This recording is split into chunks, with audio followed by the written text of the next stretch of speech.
Alrighty, and without any further ado, it is time to kill some gods and demons. I'm going to hand it over to Freedom Pulse and Shaggy for this run of Shin Megami Tensei 5.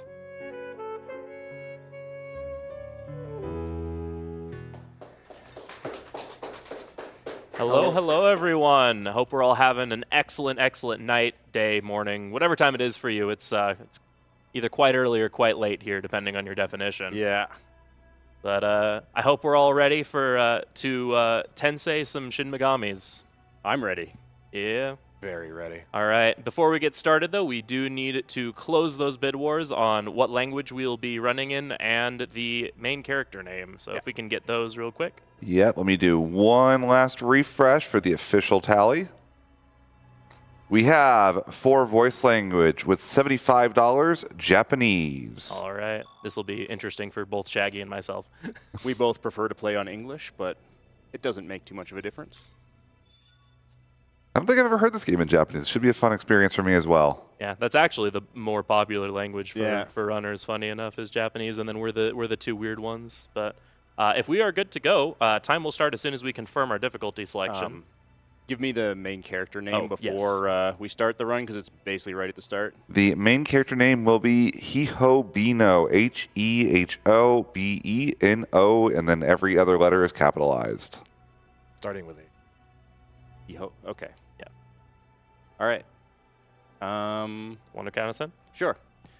3, 2, 1, go.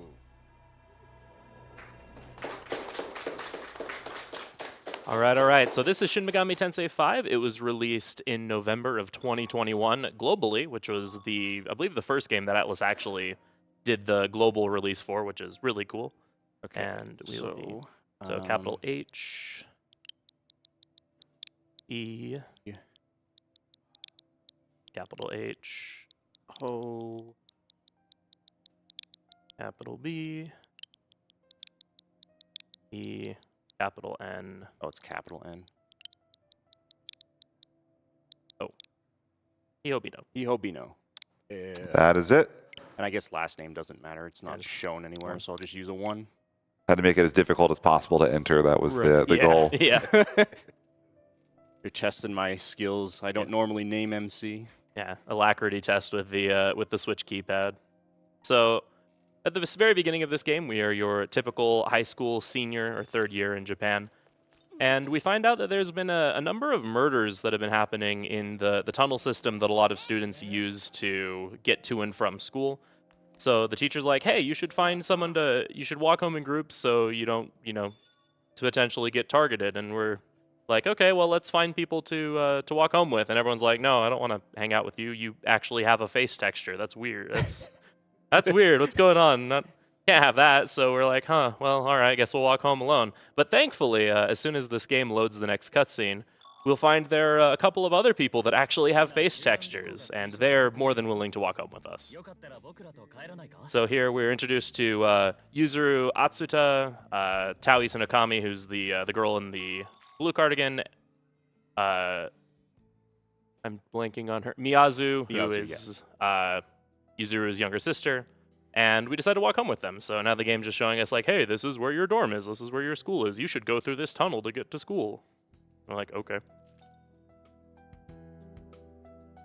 I think I actually refused that dialogue option. Doesn't matter. I just roll the D-pad around and mash A for those choices because they don't change anything. Yeah, so Shin Megami Tensei is known pretty well for its multiple endings and having games generally split around, your alignment, the decisions you make impact the world around you. In this game, there's none of the answers actually matter for anything significant. There's going to be like 2-3 dialogue prompts we actually care about, and those are all way later. And if you're going for 2 of the endings, the Law and Chaos ending, your responses matter a little bit, but still not that much. Not that much. It just costs you extra money for some side quests. Yeah. So here we find out the tunnel's blocked because there was another murder victim. And suddenly Yuzuru goes missing, and while we're looking for him at the request of his sister, we find the world's biggest loser, Ichiro Dazai, who is trying to become a YouTuber or something, or a legally distinct YouTuber. and discovering the mysteries of the murders. And in the process, we randomly fall into a tunnel collapse and we get isekai'd into a giant desert, as one does. Totally normal. Yeah, and as we're leaving the tunnel, we see some strange angel grab Ichiro and just take him away. So he's gone now, and we're like, well, I guess we'll just explore the vast expanse of nothingness in front of us. As one does. Get to show off the fact that this game is gorgeous. This is honestly, in my opinion, probably the best looking Switch game that's not a first party title, specifically not made by Monolith. Shonen. And we get attacked by demons and are suddenly saved by this this very tall, handsome gentleman who tells us to take his hand. And suddenly, magical girl transformation happens, and now we're fabulous and can shoot lasers, which is pretty neat. We've got a lightsaber now. Yes. So this is the tutorial battle. This is just giving us a brief overview of the combat system, especially of the game's primary game mechanic, the press turn battle system. Anyone who's played Shin Megami Tensei before knows pretty much how the system works, so this game does incorporate a couple of unique mechanics to it to mix things up a bit. But essentially, the way that it works is on you and your opponent take turns in combat, and the number of actions that you can take in battle is dependent on how many people you have in your party, with a maximum of 4. However, if you hit an enemy's weakness or score a critical hit, then you are able to take additional actions that you see the turns in the top right corner that will start flashing, indicating you have a half turn. You can also pass your turn to a different party member to change into a half turn as well. And then, however, if you miss an opponent or hit something that they null or reflect or absorb, you will actually lose turns, and it works both ways. So a lot of the game is going to work around, especially with our build for the main character, which you saw we are going into magic this run, is going to revolve around hitting enemy weaknesses to generate as much turns as possible, allowing us as much setup and damage, while also setting up our affinities and our teams to be able to minimize enemy turns. Yeah. So at maximum, you can take 8 actions per turn, and so long as you have 2 party members who can exploit the enemy's weakness and you set up your party correctly, you can ensure that you will be able to take those 8 actions, so your other 2 party members can be dedicated to other things like support or whatnot, which is what the support skills in this game can be quite good. Yes. And introducing the biggest innovation that this game introduced into the series, jumping, is absolutely revolutionary, never Very before much. seen.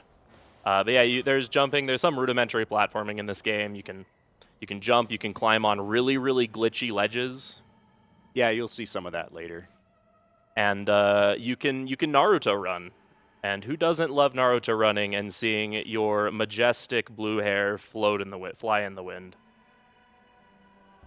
So apparently our form is we are called a Nahobino, which we don't quite know what that means yet. That's just what we are, and we seem to have magical powers, and that's pretty cool. We also have the strange gentleman whose name is Aogami, speaking in our head, kind of guiding us around. Basically, our goal right now is to sort of figure out what's going on, because Aogami was asleep until just recently. Apparently something about us woke him up. And so now we're just kind of exploring, because Aogami's last memory was of 20 years before when Tokyo was destroyed. And we're like, that's weird. We were just in Tokyo. Did we skip 20 years in the future? Or are we somewhere else? We don't really know.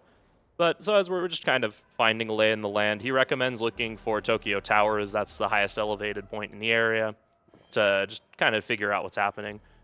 There we found what's called a ley line fount. Those are areas that are essentially our save points, our shops, and later on our demon fusion points, as well as essentially inns to heal up. Our full purpose, and we meet this guy whose name is Gustav, and he wants us to collect these little demons he sent around to collect relics for him.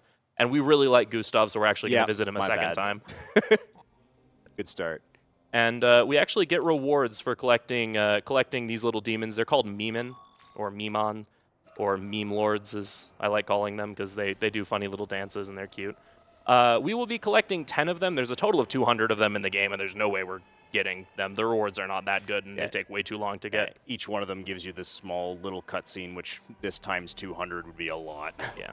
But we will grab 10 because the reward for 10 is essential for this run, which Very. we will see in a little bit. So we'll grab 10 very quickly, and then we'll just kind of ignore the rest of them. They also give you a pretty insignificant amount of what's called glory, which we don't really know what that is yet, but later on it will be used to get some unique passive skills. Here we will be introduced to one of the other mainstays of Shin Megami Tensei, and that is Demon Negotiation. Here, this pixie kind of teaches us the ropes of it. You want to appeal to demons' sense of vanity or their sense of being demons in some way or another. And then eventually they'll ask you for stuff, and if you comply, then they'll join your party, and that's pretty cool because this is how you build your party. This is how you get your materials to make better demons. And thankfully, this first recruit's just completely scripted, and that cannot be said for the rest of the recruits we're doing. Yeah, the very next one we have to do is kind of nasty if it goes wrong, so we'll hope we get lucky. Yeah. Demon recruits in this game are not completely RNG. They ask you questions, and depending on the personality of the demons, they like certain answers over the others. But even if you give them their favorite answer, they're not guaranteed to like you or do things you want them to do.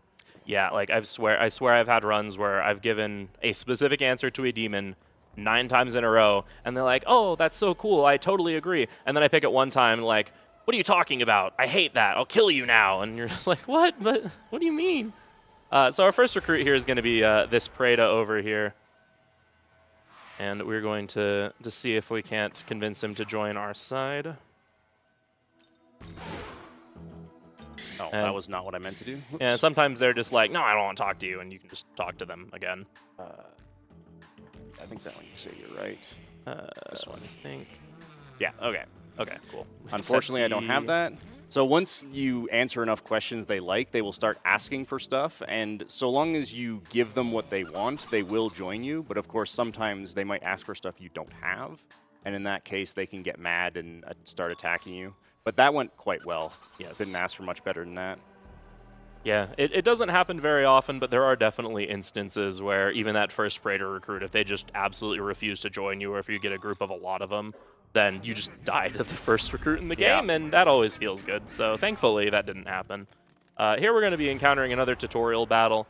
This one is meant to be a tutorial for the Magatsui mechanic, which we are not really going to be able to showcase because we don't have a full meter. You'll notice above Hihobino's portrait there that we have our Magatsuhi meter that is about halfway full at this point. Once you fill up the meter, you will be able to do use a special ability that depends on what type of demon is actually using the ability. In this case, at the beginning of the game, all we have access to is Amagatoki Critical. What Critical does is it just simply allows you to... it just simply makes it so every single attack, magic and physical, will be a critical hit. And like we said, critical hits affect you extra turns along with just doing 1.5 times damage. And we can use that early on to push a lot of damage when we need to. It's quite a strong ability. Yeah, it's very strong. They give you... Casually, a lot of people will just see how good critical is, and then they won't experiment a lot with the Magatsui system, which is a bit of a shame because there are some absolutely amazing and completely busted abilities that we will be showcasing a couple of throughout this run. I was that casual. So here we get another Leyline Fount, and we meet Sophia, who is the goddess of the world of shadows, which is where demons gather, allegedly. And she teaches us about our abilities as a Nahobino, that we are able to inherit powers from demons, as we are some sort of demigod, some sort of deity that is actually that is meant to rule over demons. And so as such, we are introduced to the apotheosis mechanic, where you pick up essences of each demon. We picked up a couple. We received an Anmaraki essence from Gustav for finding the one Mimin, and we found a Preda essence in a chest, and we will be using those to get some extra skills. We can't use the Preda one right now, but we do use the Anmaraki one, so now MC can cast Agi, which is a fire skill. And now we have more recruits. We also picked up using Apotheosis, we picked up a couple miracles, and those are passive abilities that affect your party that give you the ability to Good get recruit. different effects. That Onmaraki recruit can be quite nasty as Yeah, well. that is probably one of the more temperamental recruits in the game, so thankfully we got it. But one of the abilities we picked up is called Forestall. Now, anytime we preemptively hit an enemy, which is essentially just hitting them in the back when they don't see you, you will generate about 20% of your bar. That could be bad. That could be. I think it's fine. Nice. Oh, yeah, totally. Nice. Big dodge. Let's Yeah. try again. So essentially, the Magatsuhi meter is a meter that takes 100 points to fill, and various things will fill the meter by different amounts. Forestall gives you 20. Nice. We won a handshake competition with the slime. Yep. Which I would be very concerned if we didn't, considering they don't have hands, but theoretical handshakes are the best handshakes, I guess. So here, picking up Pixie Essence, it'll be used to teach more magic to Naho Bino here. Hiho Bino, excuse Naha me. Biho is Hiho Bino, Yeah. Yeah, the upcoming Shin Megami Tensei 5 Vengeance has a Jack Frost variant that is mimicking the Naho Bino. So, and he's like Naho Nahi Bino or something. Nahi Bino. I think so. Hihobino, I believe. Hiho Bino. Yeah, it's different between Japanese. It's actually different between Japanese and English what his name is, and it's just like they moved the placement of where the Hiho is in the name, and so you get used to seeing one thing, and then they translate it, and you're like, oh, that's different. All right, so this is the first of what are called abscesses, which are essentially these giant flowers you see around the map. They obstruct your view of the map, and they also have a pretty powerful demon behind each of them. Here we're going to be demonstrating our critical ability to get as many turns as possible. But these mandrakes here, they're weak to fire, and this one's not too bad because it is meant to be a tutorial for these. But beating these abscesses unlocks more miracles for us to use. This one specifically gives us a couple pretty good ones to start out with.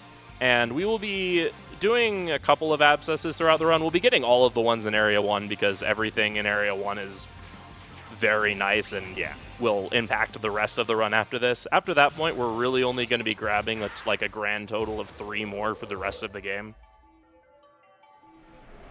Yeah. So, The Area 1 abscesses all lock very important miracles, but after that, a lot of them give stuff that we just really don't need, and so this is the only abscess that is hard required because it blocks your path, but the rest of them all could be skipped if you choose to. So here, we're just going to jump around, grab this Meeman, and then we will... earlier we saved a strange flying demon who was very talkative and whose name was Amanazako, and here she's going to show up again, and she's like, hey, I definitely haven't been following you, but hey, here's this really good healing item. It means you're going to be my friend, right? And we're like, I don't know. Like, demons... She's trying to recruit us onto her team. Yeah. Like, demons are kind of sketch, you know? And she's like, well, fine, I'll find more stuff, and you'll like me then. And then she flies off again. And also that there was a Kodama chill in there that was just the ultimate vibe, just hanging out. Just hanging out. Yeah. So here we actually run into Yuzuru, who we talk a little bit with, and at some point we discovered that rather than being pulled 20 years into the future or something, we're actually in the Netherworld, which is the realm of demons. And here Yuzuru reveals to us that he's actually part of a secret group that battles demons, that is essentially a group of devil summoners that use demons to protect humanity from other demons by the name of Bethel. And he finds out, is like, oh, an angel captured Dazai. Well, I'm working with the angels, so he's probably keeping him safe. So wherever the angel went, we should probably go because it's likely a safe space where we can get back home out of whatever this demon world is.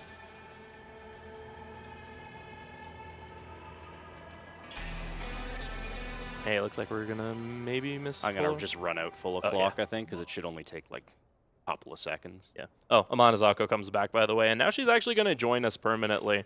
This is going to introduce the partner mechanic, where throughout the game you'll have like a flying little friend with you that can check special locations on the map to get you items and some fights and stuff. It's pretty cool, and we get to now hear her interjections once the mechanic is introduced. However, first we'll be selling some stuff. We've been picking up relics throughout the game from these vending machines, and you can sell those to. It's one of your big sources of income, at least early on. And we're gonna also sell that really valuable healing item that Amanazako gave us. It's worth a lot of money. We But- don't need it. Yeah. Here we're going to buy a couple spy glasses and a light shard and a dark shard. The spy glasses reveal an enemy's affinities, which might seem like a very odd thing for people who speedrun this game to be grabbing, because like, don't you know what all the enemies are weak to? Which, yes, but no. We are going to be introduced to a very special type of enemy here pretty soon that actually shuffles their weakness around, and the only way to know what they're weak to is to actually spyglass them and see. Also here, we're going to be introduced to the DLC, which we won't be doing in this run, but there is an incentive around it that has already been met, so we're excited to showcase that for you in a number of hours. We're also introduced to the fusion mechanic of this game. You take, Very core mechanic. yeah, you take one demon, take another one, mash them together, and you get a cat, which, who doesn't love that? But we get Neko Shogun here, who is an amazing early game demon, gets access to all 3 of your primary debuffs early on, which is absolutely huge. Super strong. And then we're also going to give MC the full collection of elements. So he will have Zia, which is Elec, Agi, which is Fire, Bufu, which is Ice, and Zan, which is Force. And those are your 4 primary elements. There's also Light and Dark in the form of Hama and Muda, respectively. Just because, you know, having elemental coverage in a game where you get rewarded for hitting elements is pretty nice. Yeah, especially with enemies that have random weaknesses, and we will be fighting a couple of those, so we do kind of want all. It's also why we bought those light and dark shards, because we don't have access to those as skills yet. Yeah, so here we're going to see a floating little friend over the horizon here. This is a Mitama. This one is specifically Saki Mitama. Mitamas are essentially, if you've played Dragon Quest or other similar games, they're your metal slime enemies. They're pretty high-level enemies that are kind of weird to kill. These are the enemies that randomize their weaknesses every time you encounter one. Excuse me. That if you can kill them, they give you a lot of EXP. That shot us up 2 levels, along with getting just a couple levels on our demons. They also give a pretty large amount of money. In addition, each Mitama is unique in the reward that you get for killing them. Saki Mitama there gives you some pretty high-value relics. Specifically, this first area of the game, the Saki Mitamas give you a relic that sells for about 800 Maka. And here we have a potentially really scary recruit. yeah, Or you well- can just leave. All right. That's fine. So 3 of our 4 demons are weak to Force, and these Kodamas are Force The demons. whole party is weak to force. Oh, the whole party's weak to Force. Even better. So we're just gonna. Thankfully, Kodama decided to that was cooperate. quite cooperative. So far, recruits have been really good, and all the scary ones are now out of the way. This run does very, very few recruits, because both they have a lot of RNG associated with them, and they're quite slow in general. But in the early game, you need to do recruits. Yeah, that's a trend throughout the series. A lot of the routing in Shin Megami Tensei is based around like, all right, how powerful can we get in as few recruits as possible? Since unless there's a way to force or guarantee a recruit, it can be rather difficult to deal with how random these tend to be. That was a really good These Mandrake are recruit. really fast recruits, to be honest. The old Slime was the only one who gave me grief. Yeah. Y'all are tempting fate by saying the recruits are going well in an SMT run. I just want to point that There's out only- real quick. yeah. There's only 2 more, so I can't be too bad. Yeah. The inner Nocturne streamer and runner in me is screaming right now. All right, so this giant rock dude, not to be confused with Rock Man, is he is what is known as a punishing foe. Throughout the world, there will be these just random, really big enemies that if you run into a fight with them, you'd notice that he's like level 46 or something, and he would just absolutely eradicate us. This game is rather infamous for having some pretty severe level scaling, to the point that if you are 5 levels below an enemy, you'll start to do pretty heavily reduced damage and take a lot more damage. And then if that gap extends to 10 or more, you'll start to just do single digits of damage, even with incredibly powerful spells. So that's going to be one of the key things that we're routing around in this run. Is your first instinct with games like this, especially with how much like freedom of movement you have and the fact that there's no random encounters, everything is on the field, would be, think like, oh, you just run from point A to point B and ignore all of the superfluous stuff around in the map. But you really can't do that. A lot of the routing is determined around, okay, what things do we need to fight? What Mitamas especially do we need to kill? What side quests do we need to do in order to get our level up to a point where we can actually do damage to bosses or have demons that can do damage to bosses? Go home and rethink your life. Okay. So Ketchi over here can be a little rude sometimes. He tends to be one of the demons I have a bit of a harder time with, but seems like we got him. He can just be very obstinate sometimes and just not want to be your friend. I mean, I've heard cats are like that anyway, so I guess it is accurate to the lore. Yeah. But there we go. A lot of his questions are like, do you tell him the truth or do you lie to him? And he likes when you tell him the truth, so. Yeah, so here we're going to do another really quick menu. We're going to sell our relics again, because like we said, that cloth mask we got from the Saki Mitama sells for 800.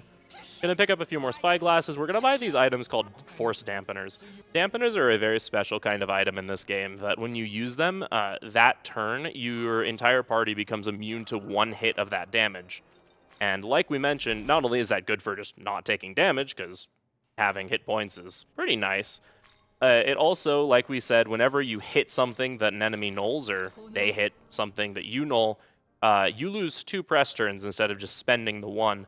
And dampeners are very, very useful for just removing enemy turns. We're also going to fuse this demon here to have a couple more elements of coverage just on one demon. Also, just like we mentioned, level scaling is a pretty big thing in this game, and demons in general level slower than your main character does. So this game heavily encourages you to fuse new demons like as often as possible. Yes. And here we're going to be saving for probably like the least consistent part of this run. So you notice the game gave us a little brief explanation that there's these items that pop up on these spots that pop up on the map that our partner can interact with, and they gave us an item usually. But there's a couple of these spots that are fixed to have Mitamas in them. And you know with the Mitama we fought earlier, okay, they're going first. Let's see what they do. So we have to reload now and try this again. Yeah. This could theoretically stall us indefinitely, but it's more likely to go first than you are, but it doesn't always run away if it goes first. So you are kind of more likely than not for this to just work. But yeah, the issue with these partner spots is, like before we mentioned, if you hit an enemy in the back and they don't see you, you always go first. And that's not the case with partner spots. The game will actually roll your agility versus the enemy's agility, which also takes levels into account. Mitamas tend to be fairly high leveled for the area in the game that they're in, at least early on, for the early parts of each area. And they're pretty fast, so it's weighted against us. If they go first, it's not like an automatic quit out though, because there are other things that Mitamas can do. Primarily, they can use Debilitate, which is like a full party, all nice. debuffs. But we went first anyway, so just gotta spyglass it and hit it. Just don't miss. Yeah, just don't miss. Will also be, okay, not in this case. Something you can do is you can actually use Elec, Yeah. You can actually opt to, if they don't roll Elec, if they get something that you have to skip back to your main character to use, you can use the Secunda ability with Neko Shogun, which is an accuracy and evasion debuff. And it just makes it so you're slightly more likely to hit. Secunda isn't massively impactful in this game, but it is impactful enough that it's something that feels worth using, yeah. So here we have another Abscess. This is against a Mermaid. Mermaid is weak to fire and electricity. We're going to open up by using a critical turn just to maximize our damage against her. While we're attacking her with 3 of our party members, Neko Shogun here is going to use Reikunda, which is a defensive debuff. Buffs and debuffs in this game stack up to 2 times and have by default, a 3-turn limit. That limit gets refreshed every time you apply a stack of the buff or debuff. And basically increase or decrease that attribute by, I believe, 20% for buffs and 15% for debuffs. So with 2 stacks of Raccoonda, Mermaid will be taking roughly 15% more damage, which is, again, not a massive amount early on, but is enough to feel very impactful. So unfortunately, MC got charmed there. So we just had to remove the charm, and wow, This is not good. This could be very bad. interesting. Okay, that's fine. That's totally fine. Don't do it. Okay, yeah, that's fine as well. Yeah, so Mermaid has a special ability that is unique to her called Stormcaller Song, and what that is it's basically just a random targeting ability that hits. It can hit up to 3 times, so it could do a lot of damage if it triple hits someone. Yes, and specifically Anmaraki here is weak to ice, and so if Anmaraki gets double or triple hit, then he can die, and then that gives her another turn to just inflict more pain on the party. Thankfully, that we didn't get punished too hard for those whiffs, and we were able to take her out. Yeah. Yeah. Was a little scary. Yeah. So here we're just gonna jump over here. Something else we've been picking up is you see the shiny white apple-looking chests that we're interacting with. Those are essentially glory chests. Depending on which area of the game they're in, they give you a pretty sizable amount of glory. Yeah, they give 50 right now, which is 10 times as much as a Meeman gives you. Yeah. And so we'll be grabbing those because we do need a lot of miracles early on in the game, not like actually like good luck miracles. Well, we need those too. Yeah, I would not complain. There is our 8th meme, and we just have to pick up 2 more, which we'll be doing in very quick succession here. Yeah, well, we run back. Hi, Seth. Bye, Seth. Definitely going to take a safety save here, though. Oh, yes. So we're doing another abscess immediately, and we don't have critical, so we just have to fight it normally. And this fight is usually totally fine, no issues at all, but it is a fight that does have access to Mazan, which is any spell that has a Ma in front of it is essentially the area of effect, whole party-wide hitting effect. And again, most of our party's weak to 3 Zan. out of 4 members, yeah. So although we do have force dampeners, and those are very nice, if we forget to use a dampener or someone misses and we just can't get back to MC. One note I'd like to throw in about dampeners is they are very powerful, but you're only allowed to hold 3 of them at any given time. Yes. So while you can buy them very cheaply, and they're effectively throwaway items, you can't just spam them every single turn for a long boss fight. Yes. And so we'll be using dampeners very, very specifically throughout the run, and we will be restocking on dampeners pretty frequently. We're not going to buy a full set of them now because we really don't need it, but as we get further into the game, we'll generally just have a full stock of every dampener with us. Grab a couple more chests in our last demon up here, and then we'll go fight that abscess that you can see over on the right there. While we're on our way there, do we have time for a couple quick donations? Go ahead. Yeah. We have a $10 donation from Stumdiener saying, I absolutely loved SMT5. Happy to see it showcased. Want to wish Shaggy and Freedom Pulse the best of luck. Hee-ho. Yo. Oh. Thank you, Diener. Have a $25 donation from Beeb saying, yo, good luck on the run, Freedom. You got this. Thank you, thank you. Have a $25 donation from I'm a Squirrel saying, for best girl, put this towards saving Konsu. Thank you, thank you. And I have a $5 donation from Itzy saying, hi, speedrunners, good luck on the run. I'm new to this SMT games. What are Pokeballs called in this game, and what does slime evolve into? Oh, Lord. Thank you, Itzy. So a common like simplification or just way that people will describe the Shin Megami Tensei games to people is kind of like adult Pokemon, which is not. I agree with that. Yeah, it's not description. inaccurate. Some people have a problem with that description, but it's not inaccurate because we're capturing monsters and we're using them you to don't fight really other ones. capture them. You kind of just talk to them and convince them. You befriend but them. See, we're same nicer than sort of Pokemon. idea. Yeah. Ignore the fact that we're killing them instead of just knocking them out, but they had details. But so this is the Sudama Abscess. These Sudamas are weak to fire. They're also fairly tanky, so we're just going to be lowering their defense, focus firing each of them down. And like we said, they can use Mazan, which we're able to block. They can also just basic attack sometimes, which is funny if they crit. Yeah, and it's actually scarier than Mazan sometimes, since we cover the force attacks, but if they set up a critical turn, which they can do, and then they just start slapping people, it's funny, but I've it can died to also that. be very deadly. Yes. I remember grinding attempts of this game once and finally got one out of recruits and got to this point and they crit killed MC and I was just like, all right, I'm done with the game for today. It's one of those things that just is more of a moral defeat than an actual in-game one, though it's also an in-game defeat. So you can see the power of dampeners on the first turn there. They did use Mazan and it just blocked and completely killed their turn. So we're going to take Fangbreaker here. That's a physical attack with an attack debuff on it. Yeah, so in addition to just your regular debuffs, you do have several skills like this. Fangbreaker is an attack plus the Tarunda debuff, which, like Shaggy said, is an attack debuff. I'd much rather have regular Tarunda than Fangbreaker, but it still works. Yeah, the damage from Fangbreaker is minuscule, and Fangbreaker can miss, which you can't miss with debuffs unless you're playing Digital Devil Saga and you're in a very specific fight. Here, we're going to be accepting this quest from this Linan Sheed. This is one of each game has a couple of these opposing quests where each you have two demons that are in some sort of conflict with each other, and you can choose one or the other to side with and essentially defeat the other demon. And in doing so, you get just a reward for completing the quest in general, but also the demon that you're helping will join your party for free, which is pretty nice because usually they are either of a pretty high level or they have a skill set that's particularly helpful for that point in the game that you get them. Usually both. And usually both, yes.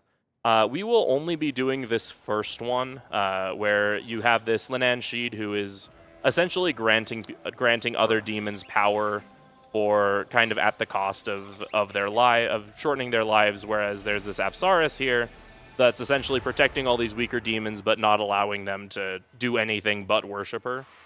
And so we're going to side with the Linan here, and we're going to take down the Apsaris. Really quick here, though, we're going to recruit a second Mandrake. The compendium in this game is pretty expensive, especially early on, so we just want a second. Mandrake here. Sure. Oh, okay. You lose that. Some of these recruits have like skill tests, and this one tests luck, and we don't put any points in luck, so we lose it. Turns out our in-game luck was also a reflection of our IRL luck in that case. But thankfully, we just immediately got her. That's fine. Yeah, nothing wrong with that recruit. So that's recruits finished, actually. Nice. And yeah, those all went quite well. So here we're going to do a couple more fusions, and then we're going to fight Apsaris. Apsaris is probably, honestly, the scariest one of if not the scariest fights in the whole run.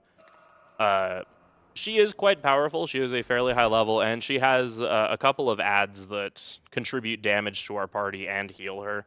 It's, in fact, so difficult that even though the demon that you get as a reward, Linan Sheed, is a better demon than Apsaris, it's still, the hard mode run just fights Linan instead because the fight is just that much less scary.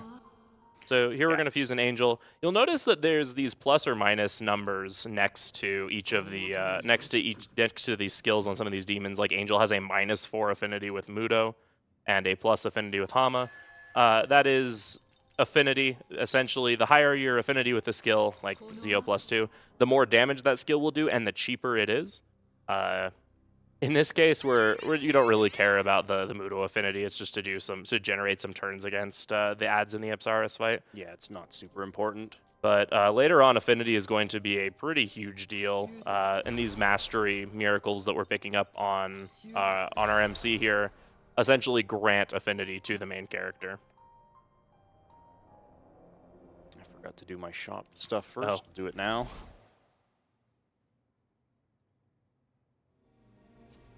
Yeah, so we turned in our 10 Miman, and we get the Element Talisman. Talismans are the means by which you get access to new Magatsuhi skills. So the Element Talisman correlates to the Element family of demons, and elements are quite important. And more important is the Element Talisman's ability. That gives you the ability Amagatoki Luck, which we will be seeing a lot of later. It will actually be the thing that we spend the vast majority of our Magatsuhi bars on, because it really just completely changes the way this run works. The run would be vastly different if this ability didn't work or wasn't around. It's a very poorly named ability. Yeah, that too. It is a very, very interestingly named ability with what it actually does. Yeah, we don't have access to any elemental demons yet, so we'll talk about that when it becomes relevant. Yeah, we won't be lucking fights for a little bit, but definitely when we get to our first luck fight, we'll explain more what it does. So here we are fighting Apsaris. Again, she's fairly tanky, and she has 3 of these Agathions with us. So we're just going to try to burst her down on this first turn, along with debuffing her, with lowering her defense. And the scary things can happen on her turn. We're instead of just focusing damage here on MC's turn, we're actually going to throw an Ice Dampener. Because Ipsaris has the ability, the Ice Spell Bufu, which will do a lot of damage to anyone she hits with it. She has a very big magic very stat. strong. And so I think it even one-shots like a Gaithian and Angel. Well, if she Gaithian's hits. weak to it, Yeah. so it absolutely one-shots him. Yeah. So she punched instead of using Bufu, so that's bad. Yeah, let's see. Okay, that's fine. Yeah, so 3 of our 4 party members block electricity, which generally means that if the Gaithians get a turn, they're pretty likely to use Zeo. In theory. And in theory, it's pretty likely that they will hit one of our 3 people that null electricity. However, it's worth noting Angel does not null electricity, which, and apparently, on an unrelated note, Angel came into this fight with a giant kick me sign on her back. So it's more common than you would think or like to have the Angel just get There you go. like that. To have Angel Okay. just get focus fired by electricity. Fortunately, none of your demons need to survive this fight. Of course, you want people to faster, survive this but- fight because it's faster, because you can pump out more damage. But really, only MC needs to live this fight, and he's fairly capable of taking care of the of this fight by himself if, for whatever reason, people get focused down. So here we're going to be using shards. Like we mentioned, shards are just an easy way to cast the AoE version of a spell for, well, not for free, because it's an item you have to either pick up or buy, but without using MP and getting access to these abilities. Way earlier than you otherwise would. Yeah, especially because there's shards and then there's also gems, which are a single target dying version of the element, which is the tier 3 damage. We're doing tier 1. You don't get tier 3 until, like, the 3rd area of the game. Yeah. So having access to just cast single target tier 3 spells at enemies by throwing an item is incredibly powerful. Our access to gems is quite limited early on, and by the time we can actually buy them from the shop, we will have just access to the skills themselves. Yeah. But early on, anytime we can get access to gems, you saw we picked up some ice gems earlier, and those will be incredibly important later. We will take very good advantage of them because they will allow us to do much more damage than we would be able to normally. So now we're going to turn in our quest with that Linan, let her know that we took care of the problem, and she will join us for free. Something worth noting is, like we said, level scaling is huge in this game, and Linan joins the party at level 17. Yeah, we are currently level 11. Yeah, so that's going to make this next boss fight here that we're about to go into very, very... she's going to be very helpful for that fight. The next boss is weak to ice magic. She doesn't have any ice magic. She focuses in healing magic and in using dark spells. However, you can also use Apotheosis on demons, so we can just give Linan Bufu, and she can contribute to the fight in that way. You can't change demons' resistances like that, but you can give them skills. It's very useful. All right. So here, really quick, we're going to fuse an Izumi, just another ice demon that is a higher level than what we have currently. I have my sorted wrong. Kathy, where are you? Yeah, so Azumi's just another source of ice damage to help out with the next boss. Yeah, and again, higher level just allows us to keep our demons relevant. And then like we said, we're going to give Linan Azumi's essence, which has Bufu on it. It also has Scratch Dance on it, which I'm sure hurts Shaggy every time he has to get rid of it. Yeah, Scratch Dance is a pretty important part of the hard mode route because it's really good in strength builds, but we don't need it here. All right, so we're going to save here. We're going to get to now the first, what we consider to be the first actual boss of the game. The game warned us before that there is actually a very powerful demon that's guarding Tokyo Tower, and we get a couple hints about it that it breathes fire and poison and stuff. So this is the Hydra, and will be our first big fight. We also get a flashback from Agami's perspective. We see this great battle between the forces of law and chaos, and suddenly the Demon King Lucifer appears and declares that he has destroyed the Creator, and then shoots a giant laser and kills a bunch of things, and Agami passes out. And we're like, huh, that's interesting. I wonder what that's about. And then suddenly we get attacked by the Hydra before we can think about it anymore. Yeah. So we start getting introduced to kind of one of the more important mechanics with major bosses in that the way... So enemies in this game can also use Magatsuki skills, but they don't quite do it in the same way you do. They have to take one of their turns to charge up, and then they will always use the critical skill, which is absolutely devastating if you're not ready for it. However, there's a very important quirk with it because when they charge their Magatsuki, they will always do the same thing. So in Hydra's case, he will always do Toxic Breath whenever he charges up, which is a dark attack, so we can just use a Dark Dampener and we're fine. Yes. So go ahead. Oh yeah, and another thing about bosses is that there are very specific criteria that makes them really want to charge. Either that be they take a certain number of turns, they're scripted to charge, or you hit certain damage thresholds. So on that first turn of the fight, you saw that we were just spamming Bufu to push as much damage on turn 1 as possible to hit that first HP threshold to force the charge. So we throw our Dark Dampener. That means that Toxic Breath will just be completely nullified, and we will then proceed to push towards that next HP threshold to do the same thing before we push into the second phase of the fight and kill. And I did not get full bar here. Okay, so we can't do the fast strat for Hydra, which isn't a big deal. Yeah, depending on mostly on how the Apsaris fight goes.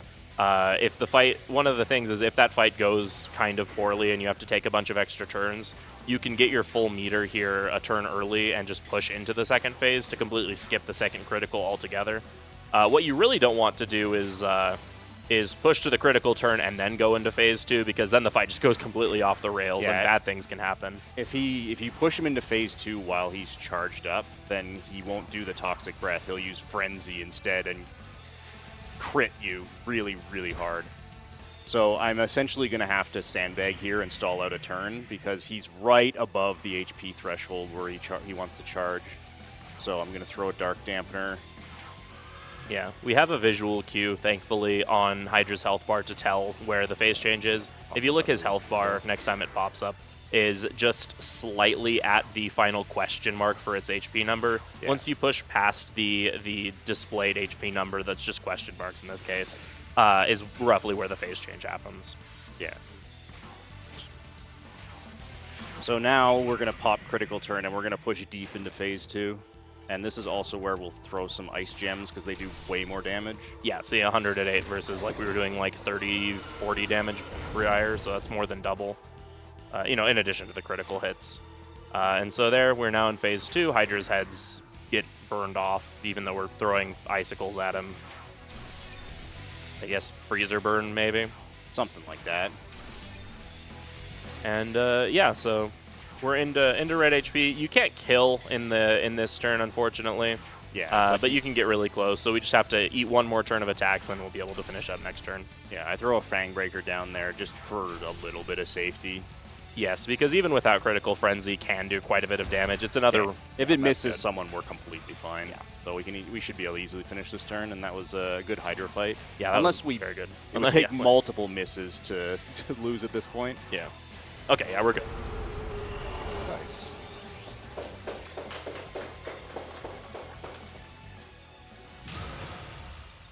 From the casual's perspective, this fight absolutely destroyed me when I was first playing this game. Yeah, this is one of like every SMT game kind of has that like casual roadblock fight, and this game doesn't have as big of a one as say SMT4 or Nocturne does, but Hydra definitely is one of those fights that can trip you up, especially like when you see an ability called Toxic Spray. Your immediate first thought isn't, oh, that's a dark skill. So you don't think to Dark Dampen, and then you take a lot of damage and people get poisoned. Bad things happen, but thankfully it's not too rough of a fight if you know what's going on. I definitely had to Google the answer to that fight in order to get through it when I was playing casually. Yeah. So here we are able to get a lay of the land. We're able to see that hey, the angel kind of flew off that way. We also meet this this priest whose name is Goko or Goka. We'll just call him Goku. I forget his name. Yeah, we'll just call him Goku because he's cool. I honestly forgot that guy was there. Yeah, he's the guy who gives you the return pillar, which is an item that allows you to teleport back to the last ley line font that you touched. Yeah, so which is immediately useful because It saves a lot of time and movement. Yeah, before we were having to like manually backtrack to the font every time we wanted to save or do anything. Now we can just warp back, which is very, very nice. So there we're going to pick up some more light shards. Like we said before, just having access to AoE magic is quite strong. We're gonna run down here and we're gonna grab a bunch of items. We're going to be picking up a glory crystal from this pond over here with these mermaids that are kind of weird enemies to dodge if they aggro on. They're really strong and have some awkward movement patterns. They also dive under the water, so they're very hard to see. So I don't even really pay attention to the screen. I just look at the map, and so you can see where they are. And I knew there that there was none in my way, so I just ran through. Yeah, and then we're gonna hop over here. There's a lot of interesting terrain in this game that allows us to do like little like just hop over a rock like that, or even some like slightly larger skipping of platforming. That guy Tsuchigumo has a hitbox of all time.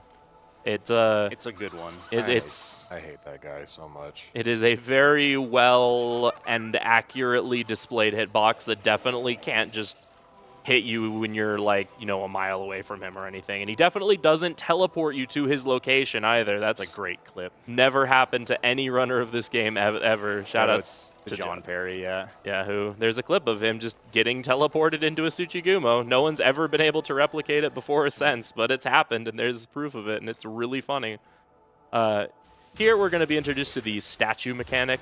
Throughout the game, there's a couple of these statues of deceased demons that when you interact with them, you get 1 level on all of your demons, which is quite nice. We'll be saving the vast majority of the statues until the very end of the game for reasons that we'll get into much later. But this one is quite far out of the way. We never want to come back to this room, and we also have to pick up that money chest there. So we just grab it now because it gives us a nice boost to our demons here. And here we're going to be fighting another Mitama. This one's a little different. This is a Kushi Mitama. And Kushi Mitama is the most valuable form of Mitama. By far, because when you kill them, they give you an item called a Gospel. Gospels give you 1 free level up on your main character. And in a game where individual levels can make the difference between doing single-digit damage and doing quite a bit of damage, Gospels are incredibly valuable. The main character's level is particularly important because that's what decides how high level you can use things. So it's not just your main character's level. It really is your entire party's level is more or less tied to MC's level. Right. And here there's just another glory crystal here that we're picking up. Like we said, we need a lot of miracles early on. The glory requirement's pretty heavy throughout the whole run, but especially early on, we're going to be grabbing the majority of the glory crystals that we can get. All of the glory crystals in Area 1, yeah. Yeah, once we get a little further, we can be a lot more picky with the ones that we pick up, but in this case, we're grabbing all of them because we need all of them before the first area boss. Yeah. Now that we've ran our errands, we can run down, pick up some more essences, but we will just kind of be running a bit. So if you have anything for us, Ghoul, now is. I absolutely do. I have a $50 anonymous donation with no comment, alongside a $20 anonymous donation with no comment. Have a $25 donation from SAA Cool saying Moon is truly an experience. It would be great to get the hero named after Melanie Pepon, whose playthrough I watched. Incredible work from Love to Lick. Speaking of incentives, we do also, we did just open the Persona 4 Golden incentives for, I believe that is tomorrow or the day after, but lots of really awesome incentives for that. Should be a ton of fun, but definitely go check those out. And alongside all of the, tons of incentives, there's a lot of them between now and then, including, for this run itself, we have the Save Kill Konsu incentive, which currently save is at $57 and kill is at $11. But when does that come up, by the way, Freedom? So that will be roughly 6 hours, 5.5 hours into the run, roughly. It's like the third to last fight, or second to last fight we do before the end game gauntlet. So relatively late. Yeah, quite late. Killing him is faster. That's what the speedrun generally does. Just quicker animations, less dialogue. Only by a couple of seconds. Yeah, by a couple seconds. But it is very heart-wrenching. So, do you prefer the speed of dealing with Kansura, or do you want to, do you want to spare the feelings of a very hurt teenage girl? Up to you. Well, here's the real question: if you had to pick, which one would you go for, Freedom and Shaggy? Kill. Killing is faster, so you know, gotta save those seconds. But So what I'm hearing is we want to troll the runner. We can do save then as well. There you go. Always save the frames, not the animals. Wait, wrong one. or you know, since kill is losing, you know, you could provide the upset and raise more money for charity by donating for that instead. You know. We are here to raise money for charity, after all. And what a fantastic cause it is. So here we're going to be doing a little bit bigger of a fusion chain, along with stocking up on some dampeners. Or no, this isn't the big fusion chain. Here we're just fusing one thing. One thing I kind of want to note, you'll see me saving for every single fusion. There's a very good reason why I do that. Fusions can accident in this game, which just means it gives you not the thing you picked. And when you're working with a very specific fusion route in a speedrun, you load your save if you get a fusion accident. So you want to save for fusions because it's entirely out of your control. Well, it's not entirely out of your control. They are more likely to happen on full, which is why I ran out full o'clock back when I did that. Yes. Something worth noting, by the way, we do actually have a bit of a thing going this run where each of us will be donating $10 for every death and every fusion accident. Or if we get 0 of either, then we will just donate a flat $50. So you either want to see a deathless and a accidentless run, or you want to see a lot of either one. Let's just hope for deathless, because dying tends to be slow. We're both good at this game. So either very good or very bad. Yes. So here we fused Eros. This is the first element we'll be seeing. Elements are a special kind of demon that when you fuse an element with another demon rather than making a demon of a completely different family, they will actually up or down fuse depending on the element and the family of the demon in question. Demons within that same family. So you fuse Angel with a specific element and you'll get Archangel, who's another divine. And that'll be very important because there's a lot of demon families that just in general have good demons from top to bottom. Also, we'll be able to make use of the Magatsui ability from the element family, which is Luck, that we mentioned earlier, and this is going to be the first fight that we're actually going to see that come into play. So Luck is a very important Magatsui ability that when you use it, when you use the ability, if you are able to kill or to win the fight that turn that you use the ability, then all of your experience and gold that you win for that whole fight will be doubled. Yeah. Which is very strong when combined with fights that give a lot of experience and money. So like boss fights or Mitamas. Yeah, and this game has a pretty generous experience scaling where if you're a lower level than an enemy, the game really wants to help you catch up. If you're 10 levels below an enemy, you get quadruple experience. Right, yeah. So we will be making great use of Luck to just get a ton of levels from boss fights and major fights. Abscesses tend to be a pretty high level, so we're only going to be lucking 2 abscesses, but these 2 abscesses that we are lucking are high risk enough it. level. Okay. If that so we haven't mentioned it, but light and dark skills, if you're weak to them, can instant kill you. I really didn't want that to happen there. Nice crit. Nice. Because I wouldn't have been able to luck this fight. Yeah, so thankfully, because abscesses are considered mini bosses, they do have a pretty high resistance to getting insta-killed. That being said, it's not super uncommon to insta-kill one of the lighter dark weak abscesses in this area. Didn't happen this time, which was a good thing in this case. But it can happen, so it is something that's worth noting. So usually when there's only one left, you don't want to be hitting it with hitting the last Linan with the Hama unless you're going for the luck kill. Yeah, I kind of screwed up there, so I just decided to risk it. But it's okay because Shaggy's good at this game and manipulated luck in his favor. Yeah, exactly. Here we're picking up a stamina incense. Incenses are items that boost up the stats of a demon. Stamina gives more MP to whatever demon you use it on, 10 to be specific.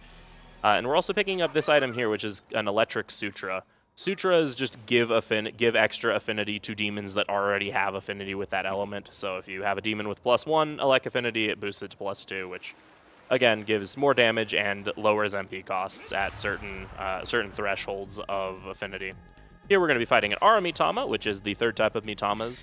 These drop items called Grimoires. Grimoires do the same thing that the Gospel does that we picked up for Hihobino here, except they level up demons instead of the main character. Worth noting, you can only Grimoire demons up to the main character's level. Yeah. Which makes them a lot less powerful than they otherwise could be. But that means the game is quite generous with them. It gives you a lot of them. Yes, so we'll be using Grimoires pretty frequently throughout the run. Mothman. Mothman! Our Lord and Savior. Yes, shoutouts to Mothman, the official, unofficial mascot of the Shin Megami Tensei speedrunning community. He's just a cute little guy, and we love him. So here we're changing our party up, and we're going to be immediately going and fighting another abscess. Like we said, we're doing all of them in Area 1, and there are quite a few of them. This next one can be a little bit scary, but... It's sort of volatile. So this one is another one that's weak to light, but it's just a single enemy, which means in theory my very first attack could just kill it outright. It also has some pretty heavy physical damage, which we can't really protect ourselves from this point. We can't just buy physical dampeners. So you can kind of either kill it really quickly or it can kill you. Yeah. So this demon has an ability, it's going to be Ippon Datara, has an ability called Beatdown, which is a very interesting ability. It's actually quite cool, where the damage that it deals is actually based on how much HP that the enemy has left. At full HP, it is an incredibly powerful ability, whereas as you get less and less HP, it does progressively less damage. So our goal here is to just hit him so he's below half HP, so that even if we don't insta-kill him, at least Beatdown won't just be one-shotting people. Yeah. We also really do not want to get crit here. He has a bunch of just strong physical moves. He also has Heat Wave, which is just a multi-target fizz skill, and if he doesn't miss and crits with it, he can then, focus and kill someone. Yeah, so there's Beatdown. It did half of Neko Shogun's HP. Yeah, Beatdown, no crit into him charging. Unless I miss here, this is a win. Which I will Secunda to help ensure that does not happen. Yes. Important to note, there is a very important bit of advice in Shaggy's notes for this part that says just don't get crit forehead, and thankfully we applied that note very well. Good job, Shaggy. Perfect. 100% skill. Yeah. There's a fight in every SMT that just don't get crit. Yeah. Just don't die, smiley face. My favorite fight strat. Now we the have best one. kind of a big collectathon to do in this area. There's a lot of stuff here that's good, starting with the Glory Crystal up here. This is also kind of the area where there's a bunch of sort of janky parkour you can do just to save a bit of time. I'll go for all of it. Yeah, so there's a chest up here that we need to get, but there's also some slightly elevated terrain that we can use to actually jump on this bridge. This bridge normally to get up to, you'd have to take a pretty huge detour to get up to, and but there's this just little piece of a pillar here. Piece of a pillar just gives you just enough height to get up here. Then you can jump out this window to get up here. Shoutouts to Zhen, by the way. Everyone who's played this game These probably guys are has very scary. the kindest of feelings towards Zhen. Everyone loves the Rainbow Deathbird, and definitely is not a sound effect that most people that have played this game hear and immediately just have some sort of fear reflex to. All my homies hate. Yeah, there's certain demons in every SMT game that, like, everyone just kind of hates, that, like, across the series tend to just be a pest. Zhen is definitely one of them. But it seems like every game that Zhen is in, they're just the most annoying thing. Here we're going to be doing something that seems really, really scary. Might not go well, we'll see. So this is another punishing foe. There we accepted this quest from... Okay, and... Okay, we're good. All right, easy. Yeah, so we accepted this quest from that Idvarus to steal an egg from that Jatayu's nest so that he can make a giant omelet with it. And we have successfully stolen the egg. So normally you're supposed to kind of sneak past the Jatayu when it flies by and then run away in terror when it notices you. But we can there's actually a couple spots in that terrain there where you can just run past it and then it will lose line of sight from you after its first attack and just fly away. Yeah. It really shouldn't do that, but it does. All right, so here we meet up with one of the angels who lets us know that Dazai has been taken to the Tokyo Diet Building. We get in touch with Yuzuru, let him know that that's where we're going, and that's our next big objective, but we have more of a collectathon to do first. There's over here, there's an aiding sutra, which gives demons more support affinity. Support affinity is quite useful in a lot of cases, so picking up that it will help out. Yeah, buffs and debuffs, at least at this point, aren't super expensive, but they do get quite expensive as you get to the area of effect ones and to special ones. And so being able to increase the support affinity of one of our big support demons later on is quite helpful. A little bit more janky parkour to get back up here just to save a little bit of time. Yeah, so here we turn in the Jatayu egg to Aitvaris, and he gives us the Drake Talisman, which is going to see some pretty important use throughout the run. It gives you the Magatsui ability Big Bang, which is just an area of effect almighty damage that's based on the level of the caster. And it's a free cast. Any Magatsui ability that does an attack is just a free action. So even in cases where, we're counting our turns properly, just getting in some extra damage is very helpful. It's also incredibly powerful if you have the right setup for it, which and we will can't have. miss, which will be very important when we use it. All right, so here we're going to be doing our first decently large menu. We've just picked up a ton of miracles that we can buy from all of the abscesses we've been killing. So we're going to grab Unforgotten Memories here, which is very important, in addition to Art of Essences, which gives us access to more skills off of an essence. When you get an essence, you actually can't grab every single skill from that essence. You're kind of limited to the first couple, but Art of Essences just gives you access to more of those skills. We also get Summoner's Hospitality, which gives us a discount on skills we get from the Demon Compendium. Unforgotten Memories means that whenever you fuse a demon, you will the demon that results will actually get access to some additional stats that have been earned by that demon. We also are going to be using Bicorn's Essence on MC to give the ability Beast Eye. Beast Eye is incredibly important. It increases the accuracy of the person that has it. And missing is really bad in these games when you get punished in great ways for missing, both losing turns and not doing damage.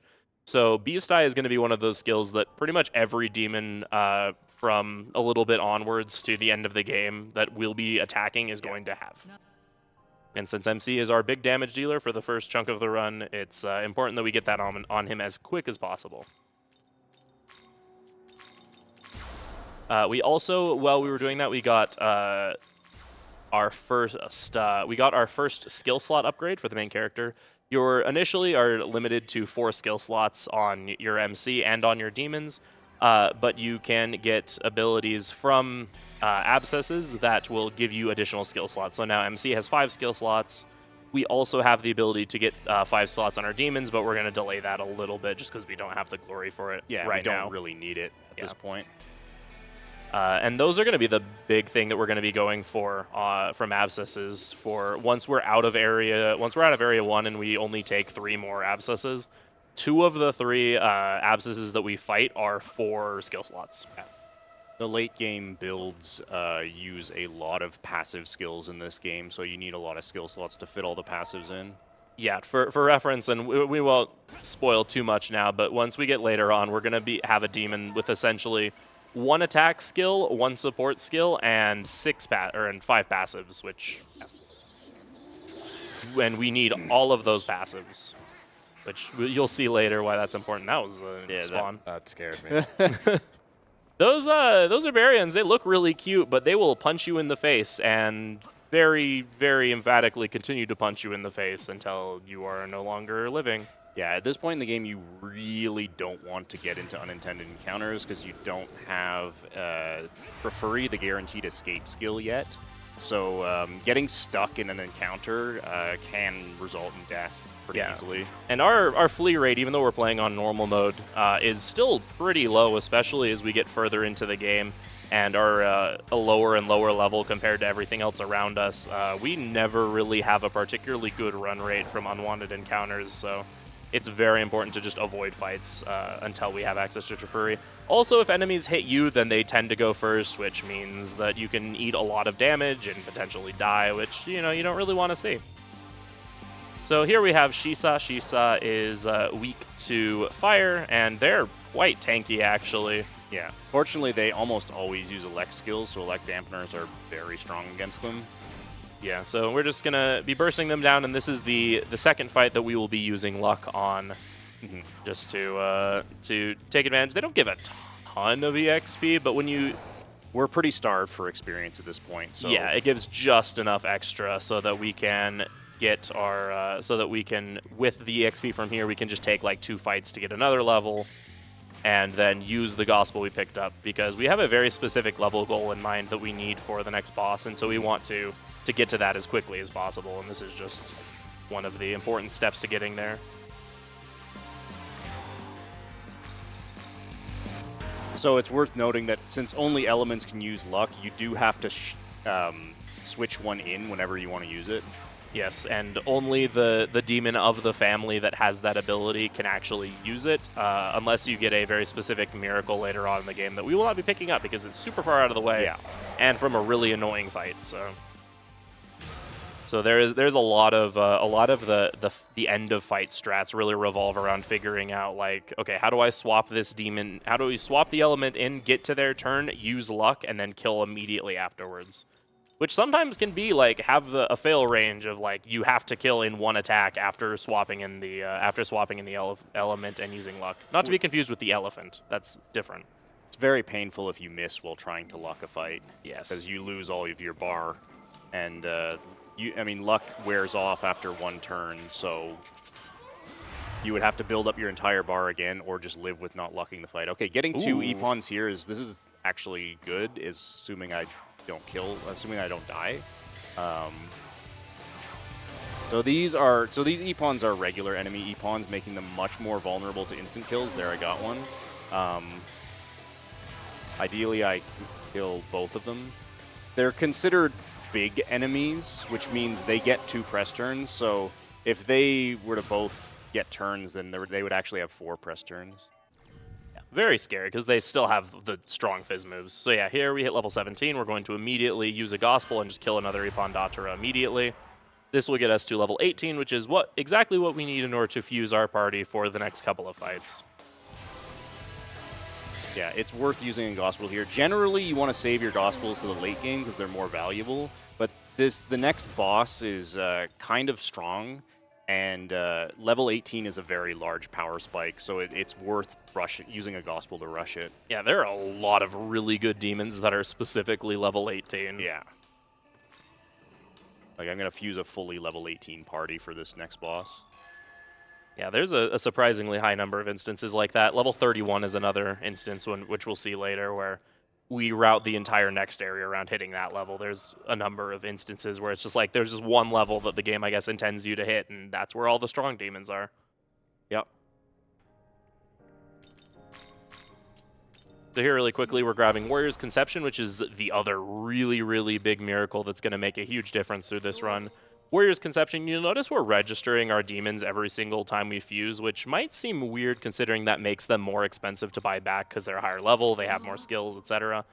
However, Warrior's Conception, what that does is it actually allows you to take all of the EXP that the demon has banked onto them and pass it to the demon that is fused as a result. That's Unforgotten Memories. Oh, that's Unforgotten Warrior's Memories. Conception gives them bonus stats. Right, I had it.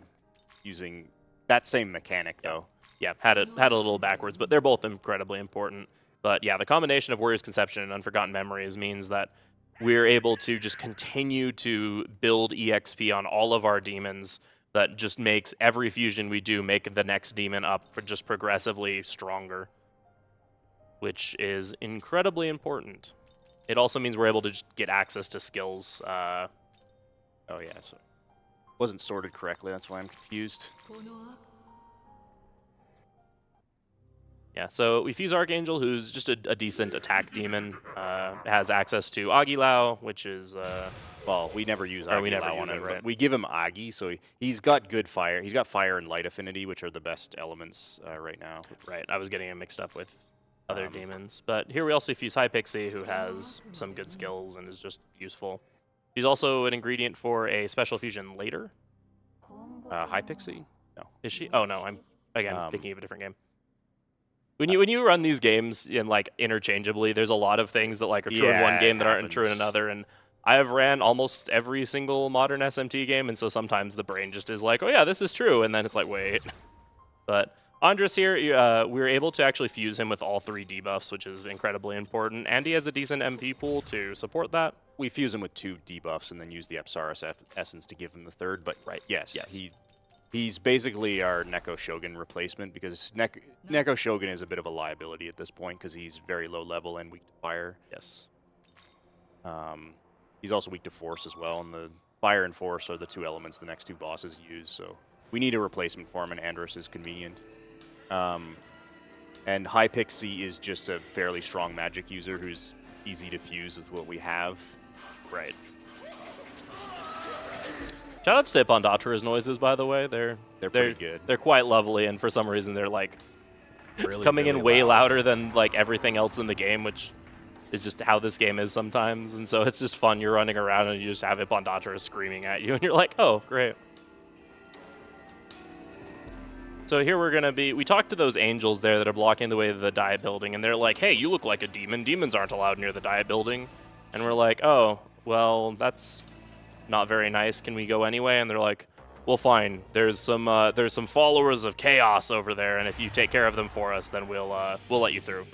And so here we have our fight against Eligor and 2 Andresses. So first off, we're going to take care of the Andresses because they will support Eligor with Tsukukaja, which makes it so he misses less and it's harder to hit him. So we're going to be focus firing these down while also applying debuffs to Eligor. We're going to first focus on lowering his attack because he hurts a lot. He has Grant Slice, which does a lot of damage. And has a high crit rate as well. He just generally has high strength and is high level, so if he gets Gram Slice crits, they do a lot of damage. If you don't double Tarunda him, they can actually one-shot MC if they roll high. Yeah, see, like that's through double Tarunda. Yeah, that's with like the 15% lower damage, so that would be very scary. Next, we're going to be getting rid of that Tsukukaja that he has on him, while also just lowering his hit rate in general. And then after that, we will be lowering his defense. Basically, just he's really scary, and we are going to just do everything in his power to hamper him as much as possible from murdering us. Yeah, the Andresses like to buff his agility if it's not already buffed, so that means they're not attacking, which is good, because they have they can do decent amounts of damage as well. Yeah. You are also capable of insta-killing the Andresses. We It's didn't see quite it here, rare. but yeah, because Andres actually There's has a pretty another high Gram stat. Slice Ooh. crit. That's nasty. Is he going to follow it with? Okay, just an attack. That's probably the best thing he can do. Because he can follow it with Miragi, which is pretty dangerous. Yeah. So Might good to Secunda with High Pixie on her second turn. I'm going to heal, I think. Heal. Oh, yeah, because if he Gram Slices Landris, that might be. Yeah, I'm just going to have to delay bringing his defense down a bit, which is okay. Yeah. That's what you have to do if you have to heal on turn 2. You need to refresh Tarunda. Yeah, like we mentioned before, buffs and debuffs have a 3-turn timer on them. It's fine. I was going to heal Andres, but that doesn't really matter. If he dies, it's not the end of the world. It's fine, you just simply won't target Andres. Yeah. Hey, he'll crit MC instead. With a normal attack, that was actually really funk-ass. All right, dude. Eligor is in a mood today. It's fine. Yeah, he's Angry. But it's okay, because now he can lower his defense and kill him quicker. So we swapped in Idvarus there instead of Archangel. We want Idvarus to get more EXP, and he has the Zeo spell, which is what Eligor is weak to. need more healing than that. MC should be fine. Yeah, okay. Just keep going.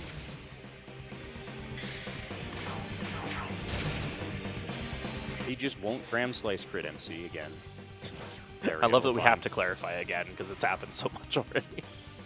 This is another fight that we really want to luck, primarily for the money. This fight gives 5.5k Maka, which is a huge amount at this point in the game, so doubling that to 11k is kind of crazy, and sets up our budget for the next area really nicely. Yeah, so definitely we have him this turn, which is good. Yeah, that fight was... I mean, you can see that highlights why we rushed level 18 for this fight. Like, if we were level 17, and we got that kind of RNG, we'd be super dead. Yeah. But hey, we did it. Woohoo. So we take care of Elagor there. We're now going to hop down here real quick. There is a very important essence here in this nearby chest. Yeah, so this essence has Trifuri on it, which is the skill that guarantees escape from battle. Also, the angels are gone now. Huh. Well, it's okay. We're like, well, we did it, so we'll just give ourselves the quest EXP anyway. Yeah, I don't really understand how that works. Agami's holding out on us. Just Yeah. has EXP reserves or something. So here we're going to Grimoire Eidvarus so that Eidvarus levels from the next fight. You actually don't get any EXP from the next boss, but because it sets your EXP to next level to 0, you get the level up anyway. Yeah. And so Eidvarus is our first Drake, who we got the Drake Talisman to use that Magatsui skill.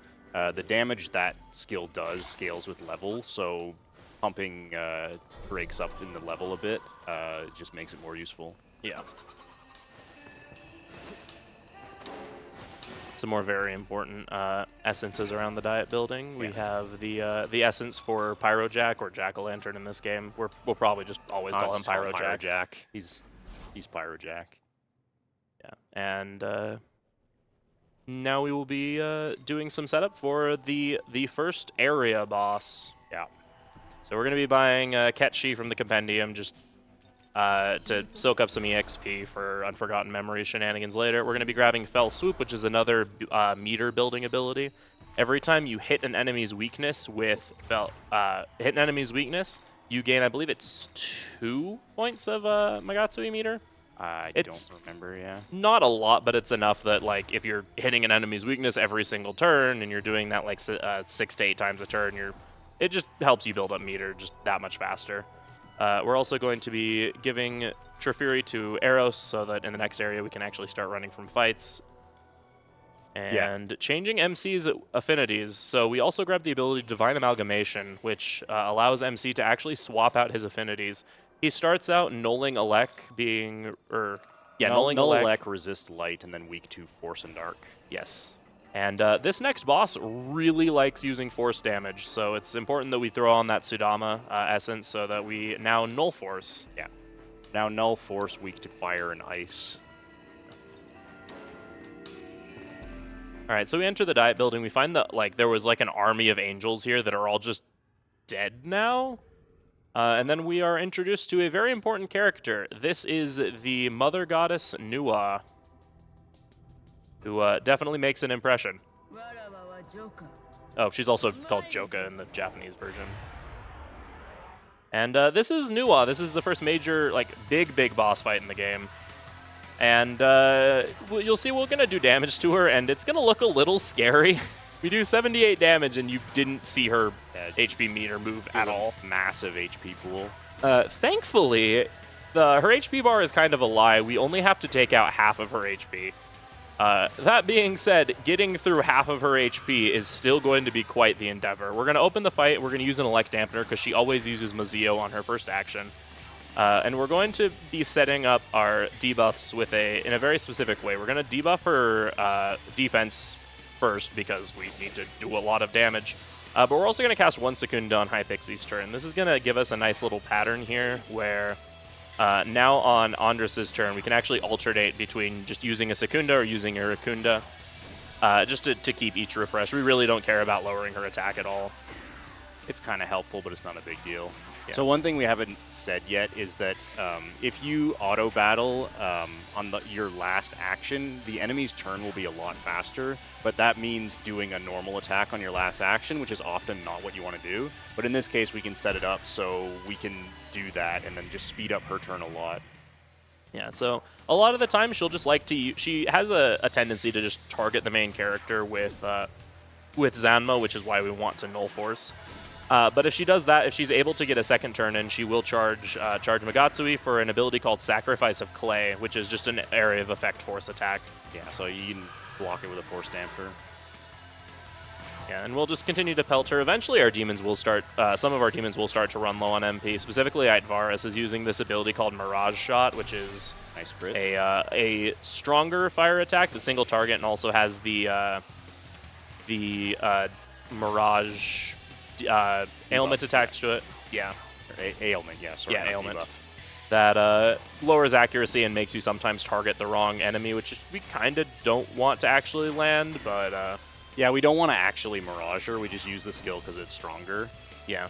But it is more expensive, which means that Varus will run out of MP. So after a couple of so once that Varus runs out, we will be swapping in Archangel to just finish up the fight.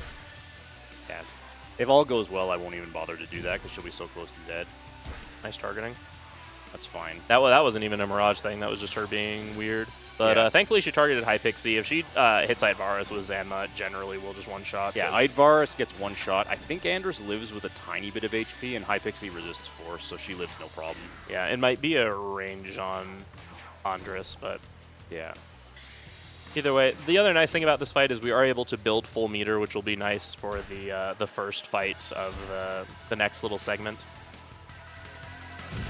There Yep, goes there. Varus. So thankfully, there's a nice little quirk with grimoires and quest EXP in this game, where even if a demon is dead, they will still level up from a grimoire.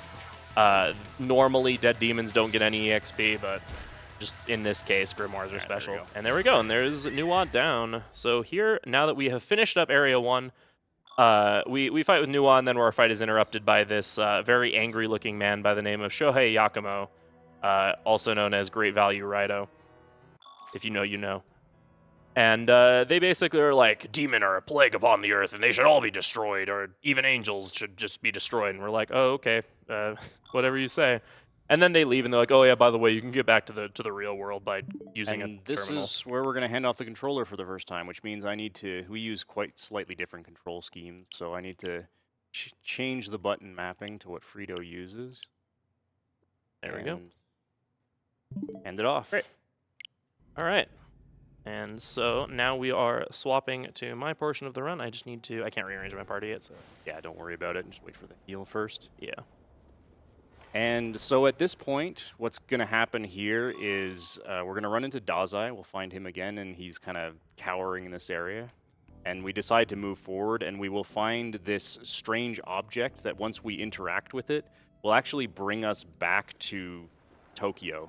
So back home, basically, which is a bit unexpected. And we'll end up in the Bethel headquarters, and we'll get explained sort of what's going on, where they'll say that 20 years ago there was a large battle that destroyed Tokyo, and God used his miracle powers to kind of create this sort of false Tokyo as like a safe haven for the last remaining bastion of humanity. And Bethel is trying to solve this problem. We run into Tao here, who explains that she's also part of Bethel. She's kind of, forget what her role is. She's the maiden, which isn't like fully explained, but she just has magical powers that grants her a status of authority and importance within the ranks of Bethel. We also meet one of the leaders of Bethel, the Archangel Abdiel, who upon seeing us immediately tries to murder us. Yeah, we get saved by Tao. So there's actually a good reason why she does that. So one of the things about Nahabinos is they're not supposed to exist. God kind of prevents their existence, because what the purpose of a Nahabino, I don't remember, we get explained it at this point, but what they do is they're creators, essentially. They're able to go to the throne of creation and then recreate the world into whatever form they see fit. And so the creator God doesn't like that, and so basically prevents them from existing. So the fact that we exist as a Nahabino is proof that something has happened to God. And Lucifer claimed to have killed God, which Bethel, of course, denies happened.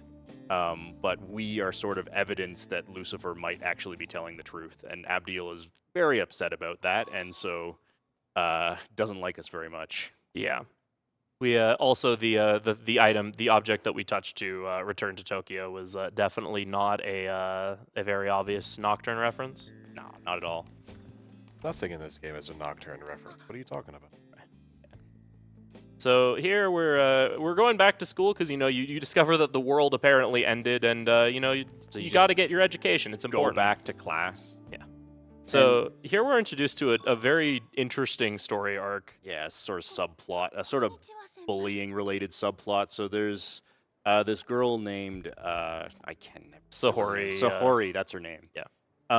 She's being bullied, and Tao knows about it and is trying to do something about it, but nobody is listening to her, and so she wants to talk to us about it. And yeah, so we're gonna go talk to Tao and try to figure out the scoop on what's going on with Sahori.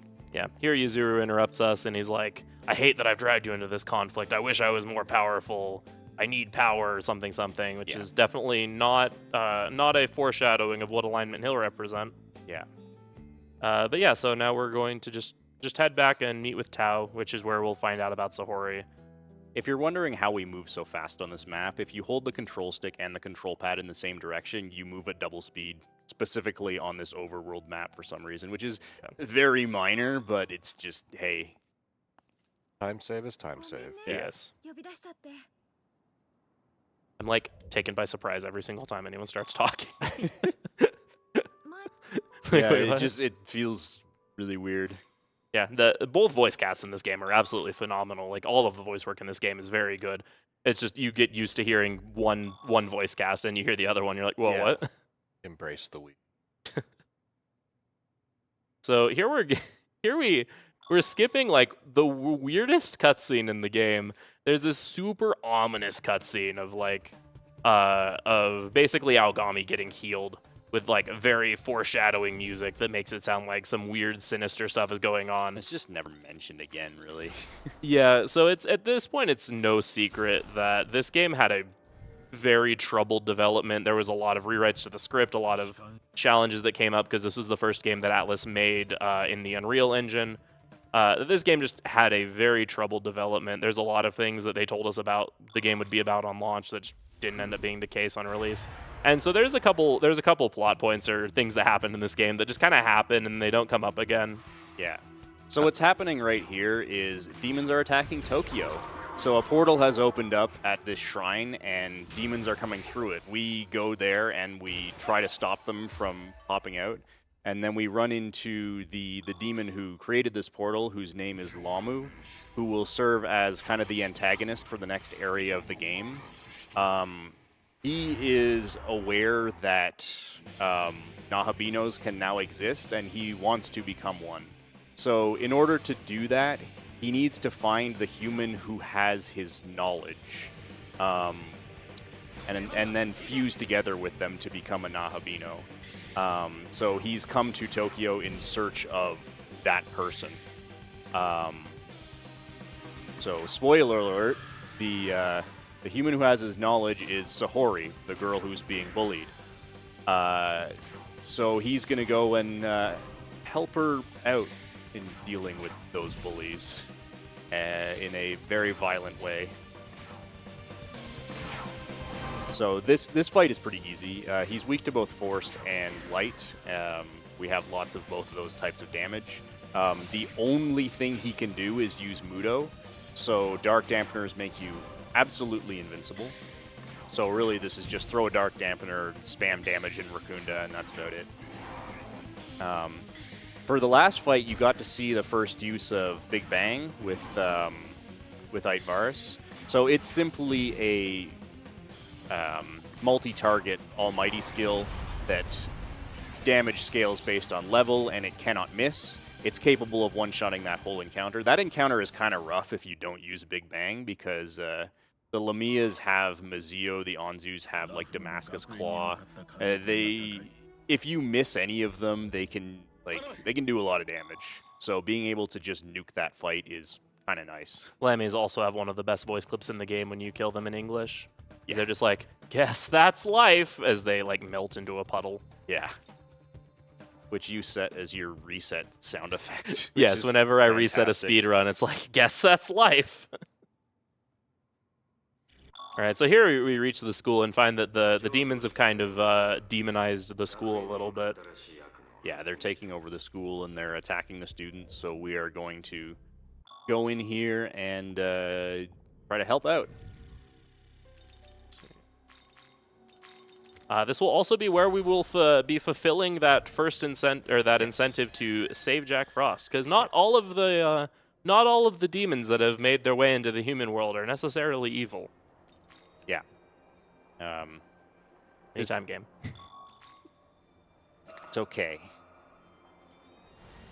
So there's a lot of optional encounters in this area that give you either some items or whatever. Normally there's only 3 mandatory ones, so normally we would just rush the 3 mandatory ones. But we'll do the one extra that helps out the Jack Frost.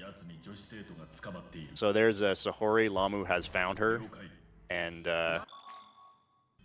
is politely talking to her. Yes, very kindly. And so here we have our first fight against this. There's going to be an Andres plus a Rakshasa.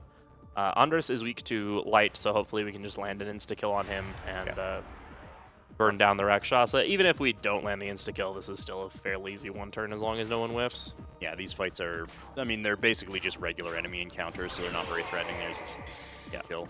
Easy. Rakshasa is weak to Bufu, so I will be using that on Archangel's turn. But you can hit him with pretty much any element, and it's fine. Yeah, he doesn't have that much HP. He resists light, so that's why you don't want to use Hom on him, but yeah, take him out. Also, Ketchi just leveling up. Y'all are welcome. Yeah.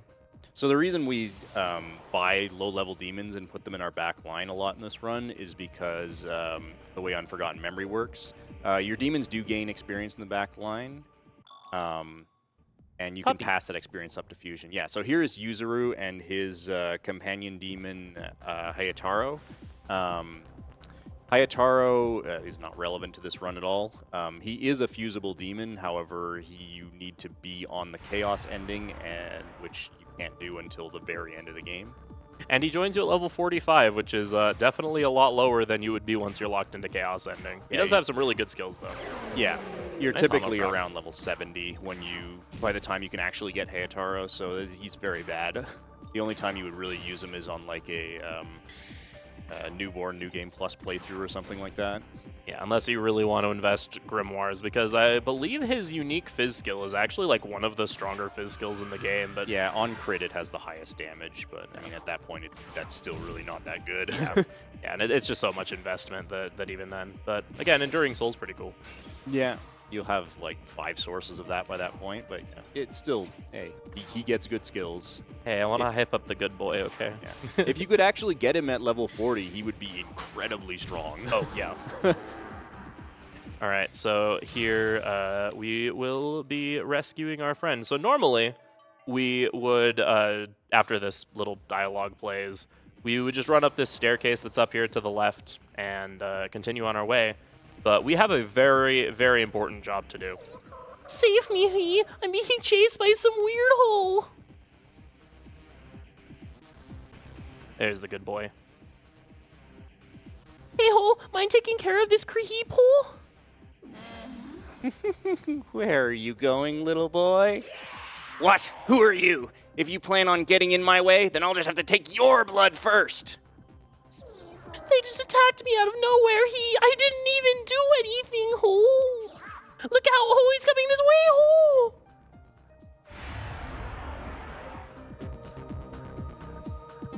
We figured we'd give you the most out of that. Yeah. May as well be over the top. Yes. All right, that's not too bad. So Incubus can actually do some damage, but thankfully he did not. Yeah. This fight is not very threatening. Yeah, fortunately, Manon here is weak to light, and Incubus is weak to elect, both of which we have plenty of. Yep. Don't even have to change our party.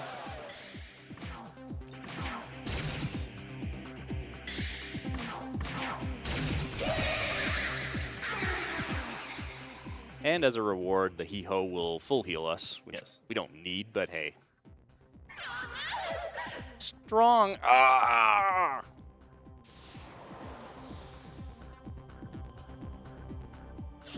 Yee-ho! Thank you, Ho! See he these? These are tears of joy, Ho! Allow me to express my appreciation, Ho! And yeah, you get a full party heal, which is actually pretty nice. Need any healing? Come see me, Ho! And yeah, you can continuously return to this Jack Frost for free heals if you feel like clearing out the area. All right, so this is Hypixie Archangel MC. Yes. Oops. Over. The menus in this game are very interesting sometimes.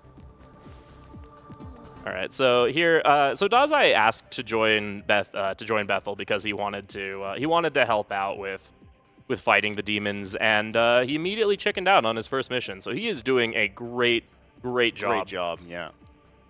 And here we're given some exposition that apparently summoning demons, if you're not an Ahobino, like erodes your soul or something, which is never brought up again. But you know, there you go. And here we have another fight that goes first. This one can be This fight is a little nasty. scary. Hopefully it's fine. These Shiki Ujis are really high level. Bonk. That's good. Bonk is Yeah, if they totally just punch, fine. that's all right. Yeah. And charge. All right, that's kind of best case scenario outside of just dodging. Yeah, as long as you don't miss here. If they don't get to actually use that charge, then we're fine.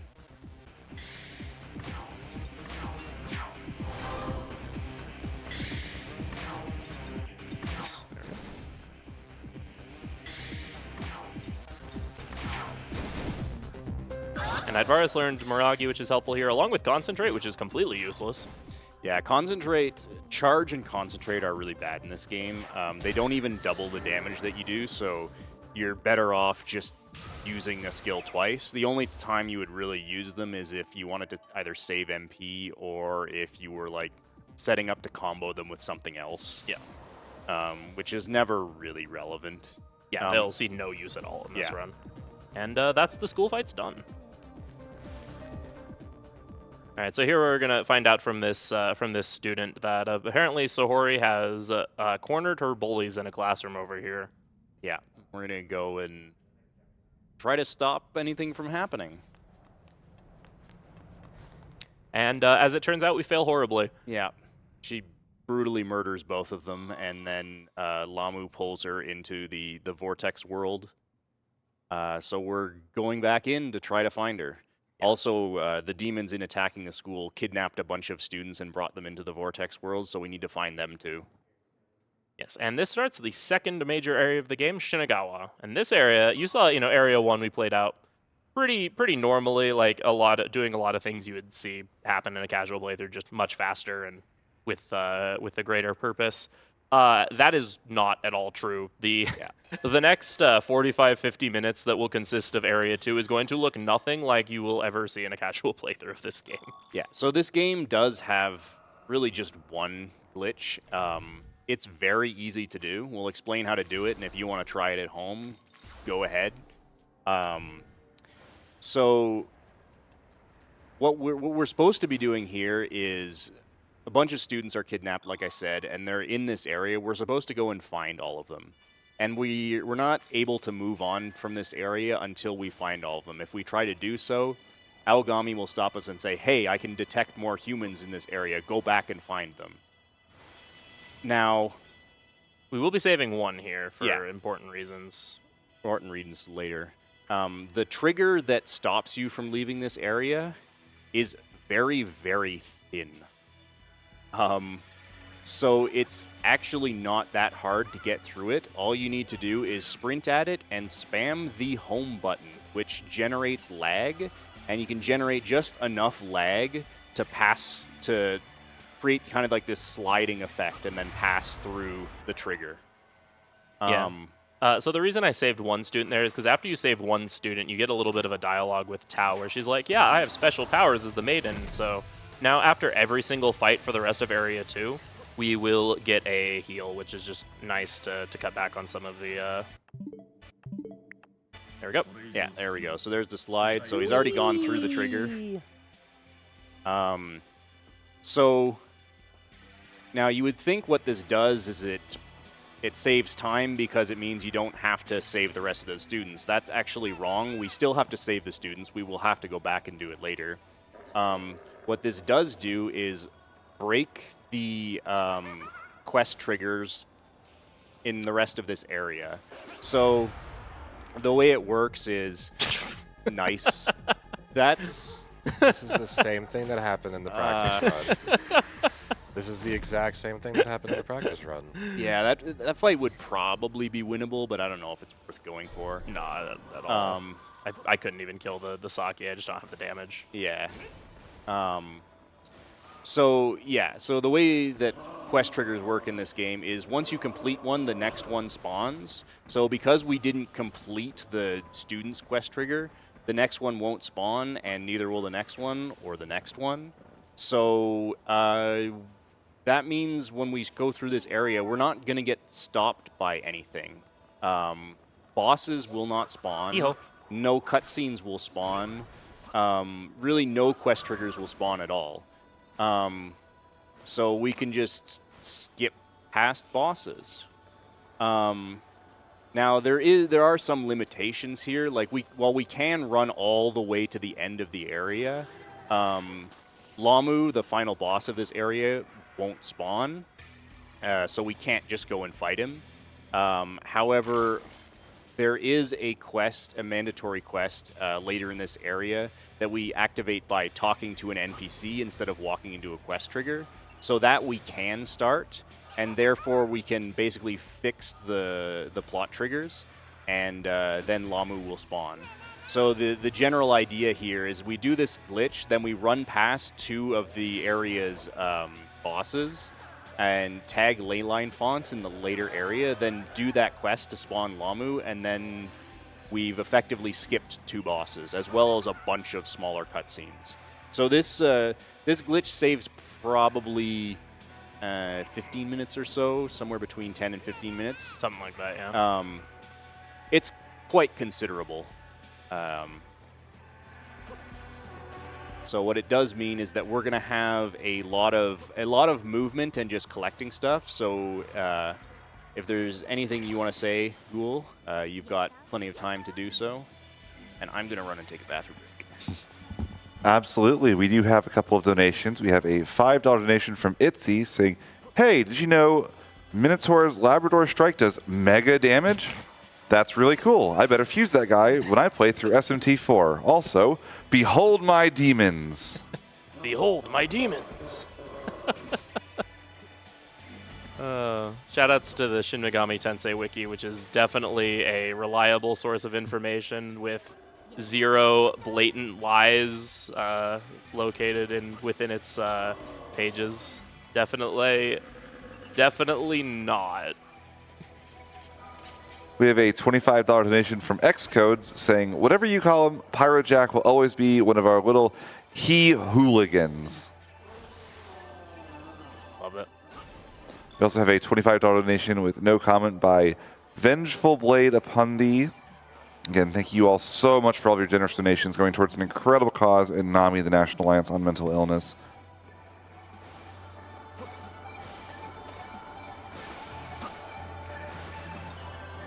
Also, as a reminder, we do still have the Save Kill Konsu incentive up for this run. Save is currently at $57 and Kill is at $11.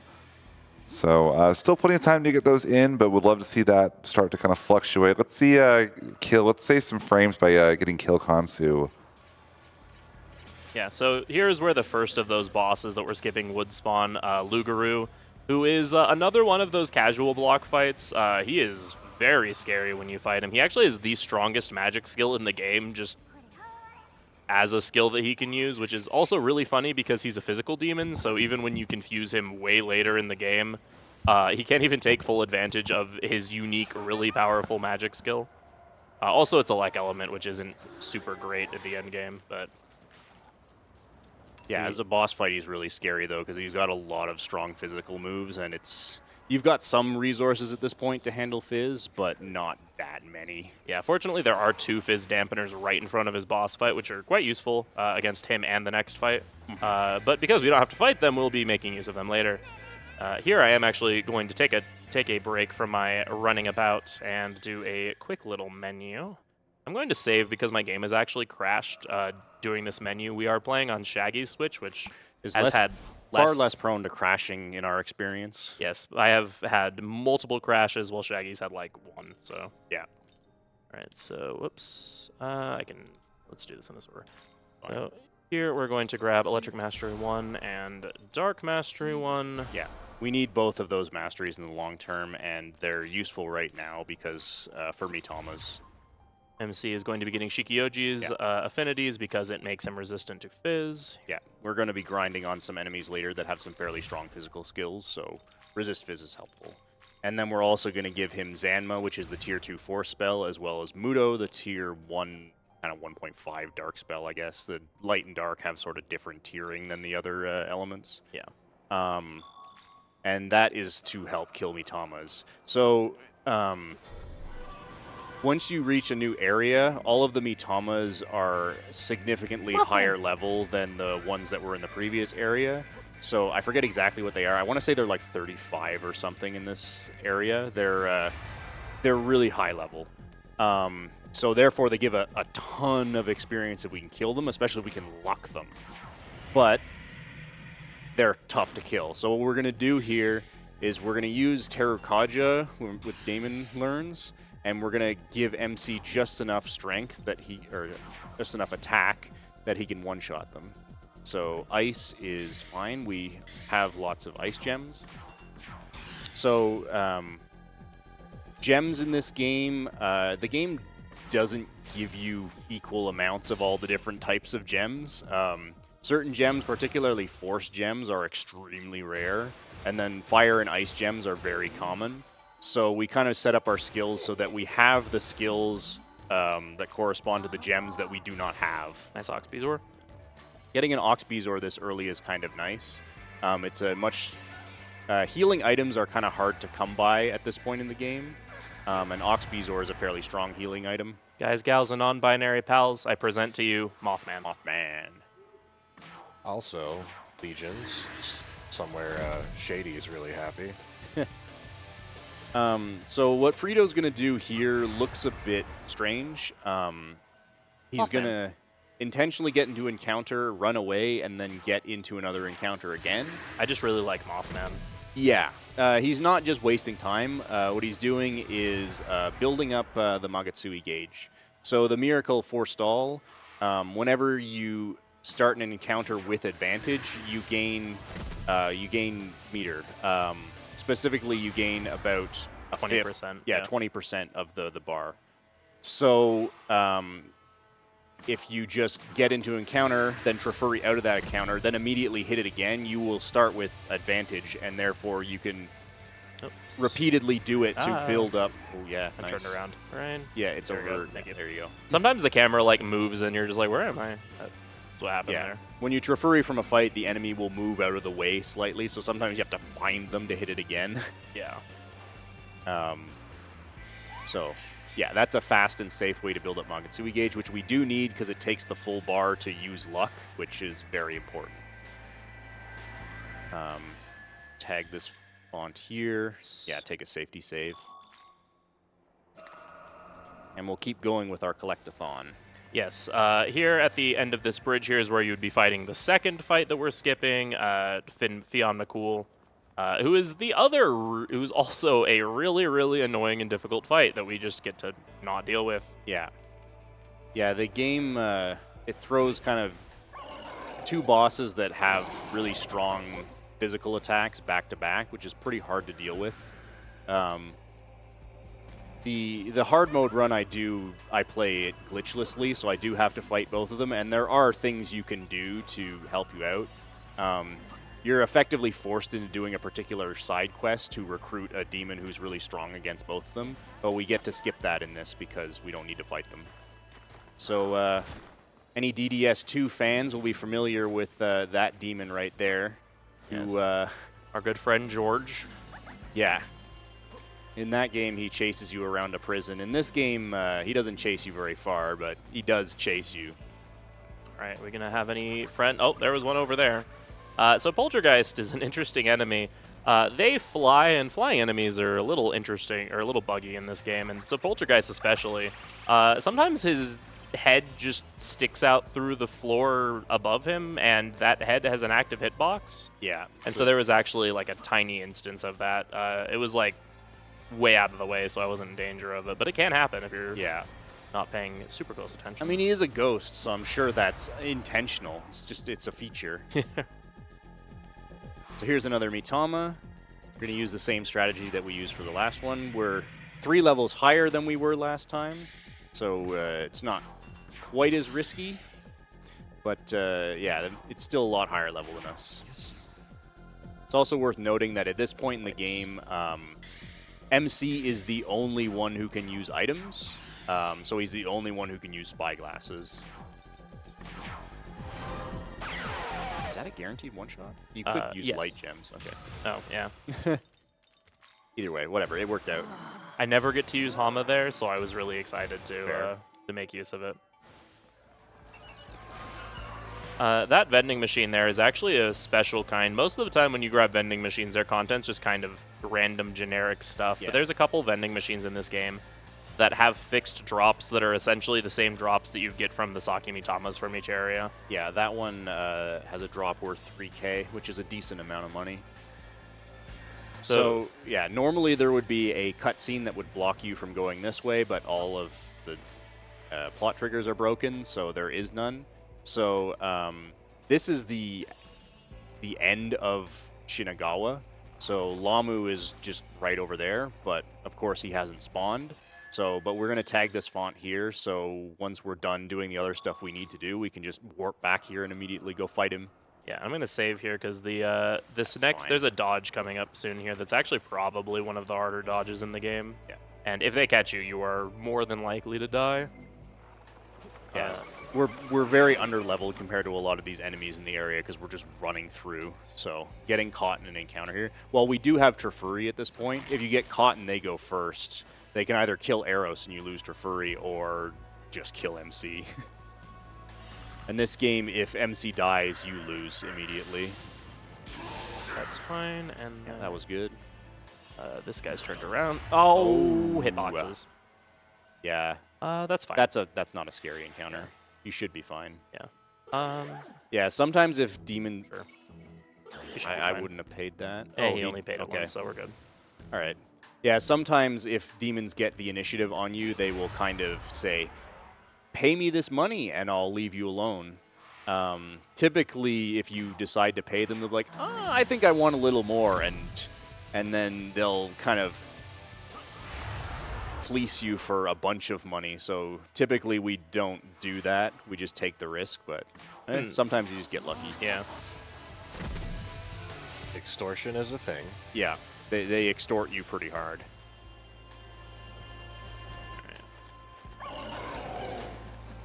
And so Frito only did 2 forestalls there because this kind of... I'll just grab these really quick. Yeah, just that's to make fair sure. to make... Yeah, it's fine. Because this long slide down here has all these red orbs. These give you small amounts of Magatsui gauge, so because there's so many of them, there's enough to give you 2 more forestalls worth of bar, as long as you jump at the end here. Whee! Yeah. Perfect. Yeah, so this is the... You'll notice that there's quite a change in atmosphere for this area compared to where we were. This is the fairies area. They're friendly demons, and they have they've essentially rescued a bunch of the students who got captured here and are giving them a place to stay and are trying to help treat their injuries. We're gonna go and talk to the King and Queen fairy after we do a long fusion chain. Before that, we're just going to grab a couple of items. Up here, there's a chest. This is another essence that has Beast Eye on it, so we want it. And then there's an Ice Sutra over here. Nah, nah, nah. All right. Yeah, big fusion chain. We're definitely saving. So we've gained quite a few levels. There are some high-level enemies in this area that we want to grind on to make it for the experience, because we did skip 2 bosses, so we are down on experience. We need a stronger party to actually fight those high-level demons, so we're going to fuse one.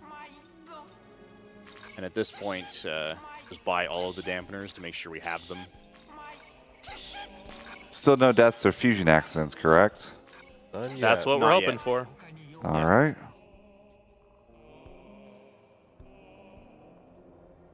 All right. So first of all, we're going to fuse our Pillsbury Dough friend, aka the Poltergeist. Yep.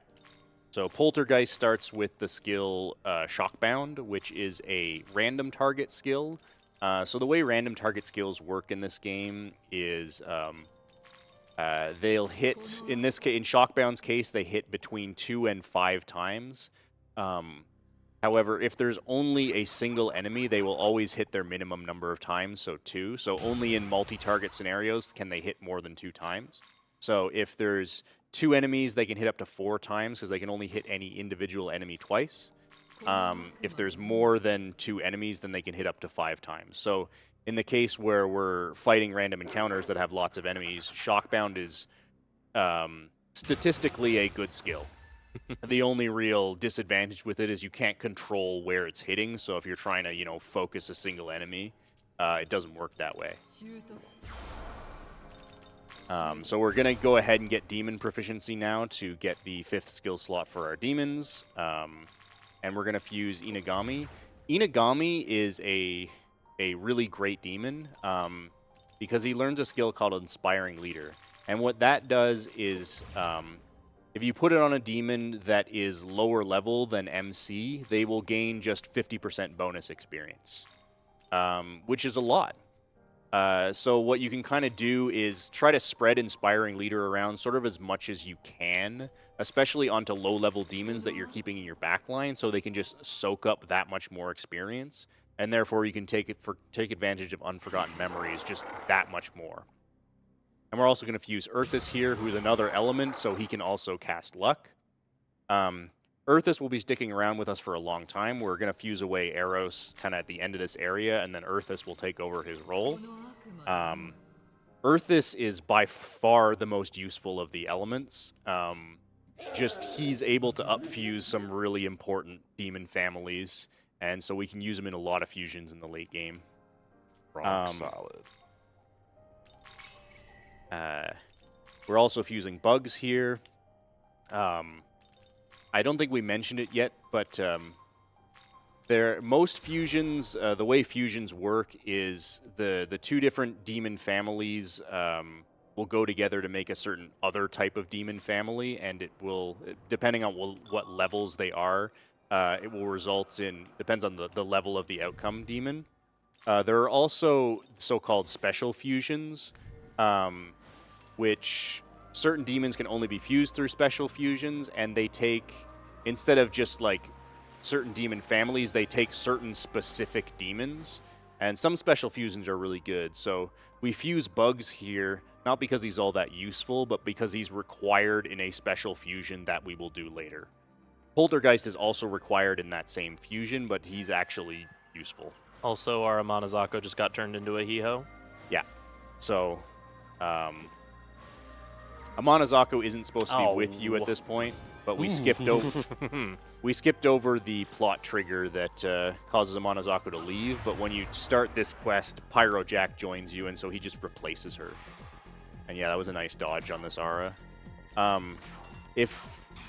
So it's very important that we hit Mitama's in the back, because otherwise it rolls our agility to see who goes first, and we really don't want Mitama's going first. However, if they do see you, you can do what Frito just did there, which is get them to try to attack you and dodge, and then they will disappear and respawn. And so as long as you know which way they're facing when they spawn, you can just kind of run around behind them and hit them in the back. You can spawn camp them. So there's some more Grimoires and experience.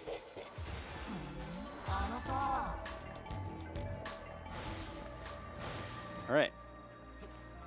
And so talking to Oberon and Titania there, they said that they need many of the students are injured, and they're trying to make some medicine to help them, but they don't have the ingredients they need. They need some of these golden apples that, and so they send us to go and talk to the goddess Idun, who is the one who has these golden apples. So on the way to doing that, there's some Nekomatas in this area that are level 33. Being that they're so much higher level than us, they're worth a lot of experience. They are weak to Elec and Ice. The one in the middle didn't see you. Oh, now it did. I thought I saw it light up because they were so close to each other. So regular enemies, when they see you and then they respawn, they'll actually spawn facing you. So you saw I just did like a little run around there to get behind her. So this is a very high experience encounter, so we want to try to fight it. It's also sort of dangerous. Nekomata has a skill called Axle Claw, which is a random hit physical skill that does a lot of damage, which is the primary reason why we put resist physical on MC, so he won't die to that. Thankfully, they don't have that much HP. And since we have 2 sources of Shockbound, which you can see does a lot of damage in this kind of scenario. Nice. So we're not just... See, there's Axle Claw right there. You can see it just straight up killed bugs. So we're not only going for experience here, we're also trying to build Magatsui gauge at the same time. Yeah, so even with some of these fights, you'll see me, like, in that case, I couldn't kill the fight in 1 turn. But sometimes you get a configuration that you can't actually kill in 1 turn, and I will intentionally not kill them just to build the meter from the turn changeover. Yeah. Fortunately, the benefit of having Tao with you is that she auto-revives any of your demons that are dead. So Tao's ability is kind of strong because, yeah, after every battle, she will heal you by, I think it's like 30% or so, and that includes reviving dead demons. And she'll even activate that upon using Trifuri, so if you have a bunch of damaged demons, you can just get into a fight and Trifuri and heal them, which is, I mean, kind of strong. It's not amazing, but it's nice. Yeah, so yeah, you're gonna take one more turn for this. Yeah. So there's a visual cue that I can tell I have enough meter. Basically, the 80% mark on your meter is like right, but come on, is right before the letter U in the word Magatsui. Yeah, so you can see it's about halfway through the U, so we definitely have enough.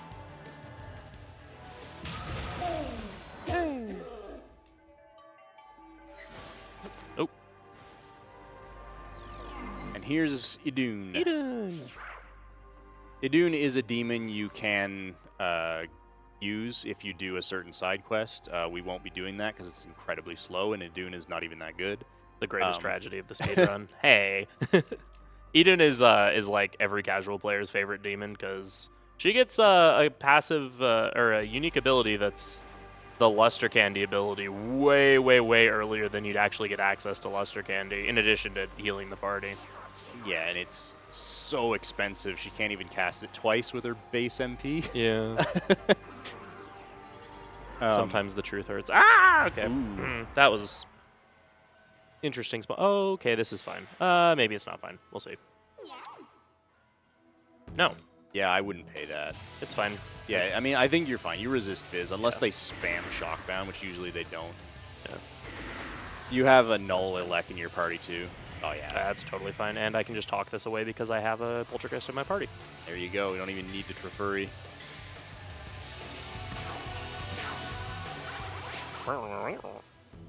Yeah, so if you have any demon in your party that's in the enemy configuration, you can actually just talk to them as long as you're not at full or new.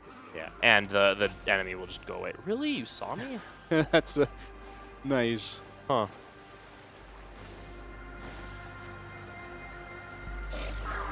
Hee-ho. So we just grabbed Baphomet Essence, which has Dark Pleroma on it. There are these passive skills called Pleroma that just boost their respective damage type. So Dark Pleroma boosts dark damage by 20%. We don't need that right now, but it will be very important in the next area. So if Frito had forgotten to pick it up, I would have been mad.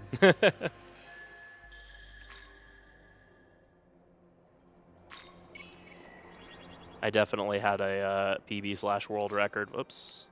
For a stretch of time that lost like 4 or 5 minutes to forgetting that Baphomet Essence. Yeah, it's a long run to come back here if you forget it. Time for a quick donation. Absolutely. Go ahead. We have a $10 donation from Mari Bino saying, "Good luck, guys, and hello today" in the background. Oh, thanks so much, Mari.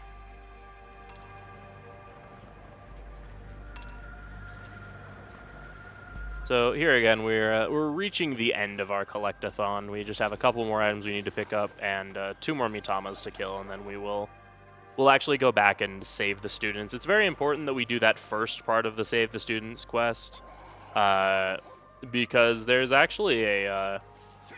if we don't, then we will soft lock our game and be unable to beat it. Yeah, and it's a very delayed soft lock, because what it'll happen is once you get to the fourth area, you will be unable to enter the fourth area if you haven't done the students. And once you've defeated Lamu and left this area, the students despawn, and so if you get that far and have forgotten to do it, your file is broken and you can't beat the game. Yeah, fortunately, we don't have to do the Lugaroo or Beyond Quest as part of that. It's just the very first saving the initial students. Which is quite fast, so it really isn't a big deal. And we have to go back to that area anyway, because there's an abscess in that area that we want to fight. Yes. Oh, what is the spawn? These black oozes are body blocking you. Yeah. There's another punishing foe down here. Hi, Zojiten. Bye, Zojiten. You actually know his name, I would have no idea. The number of hours that have been spent playing Shin Megami Tensei in my life is enough to have me remember who that guy's name is. I don't know where I was going with that sentence, but... So one more Mitama here. Yeah, this is actually the first time we're seeing this specific Mitama. This is the final type. This is Nigi Mitama. They drop glory crystals, which actually aren't... They're useful enough that like we kill this because we need the EXP, but the glory crystals are good to have too. Yeah, you really don't get much glory from them, so you really don't need those, but it's just get a little boost of glory. You wouldn't go out of your way to kill one of these types like you would a Kusi. Oops. Oh my goodness. Ice gem. Yeah, just game eating my inputs. This game has some nasty menu lag. So the goal at this point is we want to reach level 31. We're going to fuse an entirely level 31 party to fight the next boss. So we're going to use one more gospel to get there, but we want to reach level 30 before using that gospel. So we're going to try to control our experience to reach level 30 off of finishing the Golden Apple quest is ideally what we do. Also grabbing another statue there just for the, again, another like nice little supplement to our demon levels. That's another statue that would be way too far out of the way to come back here at the end game, so you might as well just grab it now. I'm gonna have to kill this anyway, right? Yeah, might be awkward. And we'll just see what happens. Yeah, unfortunately. Whatever. The Mitama will run away at the end of its turn, so... And we have a party member that nulls ice, so... Fine. Or... Okay. I would have laughed really, really hard if... It would have been nice if they used Mabuffalo there, because yeah. Saki wouldn't have gotten its turn. But Yeah. Oh well. Yeah, we don't really care about the Saki Mitama is like by far the least important. Oh, Well, yeah.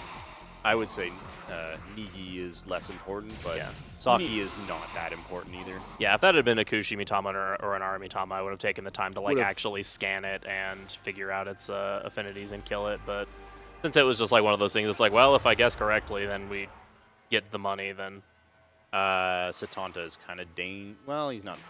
No, you resist Fizz. He's not. Yeah. No, you're weak to Force. Run from this. run. Okay. Yeah. All right. He has Mazanma. I would run from this.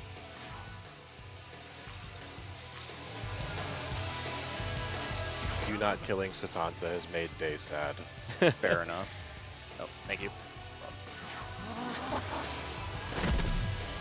Satanta's level 35, and like I said, he has Mazanma.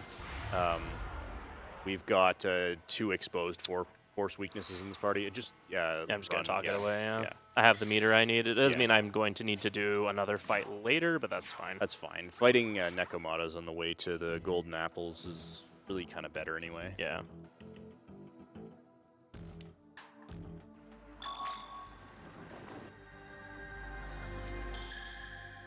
All right, so now we're going to go back to the beginning of this area and actually save the students and do an abscess and Yeah. such. And One there's more there's a Mitama as well. Kusi Mitama in this area as well. What's that? Yeah, something like that.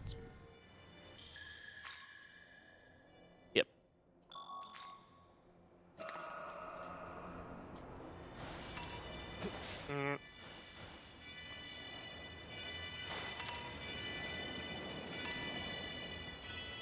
Yep. Shaggy's notes just refreshing themselves. That was my weird. notes just refresh. That scared me. Okay, we're good. Everything's Yeah. fine. Alright, let's... Oh, come on. Getting up to that Mitama can be a little annoying because you Yeah. have to walk on that very tiny beam to get to it. Yeah, you either climb up one more floor or run across the beam, which is way faster. He also saw me and ran down the ledge, which Just is hang cool. out up here until Yeah. he respawns. Yeah, there you go. There he is. Hop down into him. Oh, okay. Ooh, We're yeah. good. Yeah, Mitama's hitbox doesn't activate for quite a bit after they're there visually, so you have to be somewhat careful.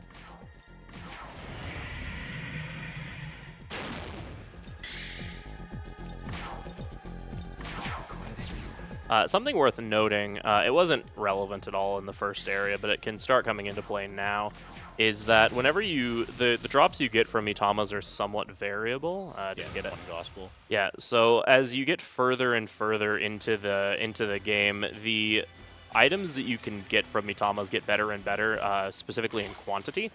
So there I got one gospel, starting in area 2, and then the chances of this increase each area you get to. You have a chance of getting an additional gospel from Kushimitama, and actually once you get into area 4, you could potentially get 3 gospels. It's not something we're dependent upon at all for the route. Yeah. The route is very much made with the plan that you'll only get 1 gospel from every single Kushimitama that you kill. However, if we do get an extra or 2 extras, it does allow us to skip some kind of annoying things later on. You need a total of 11 gospels in this run. 2 you use early, and then 9 you use for the late game. And there's quite a few more than that you can potentially get. Yeah. I've honestly forgotten how many you could theoretically get, but it's more than that. Yeah. Okay, so we've we'll rescue the last student here and finish this quest. Mothman. And then, yeah, there's a Mothman. And then we'll go to the next Abscess. So the next Abscess we're going to fight, we're over-leveled for it, so it's not a threat at all. It has 2 very important miracles on it. The first one is Knowledge of Tools, which allows your demons to use items, any item. Incredibly powerful miracle, arguably the strongest miracle in the whole game. I think, my opinion, Unforgotten Memories is slightly better, but definitely casually, Knowledge of Tools is the best miracle in the game. It also has Demonic Discipline on it, which increases the amount of experience your backline demons get. So just more synergy for Unforgotten Memories to do its work. That is a That nasty was spawn really pattern. mean. Ooh. And now we get a second wave of enemies because of how Yeah. far back they spawned. All right, we're good. When enemies spawn in for abscesses, it's completely random where they spawn, and that can lead to some situations like that where you just have to step back and try again. All right, apologies to all the He homeboys in chat, but these snowmen got to burn. Yep. I thought we were supposed to save the Jack Frosts. We saved the Jack Frost. I We didn't say saved- anything else about the other ones. We saved the friendly Jack Frost. That's fair. We still use an ice dampener here because 2 of our party members are weak to ice, so it's kind of just annoying to let them hit you. Yeah. You're not under threat here, but you can save a little bit of time. Oh, hey, the Mirage actually landed on that Jack Frost. I don't think we actually got a Mirage against Nua, unless I'm No. forgetting. Yeah. No, I don't think we did. Not that it matters, it's just kind of funny. Yo. Here we go. Saddest death sound effect in the game. Whoops. Little happy jump there. All right. Now we'll head back to Fairy Village and do 2 things. Finish the Golden Apple quest, as well as finish out getting the rest of the experience we need. Golden Apple quest is just more collecting. There's 3 of them that are scattered in an area that we haven't gone to yet, and we just need to go pick them up. So real quick, I'm going to be tagging out off the host desk for Norimaki. Thank you again so much, and look forward to the rest of this awesome SMT 5 speedrun. Yo, thanks so Ghoul. much, Ghoul. Keeanolookaline. There we go. Yeah, our first apple is just right over here.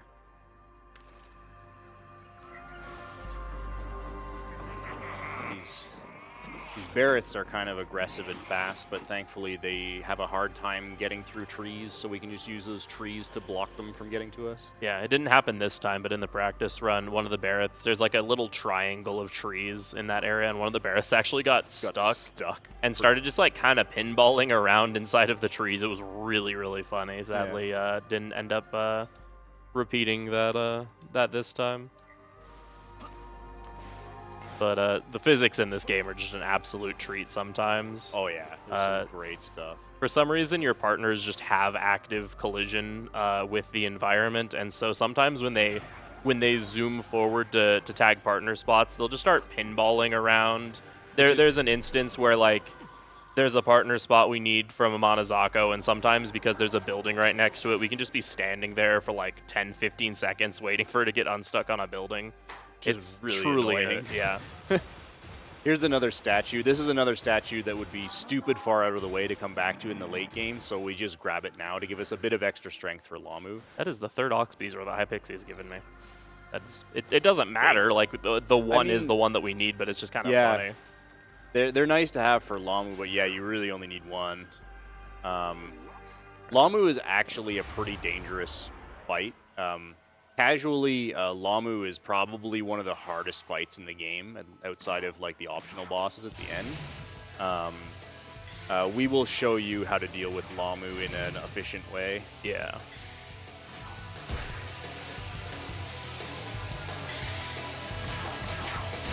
This is a fairly low experience encounter. Yeah, I don't need that much. Like that should be fine. You think that's enough? We'll check. It's 15k. Yeah, we're fine. Yeah, you're fine. All right. You know the bar ranges better than I do.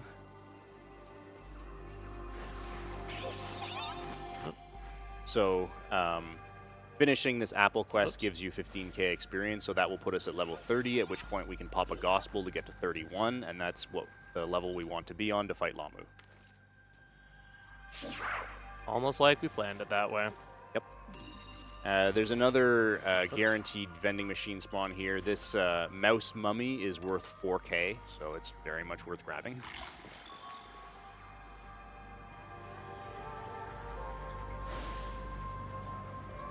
And yeah, now we'll be turning in the apples, getting that level, and we will progress the game to the point where we can actually go fight Lamu. Yeah, so completing this quest fixes the broken plot flags, and because we have the font right in front of Lamu already tagged, we can just warp there and go fight him.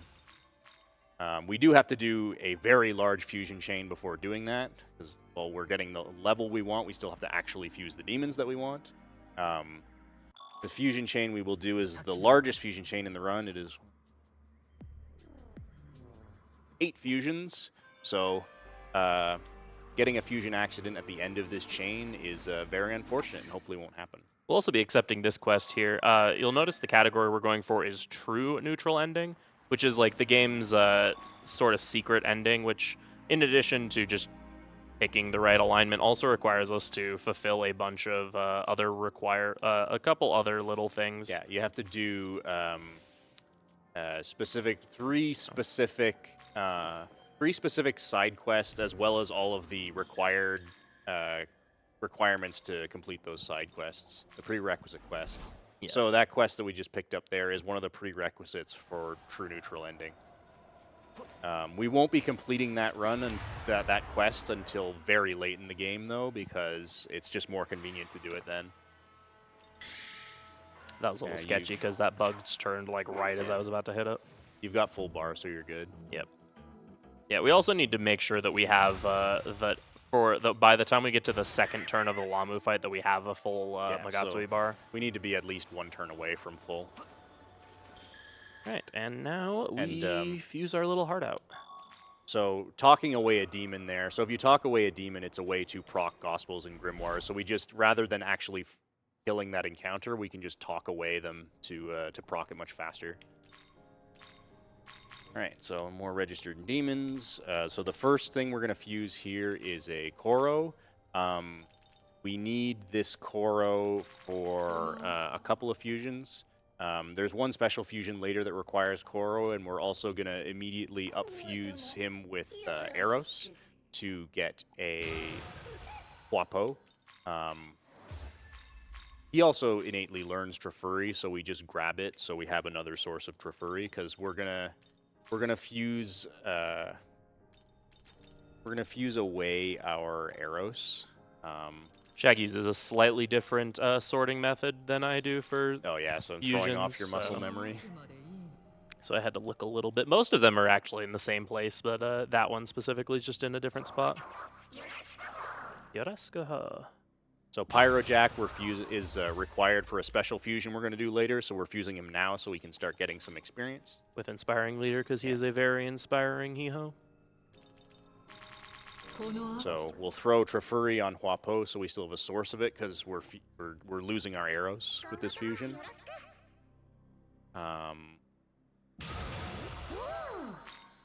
We're also passing Beast Eye and Inspiring Leader.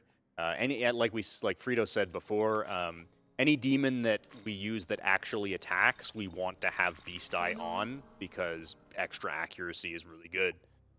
So that's kind of the big reason we gave Beast Eye to Inagami. So Inagami has both Inspiring Leader and Beast Eye, which are two skills that we ideally want on like every demon. So we try to use Inagami in as many fusions as possible. He's also not that expensive. He's worth about 8K, I think, which is very affordable. Yeah.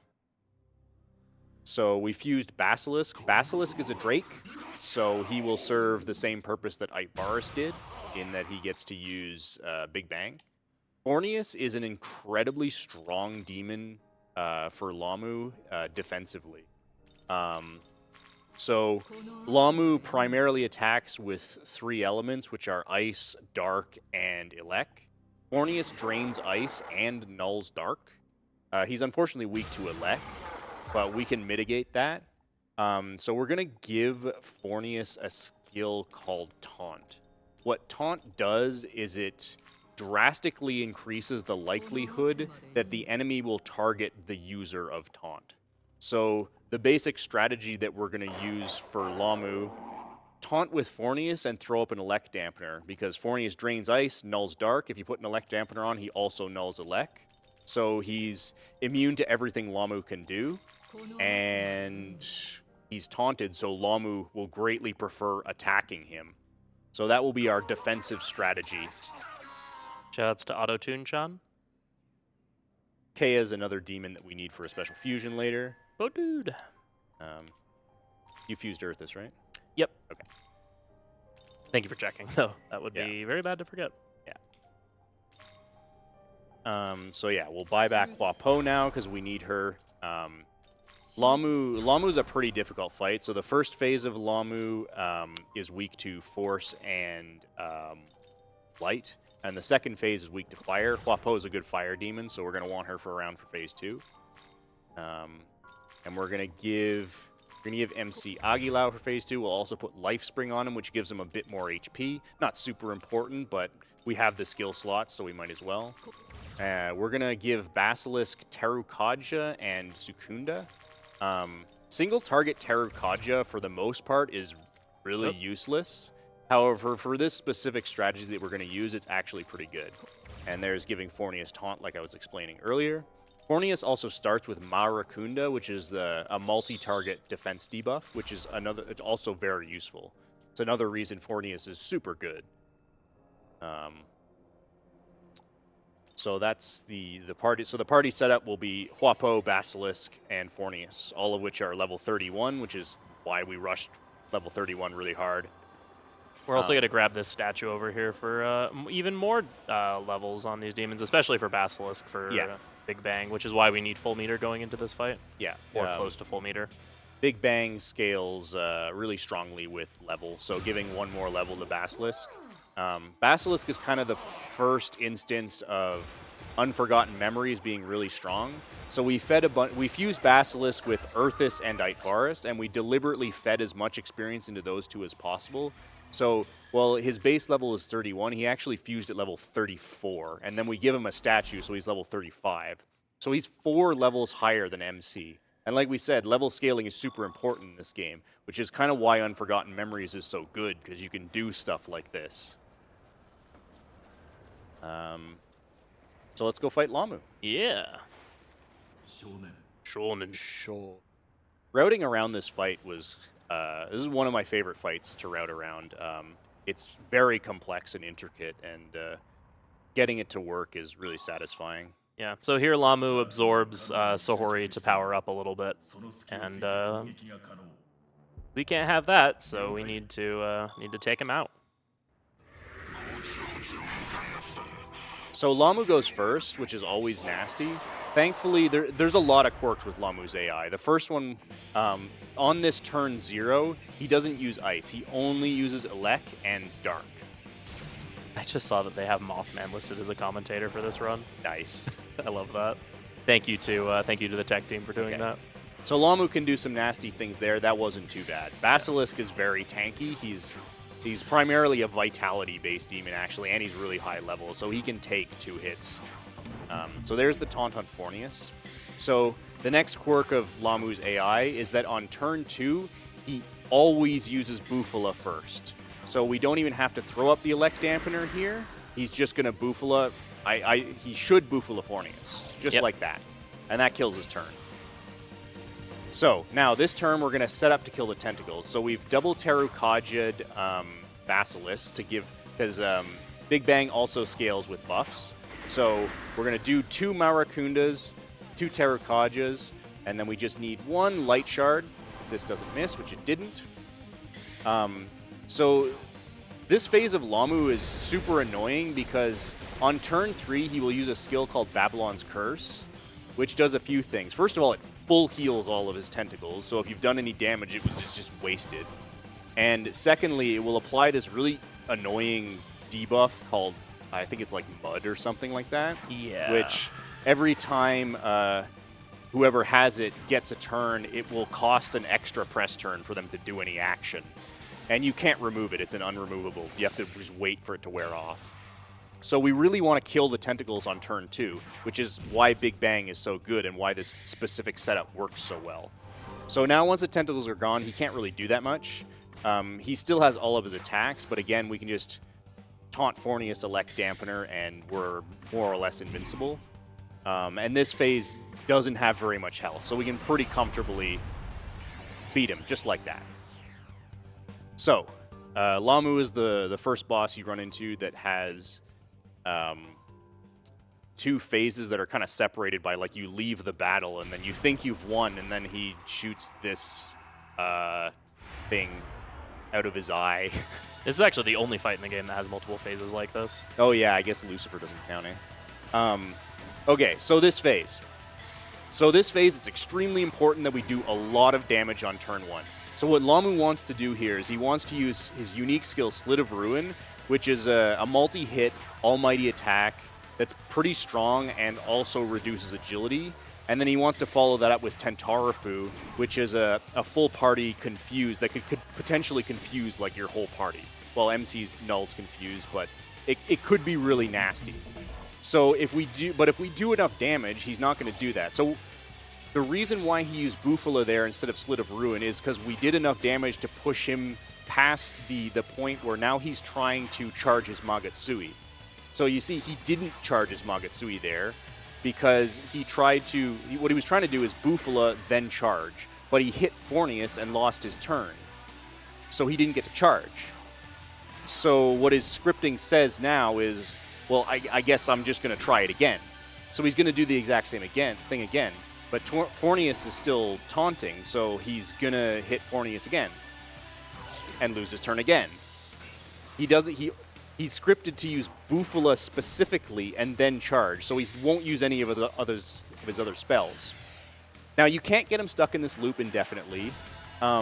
Any enemy in the game, if they try to charge twice and fail to do so both times, then what they'll do is on their first press turn instead of their last, they will charge. Now that's still really good for us because that consumes their entire turn. So you'll see here, he's going to charge, and both of his press turns are gone. And like every other boss in this game, what he does with this charge is 100% consistent. In this case, it's Mazionga. So Elect Dampener solves the problem. And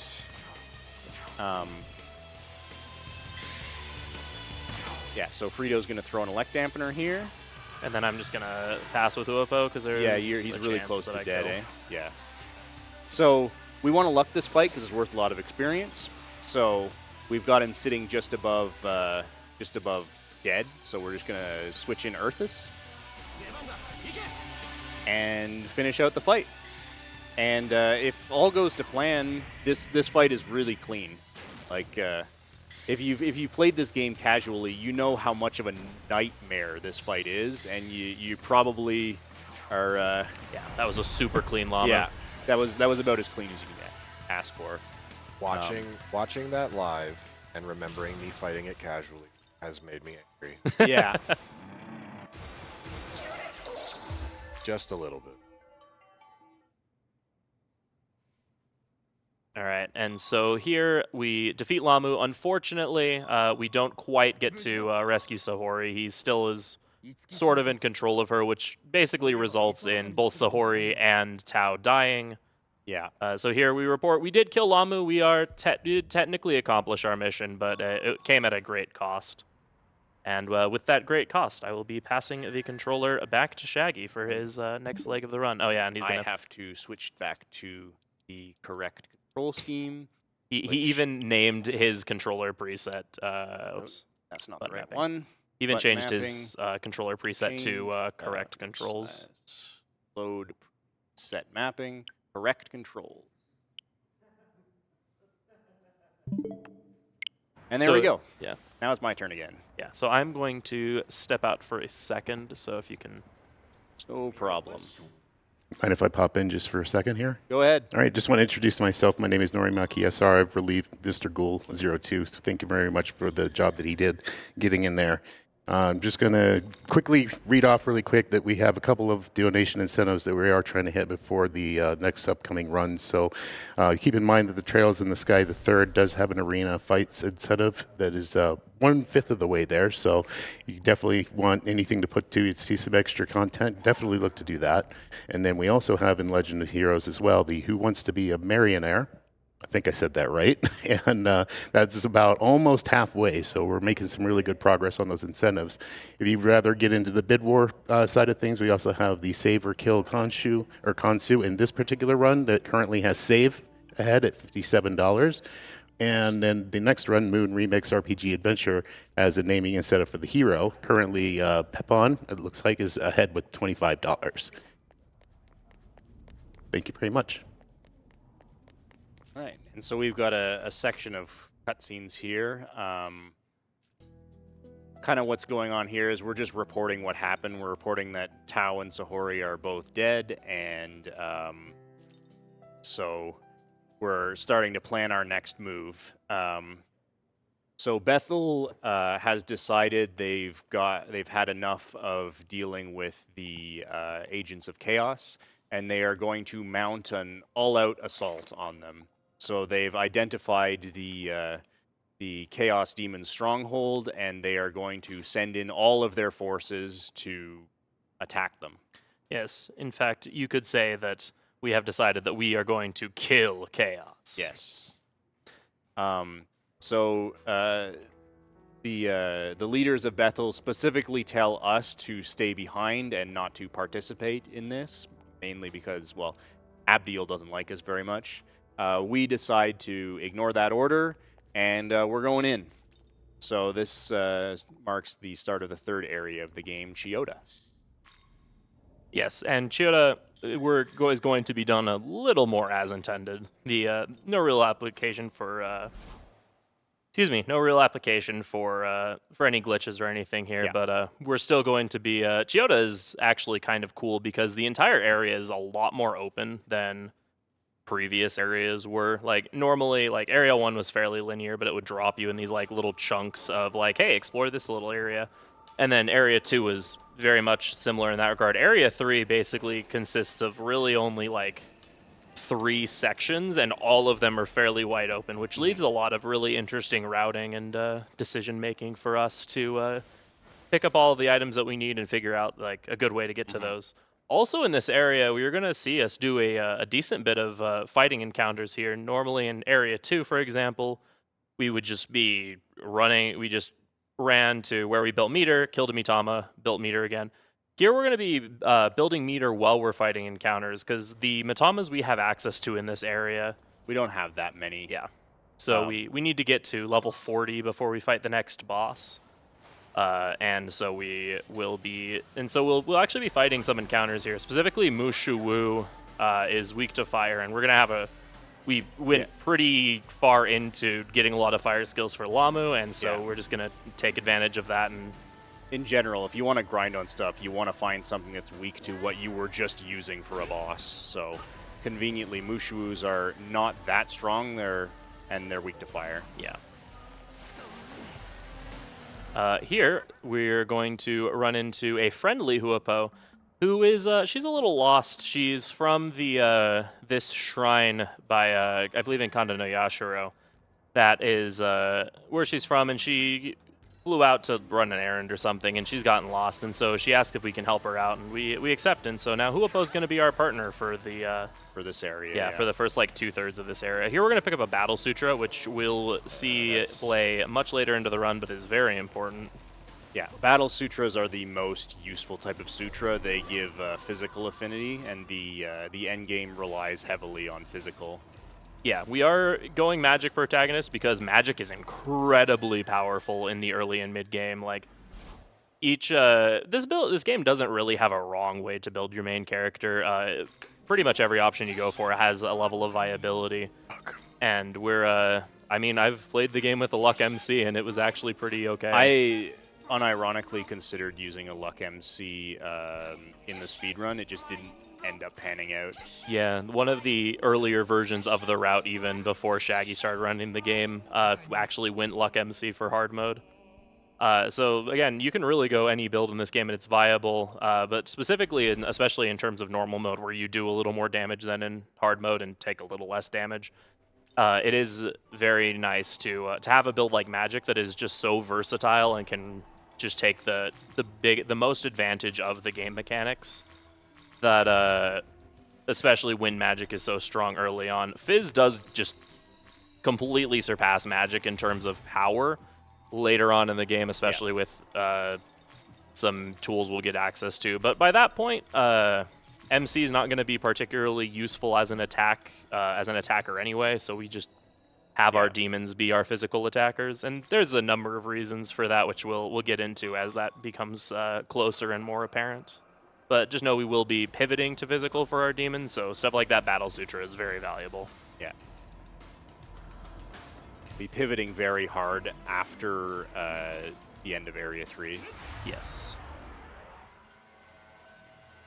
So ideally, you get encounters here with either 2, 3, or 4 moves. Ideally, I get the more the better, because it doesn't make the encounter any harder to kill and is just worth more experience. 3 is fine. It's more, you're more likely to see 2. Yeah.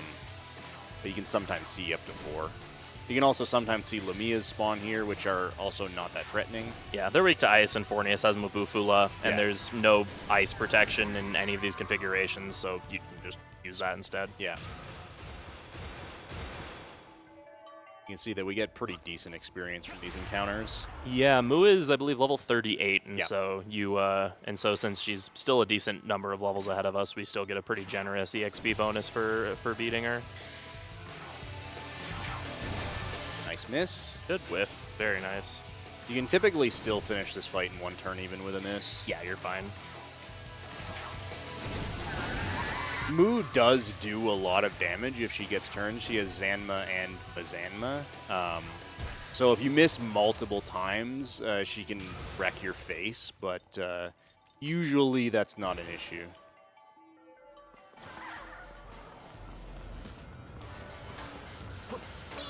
Oh, That's annoying. that's yeah. Where's the other one?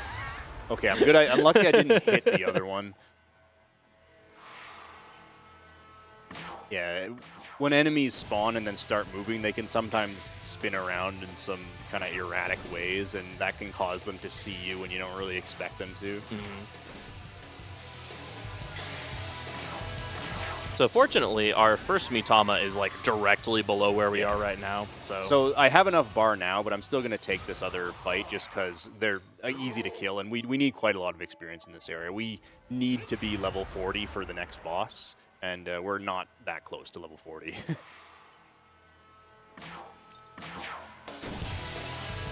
Do we have a time for a quick thing from the host stand? yeah, absolutely. Yeah, absolutely. I actually did have a donation come in while you were guys talking about the setup there. I got a $5 donation from Itzy, who just says, "Young man, can I interest you in some hula of misfortune?" Thank you very much for that donation. And just to put out there as well, of course, we have our marathon long incentives as well. We still have the Buster Sword replica, which involves a $250 cumulative donation for that to be put in for the bid for that. And then the custom Game Boy Advance SP and the Dark Souls Mini Shadow Box are both available with $75 cumulative for the Game Boy Advance SP and the Dark Souls Mini Shadow Box being just a donation of $50. Both of those are open up until the Live Alive run that's just down the road a couple of games from now. So be aware of that if you would like to get in for those. Make sure you donate before the Live Alive event or the Live Alive game, and we'll get you in for the drawings. Thank you. Oh, did you get a Mushu essence drop? Guessing or Did I forget? you didn't grab the chest? Okay, thank you for pointing that out. That wouldn't be the first time that I've forgotten that chest. So. I saw you jump, and I'm like, oh, he must have gotten a drop, but I figured I'd check. I mean, maybe I did. I wasn't paying attention, but yeah, I've had a run where I forget to pick this up. Oh, you also skipped the essence chest or the glory chest. I'm good at this game, I swear. It's all right. Mm-hmm.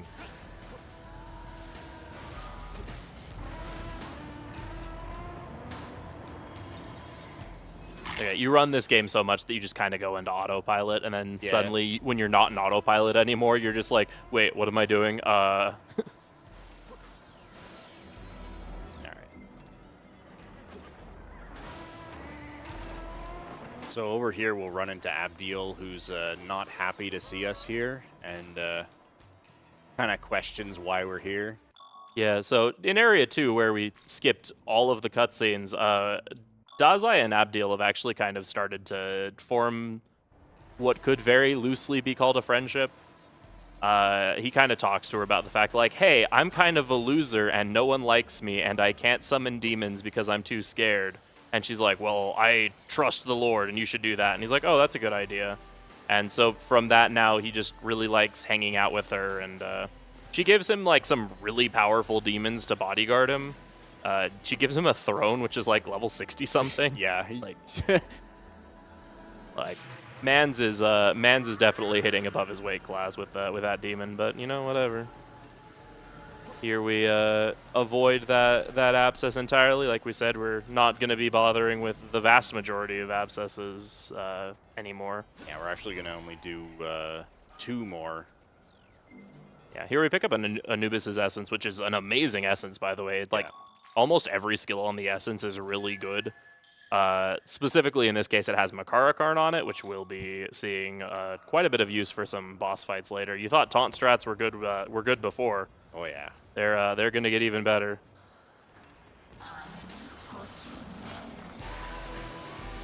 So at this point, the game warns you about this, but now on some of these rooftops, you'll see Shaggy doing some otherwise really interesting looking movement where he's really hugging the walls on these buildings.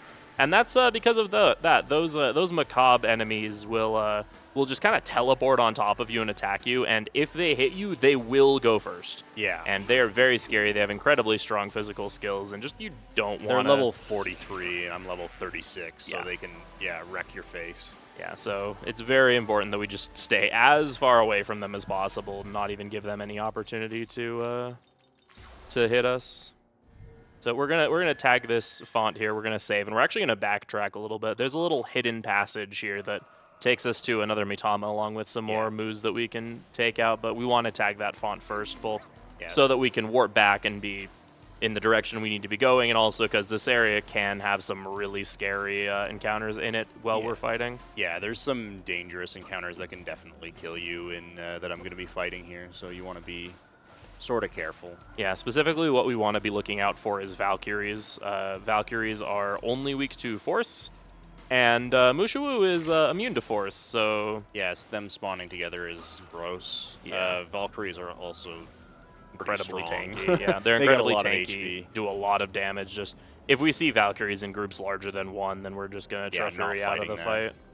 Naga Raja can also kill you because he has Shockbound and Ice Breath, and if those are random hit skills, and if they hit your demons that are weak and don't hit your demons that are null them, then yeah, they can do a lot. Yeah. And if they hit dubs on, this is a really good encounter. Ooh, to this get. is good. It's the pyramid of moves. Yeah, this is a lot of experience, and it's, I mean, assuming no miss, this is really easy to kill. You could say this encounter is very ootiful. So for some reason in newer translations of this game, they renamed this demon from Moshuvu to Mushuwu. So just ooified this demon. That encounter is amazing EXP and usually pretty safe. If you whiff, then if you whiff and more than like a couple of them live, then you're probably just dead. Yeah. But okay, this encounter is another one that's not too bad. It can be dangerous, so I'll play it a bit safe. But because this Raja Naga has a lot of HP and hurts. Yeah, he's classed as a big enemy, so he gets 2 turns. That's not good. Yeah, I'd probably just Truffery out. YOLO it. I think this is fine. I shouldn't have done that, should I? I know what I'll do. Yeah, here's what I'm gonna do. I'm gonna.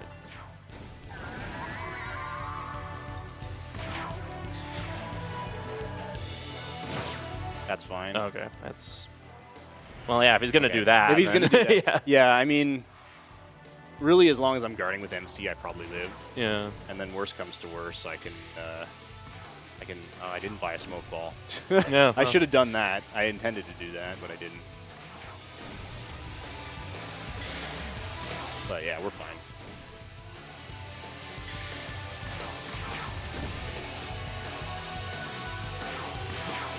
Yeah. Very tanky. He's also a pretty high level, which contributes to that. But you do get a lot of UXP for if you manage to get the kill, so very worth it. Glory chest again. My God. Yeah, thank you. Gotta say hi to Kurama. And meter should be fine, yeah. Yeah, I've got.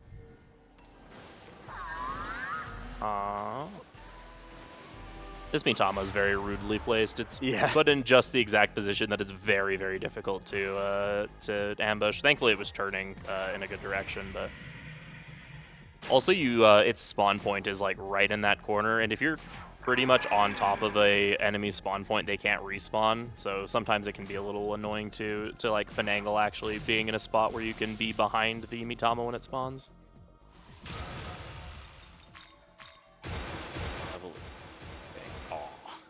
I almost landed experience perfectly there and wouldn't have to fight anymore. If you're less than 3. What did I write down? 3.8k. Then you're done. Mm-hmm. So I'll have to fight something. So some more stuff I'll pick up over here. This partner spot has 2 magic incenses, which boost demons' magic, and this has a couple of grimoires in it.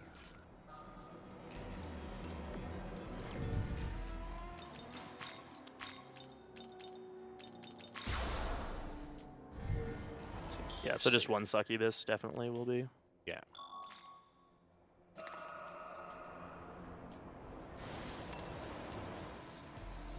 Succubus can be kind of annoying to fight. She resists fire and nulls ice. However, she is weak to light, so you can just...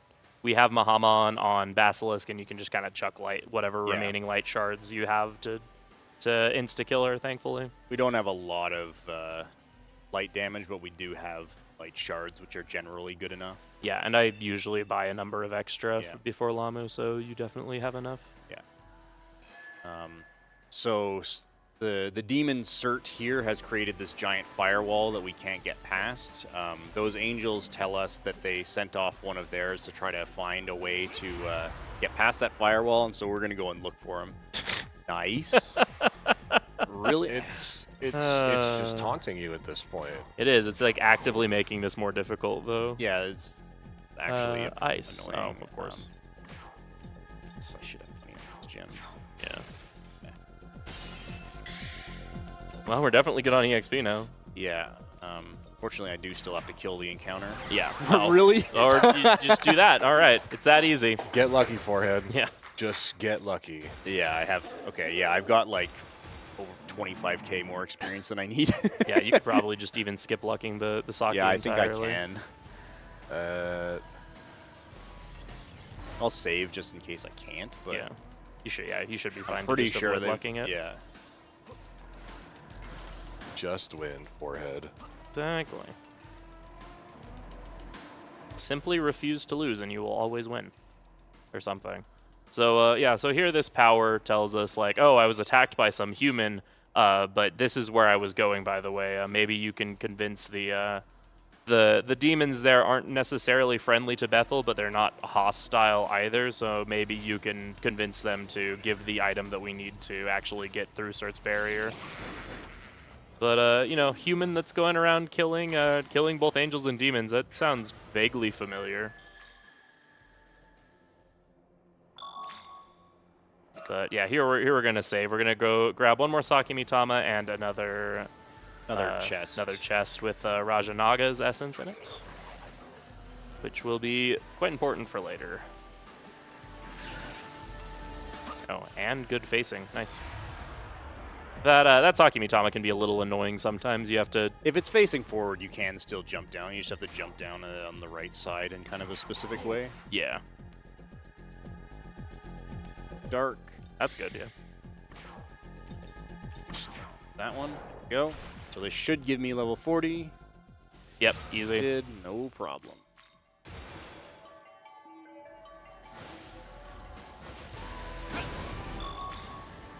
All right, and now we have another pretty big menu here. I actually don't have it up on my end, but we have a pretty big menu here. We're going to be using some very, very powerful demons that will be getting us through the rest of Area 3.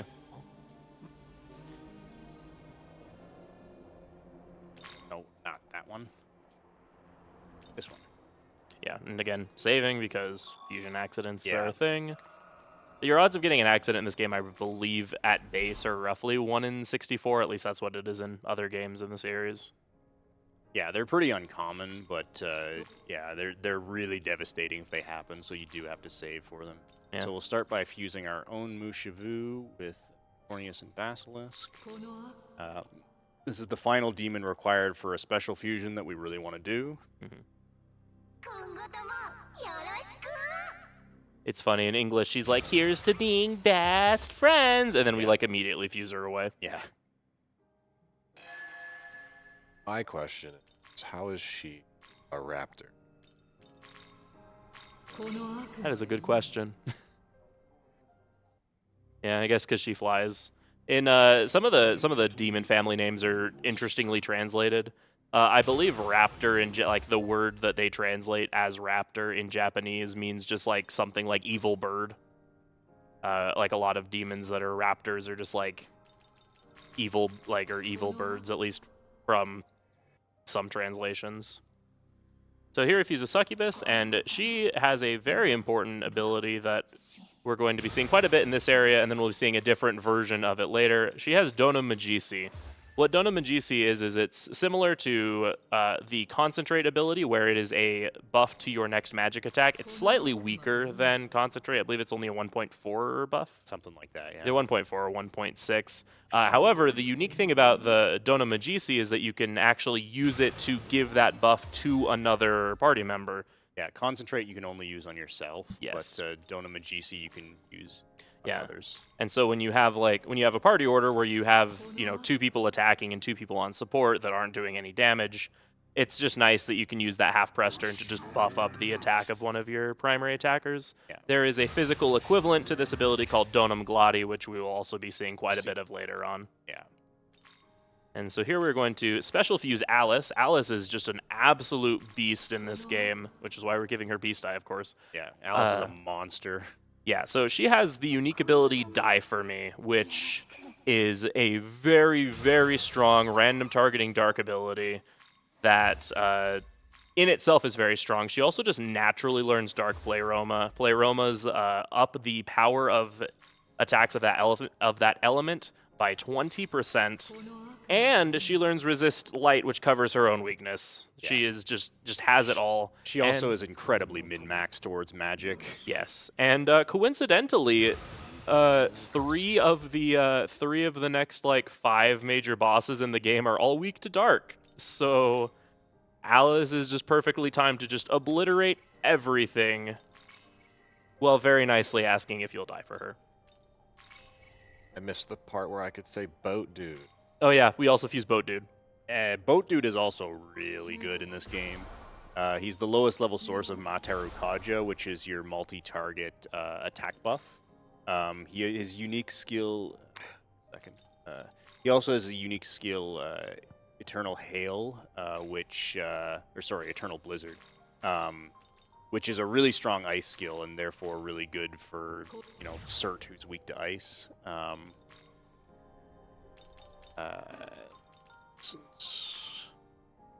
Here, Moragian. Okay. So Boat Dude will be our primary support for the rest of this area. He also has very high support affinity. So he actually has some ability to cast some of the really expensive support skills that we're gonna expect him to be using. Yeah, and we also, that Aiding Sutra that we picked up in Area 1, we will be using on him to further lower that cost. As well as all of the stamina incense that we've picked up, which is 3 so far. So we'll use a bunch of items now. Firstly, we'll use these glory crystals. And we'll use a grimoire on Boat Dude. Alice can get more magic, plus 61. And Stamina on Boat Dude. Aiding on Boat Dude, and then both of the ice on Boat Dude. Yeah. Okay. Now we're ready to fight the next boss. Yeah. So last time we met up with Nua, she fought us. She was interested in us because there hasn't been a Nahobino scene in a very long time, as they were forbidden. And now her partner Yakumo wants to take a shot at us. We find out that they're also probably a Nahobino pair. They just don't run around fused.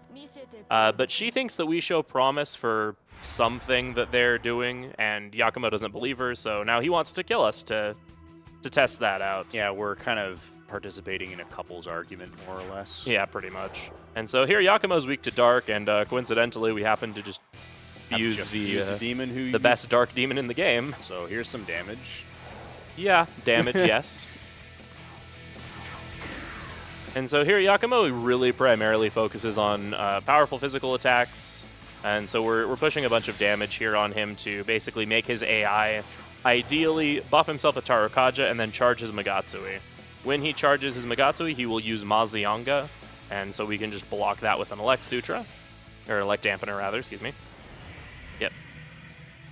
And from there, just kind of focus fire him down. We will need to use a Fizz Dampener on one of our turns to block him using Deathbound, which is a strong AoE Fizz skill. But for the most part, we're just going to see how Alice will just absolutely destroy the next couple of bosses here.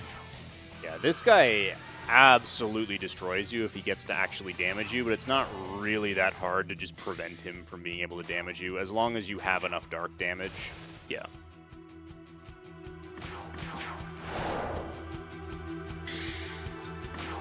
Yeah, and here we'll be seeing the first usage of Dona Magisi. Just because we have the extra turn on Succubus there. Here's where we'll use the Fist Dampener. We do actually have enough damage to just finish this turn, but well, actually, no, I could do that. I could have done that because I had the extra bar because I didn't have to luck the Saki. Okay, well, I autopiloted the normal strategy, so my bad. Yeah, normally you'd want to have full meter at the very end of this still fight. be able to finish here if I do. I'm going to try. Yeah, I think hail I die can- for me. Hail Bufalo. die for me, Bufalo might kill. Or just die for me because Alice is just that good. 1,000 damage die for me. Goodbye, great value, Rido. Yes. For now. Okay. And here's a Stoma. Yes, Astoma in this game is incredibly powerful. In most SMT games, what Astoma does is it stops you from getting random encounters if you are usually around 5 or more levels higher than the enemies in the area. Not in this game. In this game, if you have Astoma active, it will just remove every single random encounter in the game. Yeah. And it lasts basically until the next new moon cycle. Which in this game is a very, very long time. I believe each section of your moon cycle takes about 20 seconds of running to actually expire.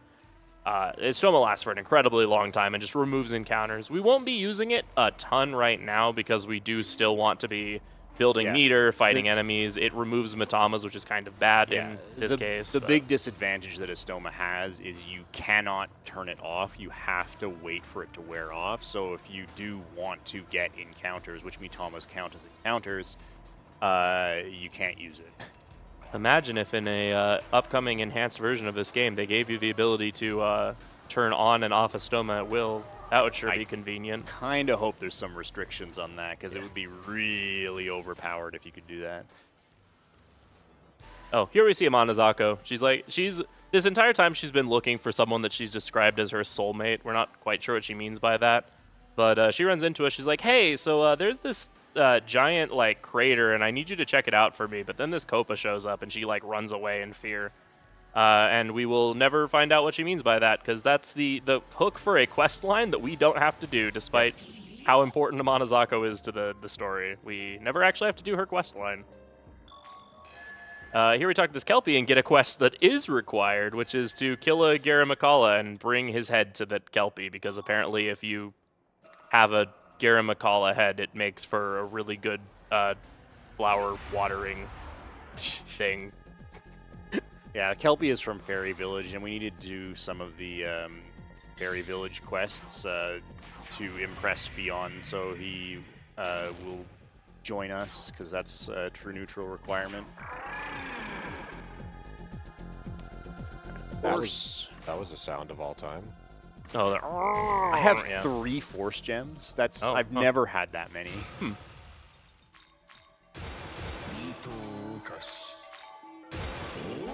We don't want to get rid of that skill. I need that. Monkey.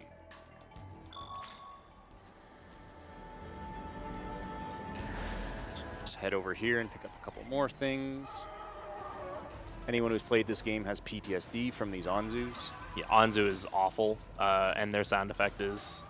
flying enemies in this game are annoying, because most of the time in this game, when you get to be a higher level than enemies, they'll actually start to be afraid of you and run away and just, in general, not bother you. Yeah, not Anzus. Flying enemies will always attack you, no matter... You could be level 99, and Anzu and Zhen will still just try to attack you, and which is really annoying, because they're kind of a big threat, because they have some spells that do a lot of damage along with some other abilities, and they have very large and deceptive hitboxes, and so they can just... Yeah, they're also pretty fast and rush you really hard.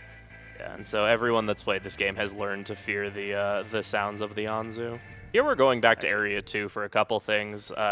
There is actually a abscess here that we really want to do because it has a skill slot. Also, we want to say hi to Mothman again. Hi, Mothman.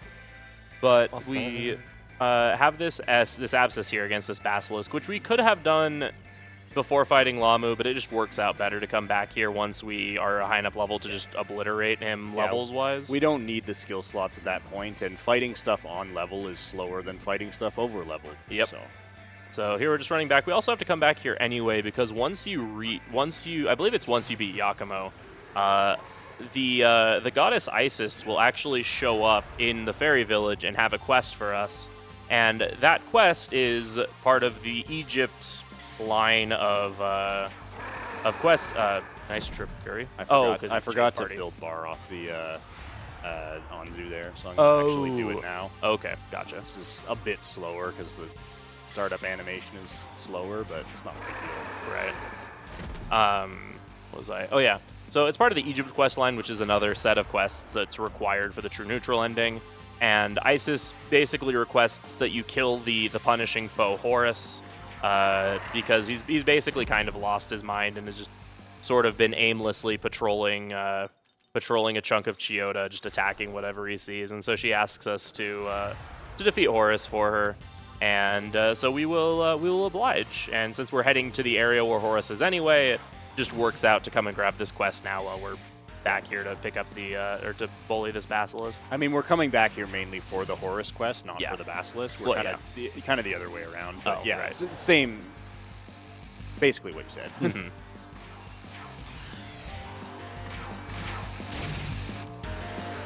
Yeah. So while we're finishing up this this fight here and grabbing the quest, this is a good time to throw it back to the host for if they have anything for us. Thank you very much. Appreciate that. I was a little remiss earlier when I was talking about the upcoming prize incentives that were available up until the live run. So I also want to put out there that the Black Mage Perler and the Trails of Cold Steel 2 Relentless Collection Edition are also part of that block that is available for a $5 donation for the Perler and $15 for the Collector's Edition, available up until the Live Alive run. So if you do want to have a shot at getting those, please do donate for those as well to be part of the drawing for that.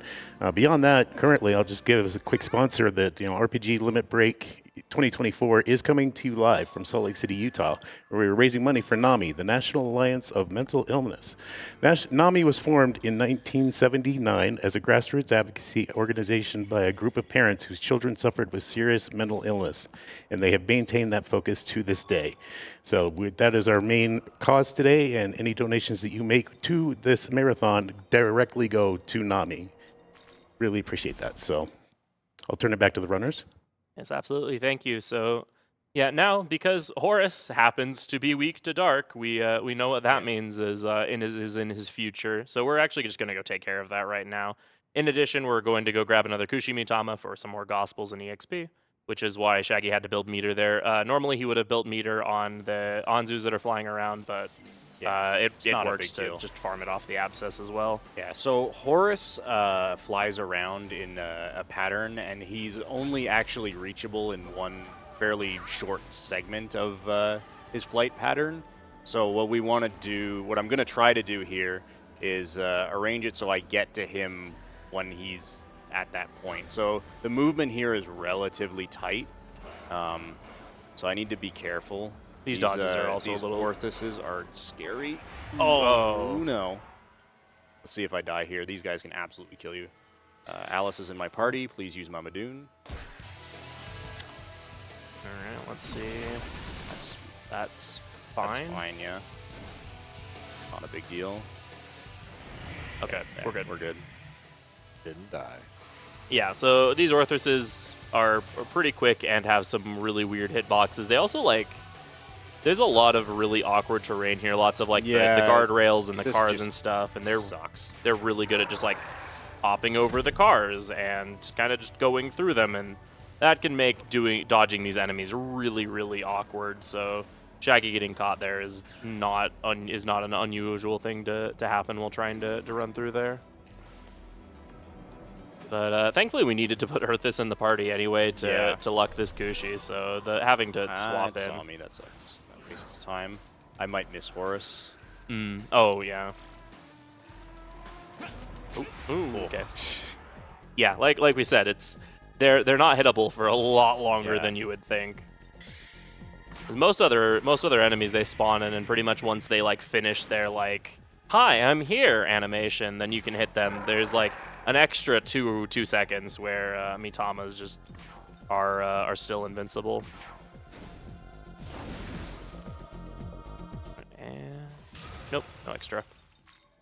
From this point on, I'll try to keep an eye out for getting an extra, because like you said, it especially in my part of the run up here at the end, getting just one extra is a pretty big deal for me. So or it skips just one really annoying partner spot. So getting the extra and like seeing it would be nice. Nice Alice Essence. Not that it matters, Completely but useless, but yeah. Did we not get an extra Grimoire from the extra Tama that we killed in the random encounter? that was a Saki Mitama. Those drop money. Oh, oops. So now is when I can start using Estoma, because I mean to fall down there. Yeah, I'm we're definitely definitely not missing making Horus. Fuck. That's okay. So I can start using Estoma now, so you can see it just completely removes these encounters. Yeah, this upcoming ledge is where we mentioned some of these grabbable ledges. This have, one is... Oh, I got it first try. Hey, let's go. Some of those ledges have very there's awkward Horus. collision. Oh, this is... No, I don't think I make that. Yeah, no. If I get this, I'm going to be just barely get this, but I'm pretty sure I missed it.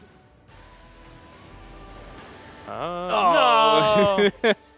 That's a shame. Baby, come back. So you can see how long I'll have to wait. Yeah, so we're just going to be sitting here for like the next 30 seconds or so. So if you have anything to plug or anything, this is the perfect chance because we'll just be waiting here. Sounds good. I'll take that opportunity for now. So we'll just kind of cover a lot of things. So this year, obviously, we've got sponsors for RPG Limit Break. I'll talk a little bit about Deck 13. They have a very interesting blurb to read, and I promise I'm not ad-libbing this, so bear with. But blah, blah, blah. Some marketing speech here about how great we are. Honestly, who cares? Yeah, we publish games, and you should only care for the games. Enjoy our games. Waitlist them, and support cool indies. Take a look at Drova, Spindle, Elements Destiny, Chain Decos, and Crosscode. So, thank you very much there, Deck 13, for sponsoring us this year. It's great to have you on board.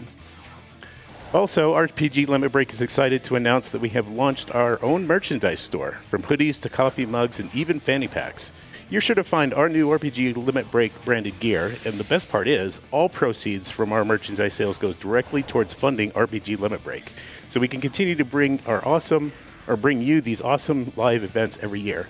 To visit our online store, please visit www.store.rpglimitbreak.com. Awesome. Thank you so much. Yeah, so Horus here, weak to dark. Oh, Nice. okay, very nice. Well, when he charges, he uses Mahaman, so we can just throw up a light dampener and eat his turn. Yeah, he's weak to dark, so we just continuously pelt him with dark attacks, and he doesn't last particularly long after that. Yeah, he doesn't have that much HP. And we Yeah, have very strong dark damage. Yeah, despite being labeled as a punishing foe, he's actually like on level for this area, which is kind of interesting. Should be able to just go for the kill here if I don't miss. Oh yeah, absolutely, you're good. Oh yeah, you're Very, so good. very good.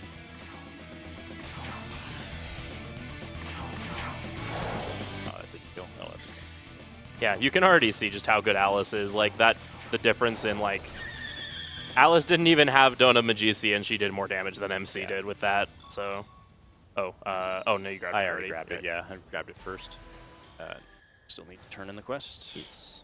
Yeah, so here we'll now finish up our business, stopping by the Kunitsukami, which are another faction of deities in Japanese folklore. That they have the talisman that will allow us to pass through Cert's firewall, you know, hack into his programs and all that stuff. That also Nice Mitama. nice our Mitama that we can't fight because we have a Stoma up. Yeah. Nice. Wouldn't fight it anyway. It's not worth it. Fair enough. But also we drop off the Huopo. She's like, oh, thanks. You totally remembered that this is what we were doing, and it wasn't just a convenience. And she gives us a Silky Essence, which is Somewhat very useful, yeah. yeah, It's got Buffalo on it, which helps. yeah. It's coincidentally she gives us Buffalo right before we fight the giant fire guy who's weak to ice. So Yeah. You've got a lot of other options for ice damage, but That's true. Completely free Buffalo, it's the fastest. right. So here, these three, they ask us kind of about what Bethel's even trying to accomplish here, fighting the demons, and we sort of answer evasively, like, yeah, I don't know. We're kind of in this for ourselves almost a little bit. And here we're gonna do a quick menu. We're gonna change up our skills here. Like we said, we're going into Cert, so we want to kit up some of our MC and Succubus with a different ice skill. And we're going to just restock on all of our dampeners and such, and some spy glasses. That should be enough spy glasses to get us through the rest of the game. Yeah, should be. And we also need a Basilisk Essence. You can buy some essences. They're generally fairly expensive, so you want to avoid doing that.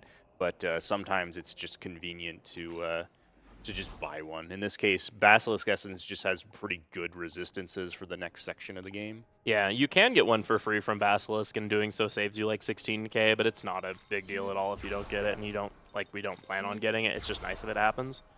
So here we're buying our 3rd skill slots, which is nice, and we will be giving this, we have this slime here, level 1 slime. He's already level 16. We're giving him Inspiring Leader, so he gets even more EXP.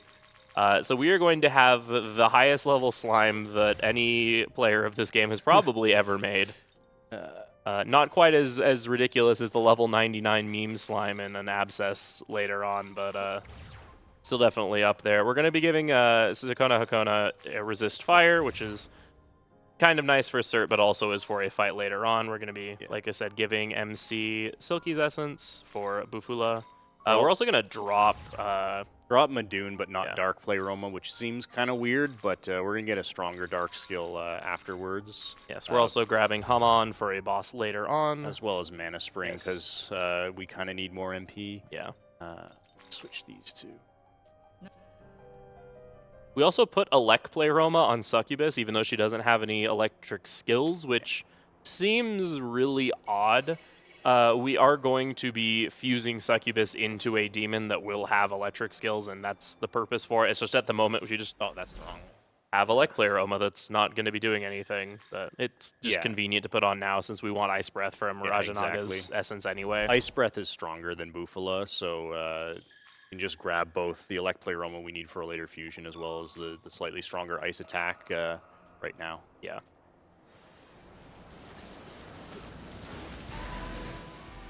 All right, so time for Cert. Cert, as you can probably guess, likes to use fire damage. Fire What? and physical, yeah. No way.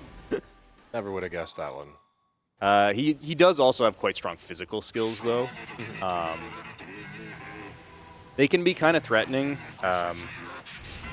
He's got a lot of HP, but he doesn't really have anything that's truly terrifying. It's just if he gets some like lucky crits or something, he could kill you.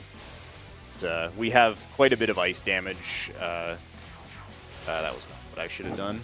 Yeah, older versions of this of the normal route actually used Black Frost here with Ice Draco Strike, and Draco Strikes are an interesting addition to SMT5, where they are they're physical skills, but they actually have an elemental property. It just gives physical that ability to take advantage of weaknesses. Yeah, they're kind of strength-based elemental skills, basically. Yeah, and so we had Black Frost with Ice Draco Strike here, and Draco Strikes do proc counter, which Yeah. Cert does have, so this fight was a little interesting then. Oh, that's an Dacunda interesting early. Dacunda. Huh. That's very odd. So Cert is a fun fight in that he's a completely scripted fight, except for when he just does weird things, and sometimes he just. I never decide- really figured out this fight. You kind of Yeah. just go for it.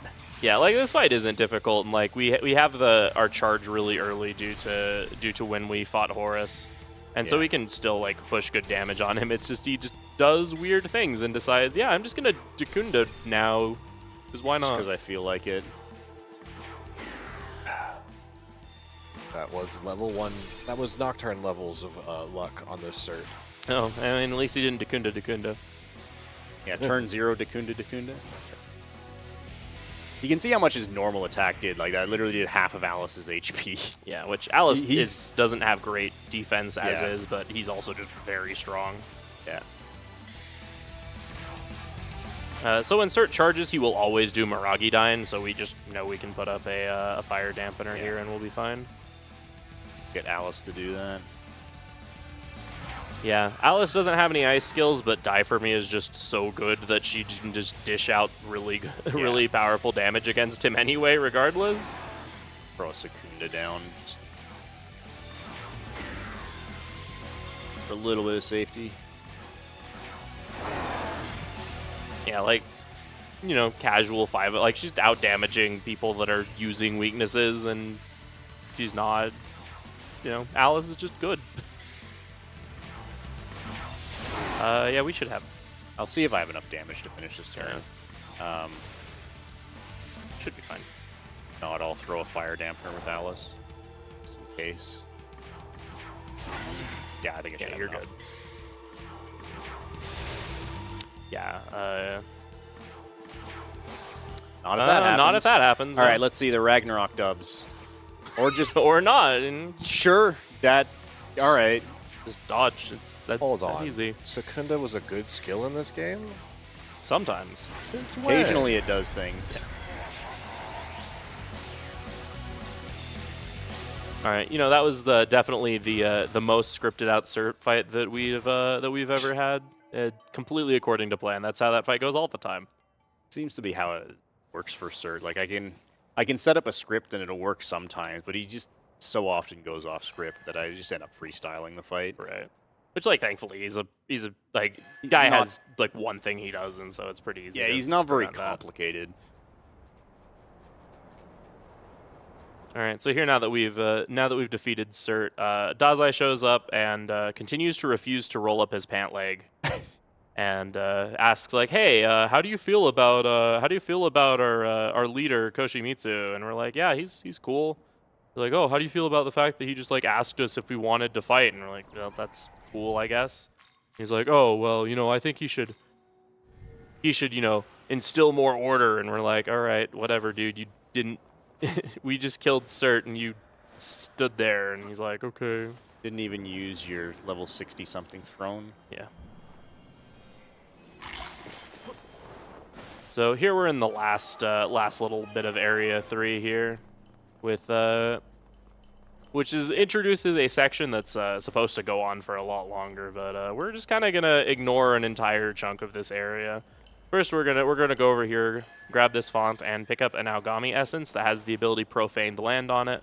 It is a unique skill to the main character that is Dark Element, and it is stronger than Mudun. It can't inflict insta-kill, but we don't care about that because we're only gonna be using it against bosses that are immune to insta-kill. It's got the same damage value as Die For Me, so it's quite strong. Yeah. It just can't multi-hit. Yeah. So the next boss is kind of cool. You want to talk about? Yeah. Ishtar? So we're going to grab the statue again. It's super far out of the way, and it also helps to just have extra damage for the next fight. So Ishtar is an interesting boss fight. Pretty soon here, we're gonna run into a little starfish friend, Dekarabi, who's gonna tell us, hey, the goddess Ishtar is back, and she is mad, and she has hooked up a bunch of pillars throughout all of Chiyoda to basically funnel all of the Magatsuhi directly into her to power her up. And if you go fight her right now, you are not going to have a good time. She is just going to absolutely destroy you. You should pay me all this money so that I can tell you where these pillars are so you can break them to have even a hope of defeating the great goddess Ishtar. You're like, man, you have no idea how doomed you are if you just go in like right now and fight her. And we're like, oh, okay, cool story. And then we're just going to go and fight her without breaking any of these pillars. Yeah. And essentially what this does is you'll notice she'll have a couple of turns. By default, Ishtar has 8 press turns, which is more than any other enemy in the game. It's only a handful. Yeah, it's a couple. And she likes to use those press turns very effectively with lots of electric abilities and light abilities. MC is weak to electricity, which is pretty nasty. And she also has a unique skill called Dreadful Gleam that just does a ton of elect damage, and it pierces, so even if we were to like figure out a way to block it, it would still ignore that. All these horrible, horrible things. And, we're just kind of going to deal with it because Taunt and Makarakarn is a somewhat combo. okay, powerful combo. Fair and balanced. So we're actually going to get rid of Beast Eye, which I only point out because it goes against every single every fiber of a runner of this game's being to ditch Beast Eye. But Boat Dude's not going to be attacking anymore, so he doesn't need it. Yeah. We're also going to give Boat Dude Makarakarn, Donum Gladi, and Taunt. So yeah, from now on, Boat Dude will be using Tarakaja to buff the party, along with just soaking aggro from the next 3 bosses. Yeah, Boat Dude's on full support from now on. He's at the point where he's low enough level that his damage is not relevant. Yeah. But he's still very good on support, so we're keeping him around. Yeah, for those who saw the the schedule reveal pre-show for this event, this was actually the fight that I requested be showcased to kind of show off how cool this run is, because this next fight, when it goes well, is technically very impressive from a technical standpoint. So we'll show that off. And the one nice thing about not playing in English is we don't get to hear the really gross voice filter that English Ishtar has on her. I shall wipe you from existence. JP Ishtar's way better. Yeah. Yeah, like the English voice work is really good, but for some reason they decided to throw this really gross voice filter onto a number of the demons. Also, banger alert. Oh yeah, so this song, Dancing Crazy Murder, very, very good. So what we're going to do here is, like we said, Dreadful Gleam is just absolutely destructive. It will just Kill your us. entire party, yeah. Nothing we can do about it. And so like with Lamu previously, where we wanted to push a ton of damage to just stop him from doing his unique, we're going to do the same thing here with Ishtar. Turn 1, we're just going to focus tons of damage here on Ishtar while also setting up Boat Dude's Taunt Makarakarn. And that will make it so that she's taken enough damage that she won't Dreadful Gleam, and then will instead just use Zeodyne. That will bounce, and she goes from 8 press turns to 0 press turns. She's trying to charge Magatsui right now, but since she has her 8 press turns, she wants to use 7 of them before doing that. Yeah. And she uses magic skills, which get reflected by Makarakarn. So Makarakarn is a 1-turn magic reflect shield. Reflects all magic. Yes. Which is good, because Ishtar has multiple different kinds of magic she can use, so just a single protection would not be good enough. Yeah. Also, Dampeners only remove 2 turns because they give you null, so that wouldn't stop the remaining 6 turns of attacks. So when you reflect something, it just ends the turn immediately. So we can end that very quickly.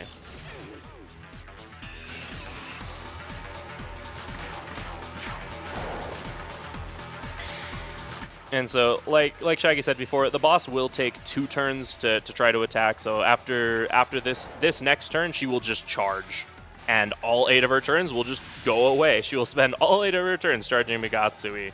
Yeah. And thankfully, we do have the damage set up that we can just kill her from then on. And we will be lucking her because she is quite a high level and gives a good amount of money.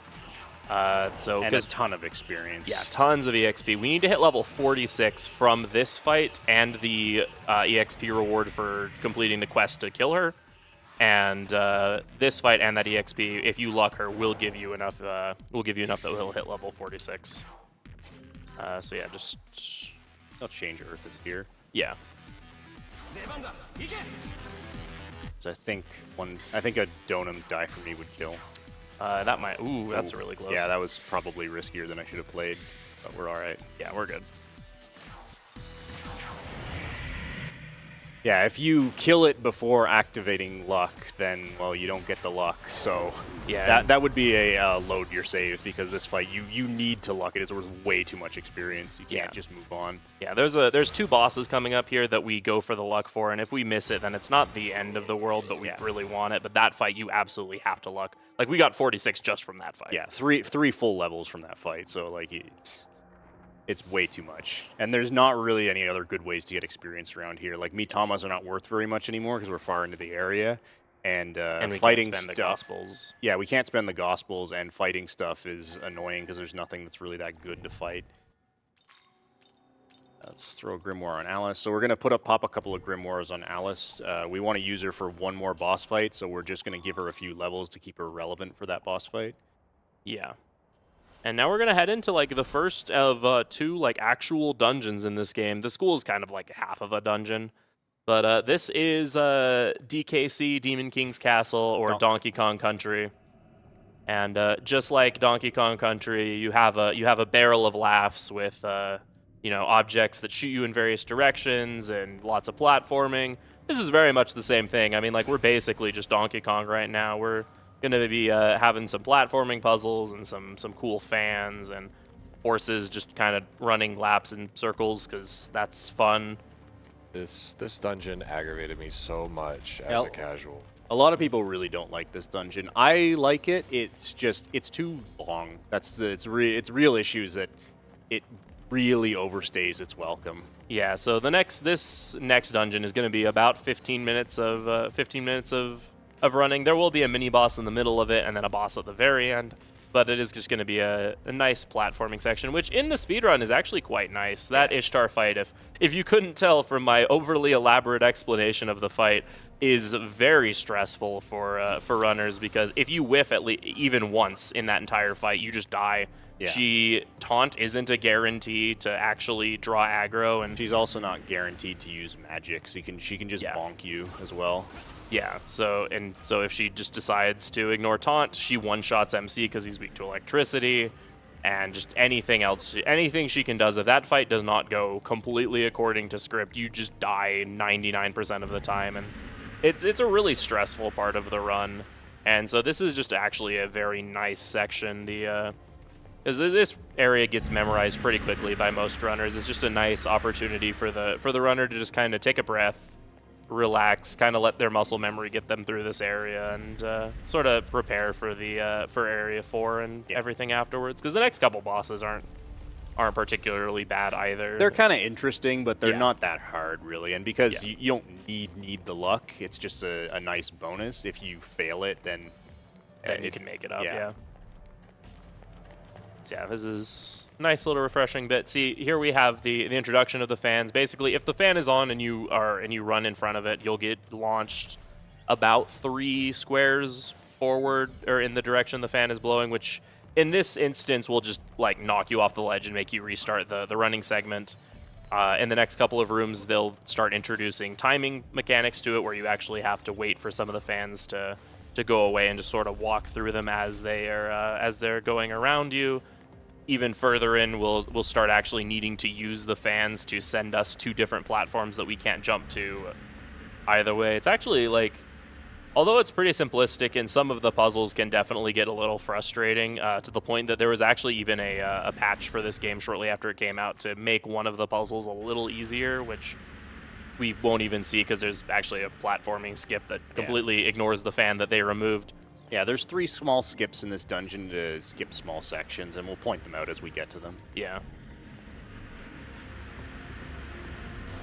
But this is the perfect opportunity for our host. If you have anything to plug or share or anything for us, this is a great chance. We have a mini boss in a few minutes, but the floor is yours. All right, thank you very much. I was actually just going to ask, while we were going through a few things here, we did receive another donation from Brock42 of $100. No comment, but we greatly appreciate the generosity, so thank you very much for that. Also, this run does have a save kill incentive for Kansu at the, I'm not sure which point. Could you remind me about how long into the run that will be? That will be in about an hour, a little over an hour and a half. Okay, so if you do want to either save or kill, you can still donate for that incentive up until that point, and you can kind of determine the fate for that particular one. We do also have a Name the Hero incentive coming up for our next run, Moon Remix RPG Adventure. Currently, Pippon with $25 still is winning that one. And then upcoming runs for incentives, we have an arena fight incentive for Trails in the Sky the Third, still sitting at $100 out of 500 available, so we're about a fifth of the way there. And then also we have an incentive for the same run of Who Wants to Be a Millionaire Blind. So it'll be a blindfolded run, I believe, as that is. So you will get to see the runner do something, pretty challenging, and that would be cool to watch as well. So if you want to see either of those incentives met, feel free to also chip in to those ones as well. And then we have a number of prizes that are still available, obviously, up until the Live Alive run. You still have the big prize of the Game Boy Custom Advanced SP with the custom LCD screen for a cumulative amount of $75, so you still have a chance to become eligible for that drawing. And then we also have a Dark Souls Mini Shadow Box available for $15 up until the Live Alive run, and a Black Mage Perler, which looks absolutely fantastic. That one is available for any $5 donation that you can get a chance to get for. And then Trails of Cold Steel 2 Relentless Collector's Edition, provided by this Schottelheim, I believe I said his name correctly, and that's a minimum donation of $15, also available up until the Live Alive. And then, of course, we have our grand prize for the entire marathon, the replica Buster Sword, super heavy, 70 pounds worth with changeable, swappable materia. And that is a total of 250 donated cumulatively throughout the event by any individual. That will go all the way up until the end of the actual marathon with our final run. So all of those are still up for grabs. Feel free to donate for any of those. And make sure, of course, that when you do donate, please do put your money towards any of the available and open incentives that we do have out there. Awesome. Thank you so much. So there we did do another fusion. We fused everyone's boy, Yoshitsune. He's really good here, and you'll also, I believe, see him play a very large role in the Persona 4 Golden speedrun that's coming up later in the week. He's not quite as strong in this game as he is in that game, but Yeah, no, night and day comparability. He's pretty good here, and in that game he's ridiculous, but he's still very good. So if you use Yoshitsune, he will be a bit of a support / damage dealer for the next couple of fights. He has a very interesting, unique skill called Hasatobi that hits weak damage 8 times with guaranteed critical hits. It's against mobs of enemies isn't great, but against single targets like this Chernobog here is quite useful because critical hits are very nice and they are good for turn economy. Yeah. He also has the passive ability Restore, so even though Hasatobi normally costs 45 MP, he gets 10 of that back every time he uses it, which is very nice for just sustained damage. We also fused Isis here. Isis is a pretty decent demon. She has Zionga naturally, so we're able to put a Light Pleroma onto her. We're also able to give her Hamon and Light Pleroma, so she'll be a good damage dealer for this fight and the next boss. Primarily, though, the big thing about her is that she is a lady. That is her demon family. And there is the next lady up in the family is a demon that we actually need to fuse one of the final members of our party. And so it's just very convenient that she has the skills that she needs to be helpful for these fights, and also is just one tier down from an ingredient for one of our final demons. Yeah. She's just also got pretty good magic stat, just generally, so... Yeah. She also has Samurakaram, which does have some value in the next area as well. Not a lot of value, but it's got some. Yeah. So, Hasatobi go brrr. Hasatobi go brrr. And there you go. Yeah, so 8 hits of like 80. Adds up to be pretty good out of 10. Or I guess out of 8 in this case. Yeah, Taunt Tetrakarn is really good in this fight, in case it wasn't obvious. He gets 4 press turns, and he always uses a physical skill. And if you reflect, so the physical skills that have debuffs on them, if you reflect them back at the enemy, those debuffs apply to the enemy. So we can get him to debuff himself, which is pretty cool. Yeah, and here pretty soon, again, we're gonna run into more scripting on his part. We're actually gonna push him into red HP pretty soon, and that's going to again, because we've been repelling a bunch of damage onto him. He's going to just spend this turn charging. Might not be this turn. No, it wouldn't. Oh, it's not this turn. Okay. We didn't push him quite far enough. We might be able to kill this turn, actually. Yeah, I think so. I think so. Yeah, we can just swap out Boat Dude now, and Yeah. If you couldn't kill this turn, then yeah, he would try to charge this turn. If you just push him like into low HP. it's a pass with Yoshi. A Pierce Or armor. Pierce, yeah. Nice crit. Okay, that's fine. We'll pass with MC. yeah, pass with I think MC. that might have killed. And then Isis should... Isis should kill, or if she yeah. doesn't, Yoshi certainly. Yeah. Yeah, he's just like a little Let's bit just go left. burr. Yeah. Brrrr. And there he goes. He gone. Love the plus 10 MP just chilling in the corner there. Yeah.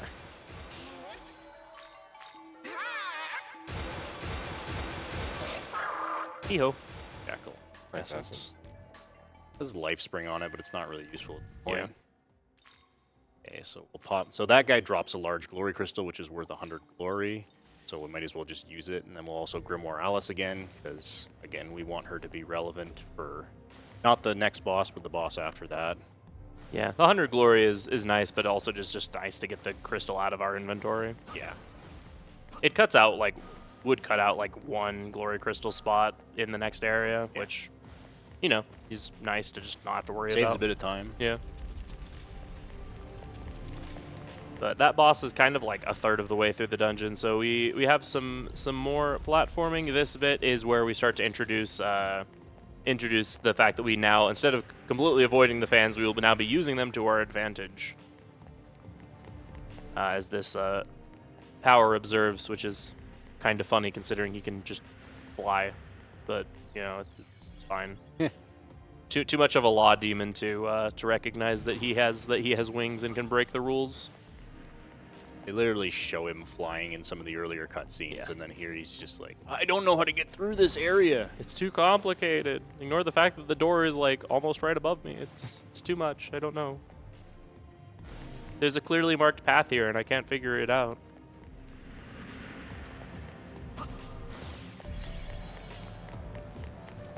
Here, you can just barely make that cycle. Unfortunately, if you do, then you can't make the next one. But, Yeah. So it doesn't actually save any time to make that cycle, because you won't make that. Right. It looks like you can, but I've never been able to make that, because you have to get to this one. Yeah, this area does have a good bit of hurry up and wait. You have to bolt immediately past, and yeah, you can just barely not make that one That one's either. particularly frustrating, because if you could make that one, you'd also make the next one. But alas, we were forced to stare at this ledge longingly for the wind to suddenly carry us away. Yeah, you can't really do much with those fans, because when they push you to a pretty specific spot. You can't just stand in like a different section of their wind and end up somewhere else. You like gravitate towards the very center of where they're trying to push you. So there's not much you can do to go faster there. Though there are things that we can do to go faster in this area. We are coming up on those skips that we did mention earlier. I don't think I've ever noticed that Pazuzu that was just standing there. I don't know why. I just was like, wait a minute. There's quite a few chests in here that are worth grabbing, so hopefully I remember to grab them all. Yeah, reminder to grab the Purge Charm. Yeah, Or Purge Gem, yeah. I did grab the Hydra Essence, Yes. New Essence. Here. Yeah, so over here we actually go a good bit out of our way for an essence, but it has Beast Eye on it, which is really nice. It's a shame the other essence that comes with it we can't do anything with. The Chernobog essence just Isn't useful. doesn't have anything on it that we can really use. But the new essence has Beast Eye on it, and Beast Eye is pretty okay, so, you know. Yeah, we need one more source of it later, so grab that one. This is a small shortcut, and you can just jump that, which it only saves a couple of jumps. Failing that costs quite a lot of time, so a lot of runners don't even go for it, but Yeah, I don't generally. I go for all of the other skips, but that one I just kind of don't bother with, because this game's platforming can be a little finicky at times. There's times where the game will just eat your input, or even acknowledge your input and just decide to not do anything with it anyway. yeah, like you'll clearly hear MC make the jumping sound, and you just jump. It's like you got stuck on something or hit something where there's clearly nothing there. Yeah. It usually happens on rough terrain. Yeah. This is another shortcut. Yeah. So if you hit that while you're going upwards, then you'll be able to skip some more platforming here. Yeah, you get just enough height to get up there, which saves you going through a small section. Yeah. Purge Charm. Yeah. This item here will potentially see some use against the final boss. So it's nice to have, because otherwise, if we get to a situation where that would be useful against the final boss, then that means that You really want to have it. yeah, because it's one of those things that ideally I won't need to ever use it. But if I do need it, then I really want to have it. Here we have our good friend Yearlinger. A Purge Charm is a Kaja in an item, so it removes enemy buffs. Yes, right. Grab this essence. This essence has the passive Endure on it, so if the person that has Endure gets hit with a fatal attack, then they will survive with 1 HP once per battle. So we're gonna throw that on Hihobino here to for some safety. Ideally, we don't need it, but it's, you know, again, better to have and not need than need and not have. Most runs you'll never need it, but especially once we do the bar building in Area 4, you can get spanked pretty hard by some of the enemies. Yeah. So there we meet up with Abdiel, who compliments Dazai on his bravery in pushing forward through this area, and then makes thinly veiled threats at us that we might be having a bit of a talk after the Demon King is dealt with. The unnamed Demon King. We don't know who it is yet. Yeah, they hype up this Demon King, but he does nothing in the story. He just kind of shows up at the end. It's like, who are you and why are you important? I think you're led to believe that it's I think you're supposed to be led to believe that it's Lucifer, because he's the Lord of Chaos. He's this super evil chaos guy. He's obviously the Demon King, and then it's just not him.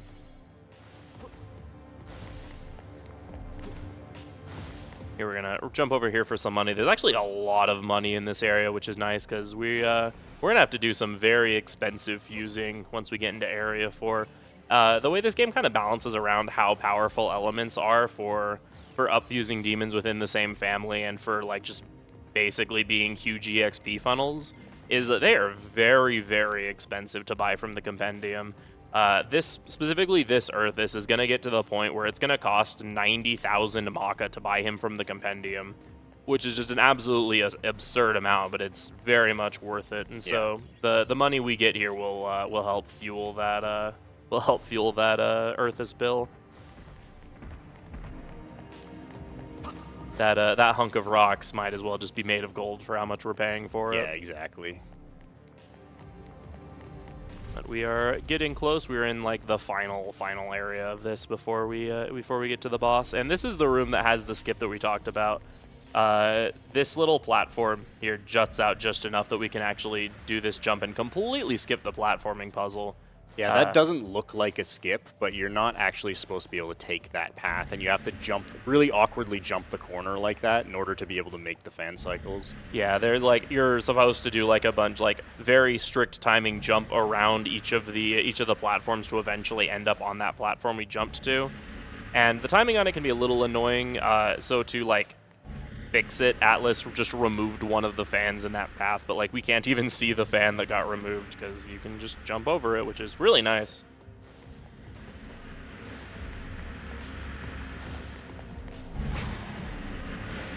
Thankfully, we can just barely make that cycle. It's like the only cycle that we can actually pop make. the corner here to avoid those two fans. Yeah, there's two cycles you can just barely make. That one and one more coming up. Yeah. This one you cannot make. Yeah.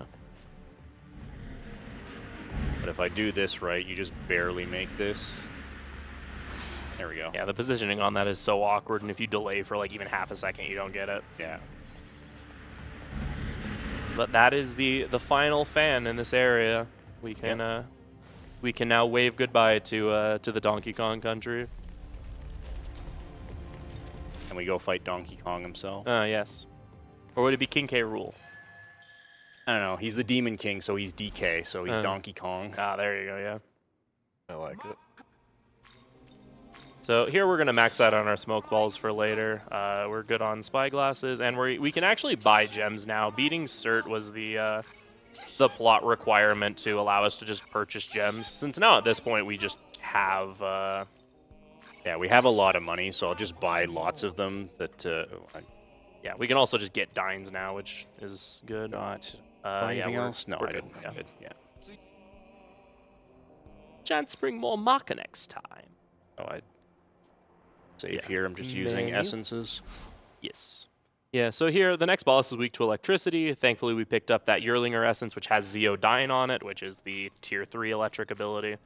So we're just going to throw that on our MC And here. We also don't need Hama on thing. anymore, so we're going to toss that. And we'll throw Endure on now, because you that as early as possible. Here.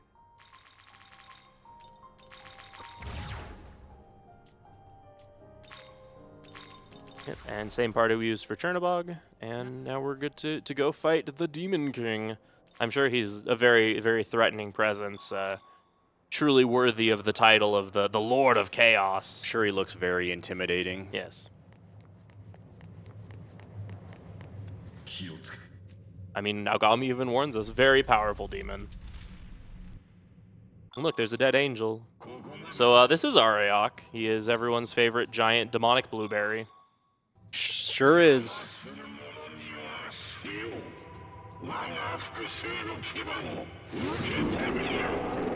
And yeah, he's weak to electricity. He does go first in this fight. However, his first turn is scripted where he'll just use it to summon 2 Dekarabias to support him. Unlike most demons who just start with their ads spawned, he needs to waste our time by summoning them. Yes.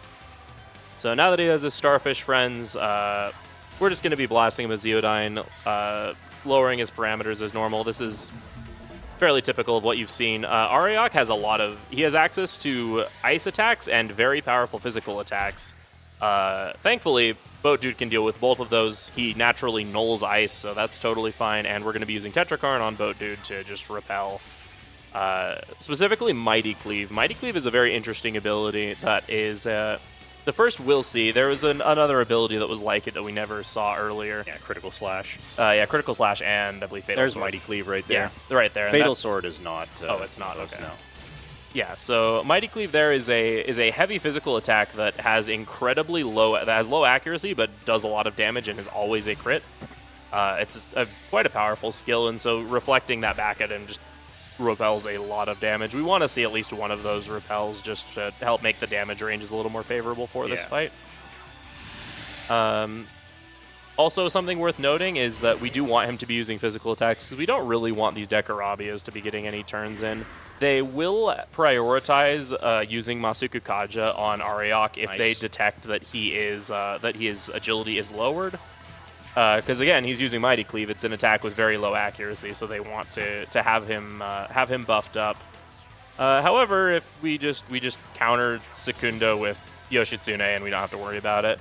Yoshi, other than that, isn't super useful for this fight. He can use Fierce Armor to do some chip damage, but Hasatobi random targets and hitting that means that a lot of the hits will probably just land on the Dekarabias, which doesn't do anything really, and the base damage on Hasatobi is very low, so if all 8 hits aren't hitting the same target, then it's just not super Not a good great. skill.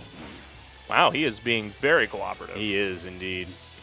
Yeah, normally if he uses Bufudine, like we said, it means that instead of, eating all of his turns, it only eats 2. So the Dekarabis do get an action. They usually use Masakunda, but they do have access to Agidine. Yeah, which is where Resist Fire on Boat Dude really helps. Yes, it lets him survive a hit from... lets him survive an Agidine, but if it happens more than once, then it can be bad. Also, if they just ignore Taunt and target, say, Yoshitsune or Isis, they'll just one-shot him. But we got the luck on him, and that fight went perfectly. That was a very good Ariok. Yeah. He also does have Hades Blast, which he uses very rarely. Oh, yeah. And will kill Isis if he does, but he didn't use it. Yeah. All right, so we have successfully accomplished what Jack Garland could never do, and we have killed Chaos. Shoutouts to Ghoul, the previous host, and his Stranger of Paradise run from a few years ago of that. And Yakumo shows up, and he's like, "Oh, you killed Ariok for me. Well, thanks. I was gonna do that, but I guess I can kind of respect you now. By the way, how do you feel about humans? Because I think they're pretty pathetic creatures and totally weird, and way too susceptible to being influenced by demons." And we're like, "That's kind of not a nice thing to say about your fellow humans." And he's like, whatever. And Nua's like, "Hey, am I interrupting something?" And he's like, "No, we're leaving." And then just storms off. He's a very awkward character. Yes. This Yakumo guy. So we leave DKC. We have left the country of the Kongs. And Abdiel's here to congratulate us on our accomplishment. She's a little peeved that we were the ones to kill Ariok, because that means that the Nahobino that she detests and, wants no one to know about is now suddenly the most popular person in Bethel. But she's like, "Yeah, we've won. This is cool. I still hate you, but yeah, let's go." And so we decided to go report to Koshimitsu to let him know how everything went. And here we're going to find out that the things in Bethel aren't as unified as it seems. Bethel, being a coalition of the pantheons of most major regions of the world united against the forces of chaos. Gods tend to be rather selfish and out for their own desire. It just so happened that it worked to be fighting chaos together. But now that the Demon King is dead, Koshimitsu announces that it's likely that those alliances are probably going to crumble soon, and he wants to preempt that by announcing that he's actually going to separate from Bethel. And he reveals himself to actually be the demon Tsukiyomi of the Amatsukami that as the leader of the Amatsukami and the Prime Minister of Japan, that he wants to do what's best for Japan, doesn't really care about the rest of the world. Since the Nahobino is proof that the creator is dead, that means that the miracle that was the resurrection of Tokyo after it was pulled into the demon world is now, as we'll see in this cutscene, currently fading away. Tokyo is dissolving and will soon be nothing. So Tsukiyomi announces that at this point they need to seize the throne of creation, because Nahobinos have the right to recreate the world, and creating a world and recreating the world is the only way he can see to actually achieve a future where Japan doesn't just dissolve into nothingness or isn't swept up in the forthcoming battle of all of the gods fighting for the throne. So they're gonna have Bethel will have a meeting here to kind of figure out what their plan going forward is, and it's at this meeting that Koshimitsu is planning on announcing his departure. So he wants us there as a bodyguard to, just in case things happen to erupt into violence or anything like that happens, and definitely not to show all of the other gods that the Nahobinos are alive or anything. Definitely not to one-up Abdiel or anything of the sort. Yeah, as you can imagine, Abdiel is not really happy to see us show up at this meeting. Yeah.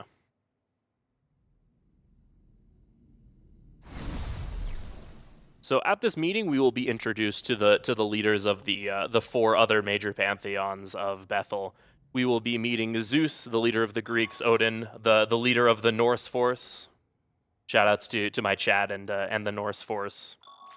Khonsu, who is leading the Egyptians, and Shiva, the leader of the Hindu demons, is actually not here. He instead sent Vasky, which is kind of suspicious. We're not quite sure what that's about, but we go around and we talk to everyone. They have their own comments about like the existence of a Nahobino and give you some lore about the condemnation and about an event that occurred 20 years ago called the Conception. Surely there's nothing going on with that.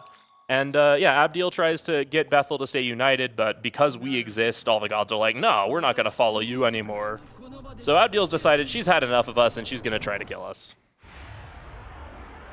So for this upcoming fight against Abdiel, she is permanently aggroed onto the main character.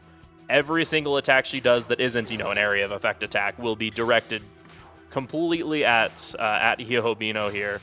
And so we can just throw up Tetrakarn, because the way this fight works is she will always cycle through a set of, or has a very fixed pattern of 2 turns of physical attacks, followed by a unique ability called Light's Descent, which is a AoE light ability, and then back to using physical attacks. So she does want to charge and will use a fire skill if she gets the opportunity to, but since she's always going to attack MC, who always has Tetrakarn, she's just going to crash into that.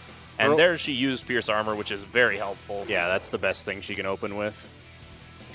Something worth noting is Profaned Land can poison, and it's just kind of a waste of time when it happens. It does like 50 damage per poison tick, and takes like 5 seconds every time it procs. Yeah, it really just slows things down. Yeah, we have toyed around with the idea of actually grabbing Poison Adept on MC, because we do have the open slot for it, and we have an essence that would... It would be literally free to do so, but it's actually detrimental because it just makes it harder to luck fights. Yeah, because it would up poison damage from 50 to about 120, and, 50 is meaningless and, only contributes, like, maybe 1 or, like, 200 damage over the course of the fight. Once you start doing, like, over 100 damage per poison proc, that can actually result in the poison killing the boss, thus completely ruining any effort to luck them.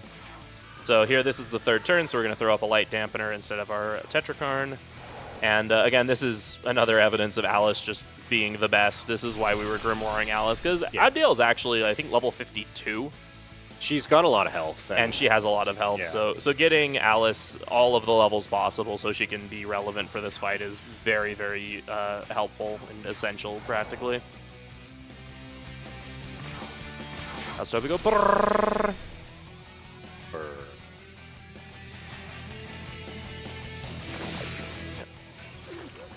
And again, we'll be lucking Abdiel. This is one of the fights that we don't have to get the luck on, and if we don't, it's fine. There's backups for it, but, every little bit of EXP helps. Yeah, I'm going to play this a little safe and take 2 turns here. Oh, yeah. I probably could kill here, but Abdiel is deceptively tanky. Yeah.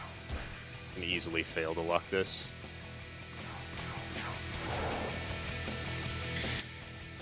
I am gonna have to. Tetrakarn and then Chakra Pot. MC maybe?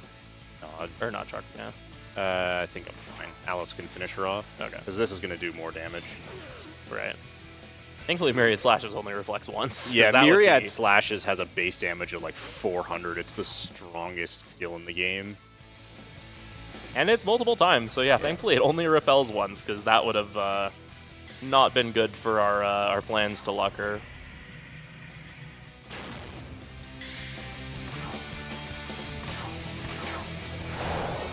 Yeah, Yoshi should just kill her here. He's exactly enough to Asadopia. Yep, there we go.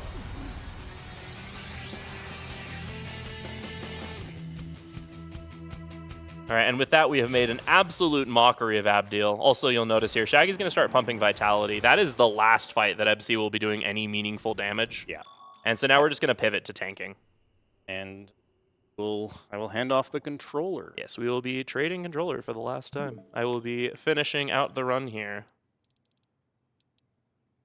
Controller. It's my turn to take a quick rest. All right. There you go. All right. Get this controller away from me. Yeah. Weird button mappings and everything.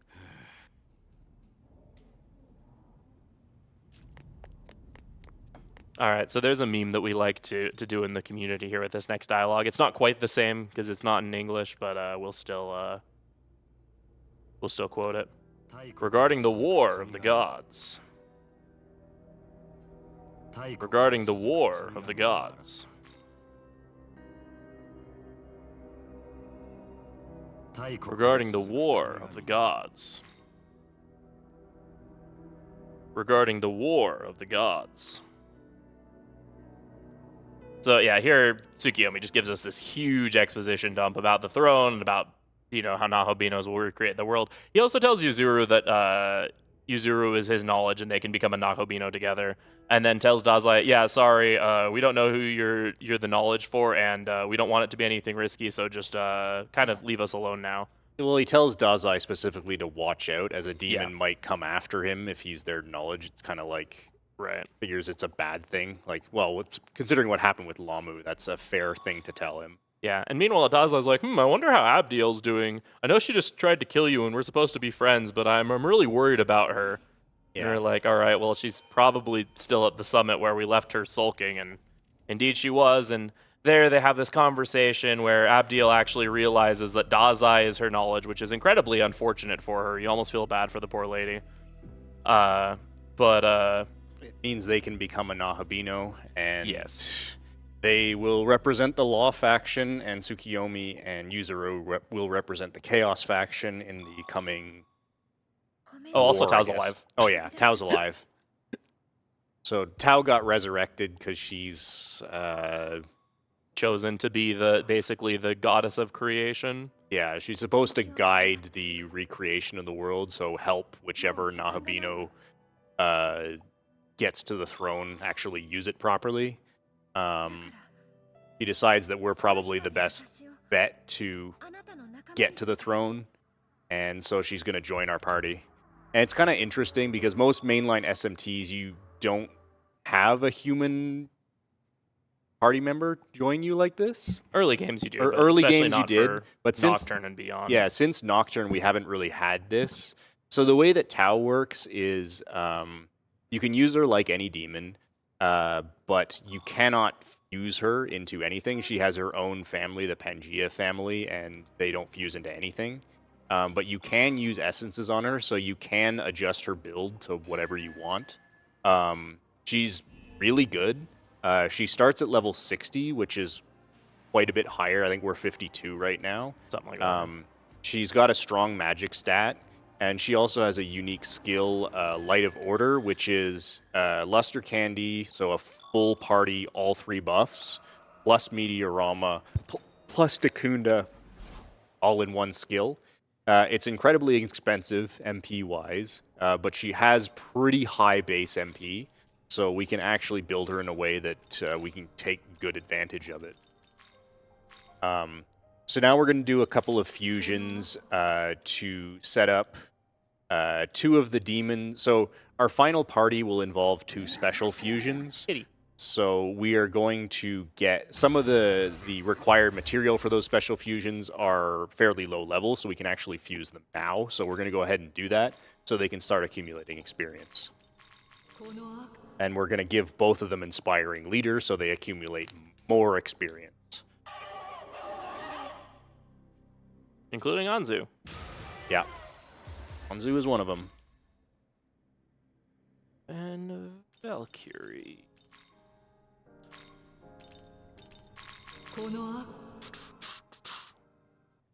Always reminds me of the Terminator theme. Valkyrie's always having such a good time. Very, very, And I'm going to sneak off for 5 minutes. Alright. Oops. Alright. So there we do that, and now we're going to rebuy some demons for more EXP, so more EXP accumulating. We're also going to rebuy Yoshitsune because he is going to be helpful for meter building, and Shikioji because Astoma's pretty good. Here we're going to put Earthus in the front, Yoshitsune here, and we're going to add Tao into our party. And we're going to be using this party for a good chunk of this little Mitama hunt that we have going on here. Gonna save again because we are somewhat low leveled and there are a lot of very strong enemies here. This is the final area of the game, so the game's kind of gonna throw more of everything that it has at us. Grab these really quick. Avoid the Lugaroos. Here Agami asks us what kind of world we want to create, and we just sort of answer whatever. Yes. Yes. Mazaka got stuck on the building. Hurry, hurry, please hurry, please hurry. Mazaka, where are you? We'll come back for that.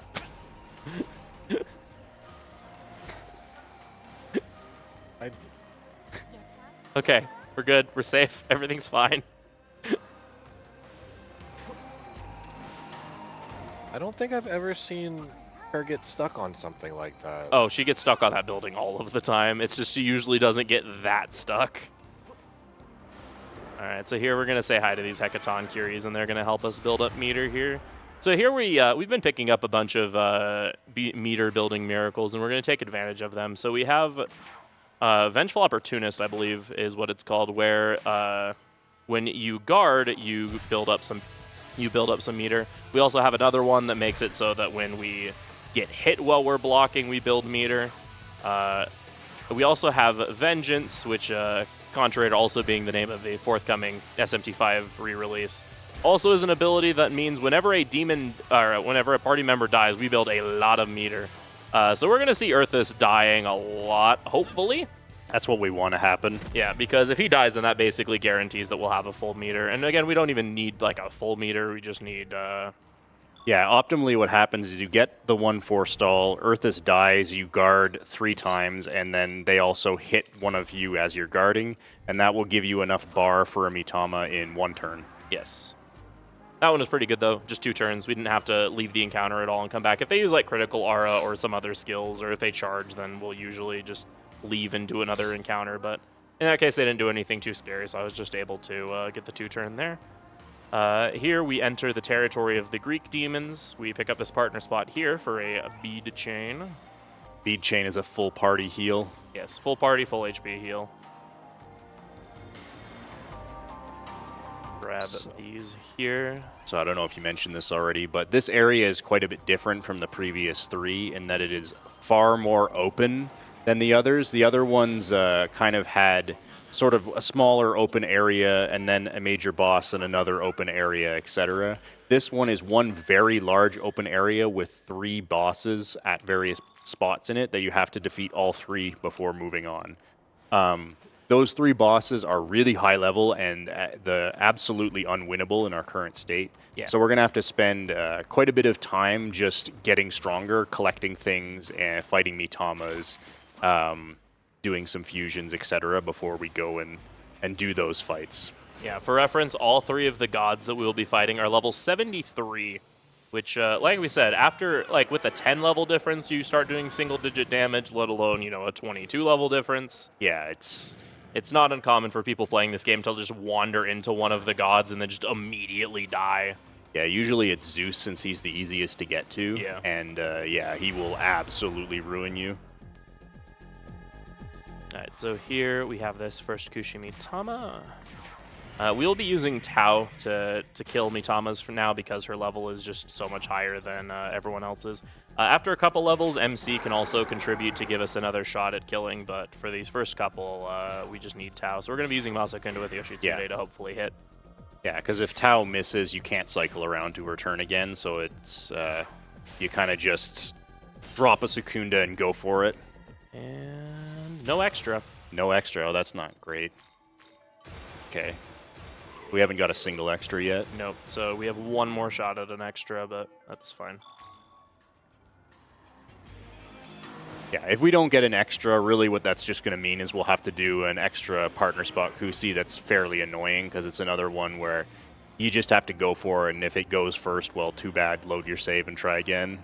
Yeah, we have figured out a way that I won't have to load a save if I don't get it, but it is just one of those things that's really annoying, and we'd rather not do it if we don't have to.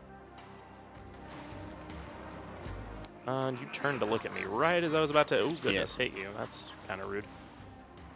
Yeah, so this Essence here has a skill that's going to be pretty critical to our late game strategy, which is Critical Zealot. It's a passive skill that boosts your damage if you crit by, I believe it's 40%. It's either 40 or 50%. But it reduces your damage if you don't crit. So we're going to start using a skill called Figment Slash that has a 100% crit rate. Nice. It's annoying, but okay. So obviously, a skill that boosts critical damage combined with a skill that has a 100% crit rate is really strong. Now, Figment Slash, it is like Mighty Cleave, the skill that Auriok had, in that it also has low accuracy, so we will have to do things to mitigate that low accuracy. But there are several ways we have to do that, and we'll talk about them when we get there. For now, we're just going to continue with our Mitama Hunt. Yes, this next little bit here, we're going to be here in this pond, and this pond has specific locations where you'll get ambushed by some Suikies. Specifically, these chests are actually rigged, so I'm going to approach this at a very specific angle so that I can hit both of those chests in one hit and then run away, similar with this one. Perfect. That was beautifully done. Yeah, that can get really scary if you miss one of them or if your positioning's a little bit off, especially because they're very likely to go first, and they are quite strong. Yeah. Here, there's just another Battle Sutra. Mazako thankfully did not get stuck on that rock like I thought she was going to. Yatta. You're just going to get a little bit of extra EXP from this Sarasvati quest. She just wants some Amrita showers, and so we just Yeah, we trade haven't them. done any of these quests yet, but there's a lot of them where there's just a demon who asks for some items, and if you give them those items, they give you a small amount of experience and a different item. There just hasn't been any that are worth doing up until this point. Yeah, it just so happens that there's actually 3 quests in this area. That Sarasvati wants Amrita showers and gives you a Balm of Life. There's a Loa that wants Balms of Life and gives you Bead chain. a bead chain, and then there's also a Sandman that wants some sleep rocks that if you give them gives you Amrita showers. So you have a nice little cycle of items there that you kind of just break even while also getting a nice chunk of EXP. Yeah.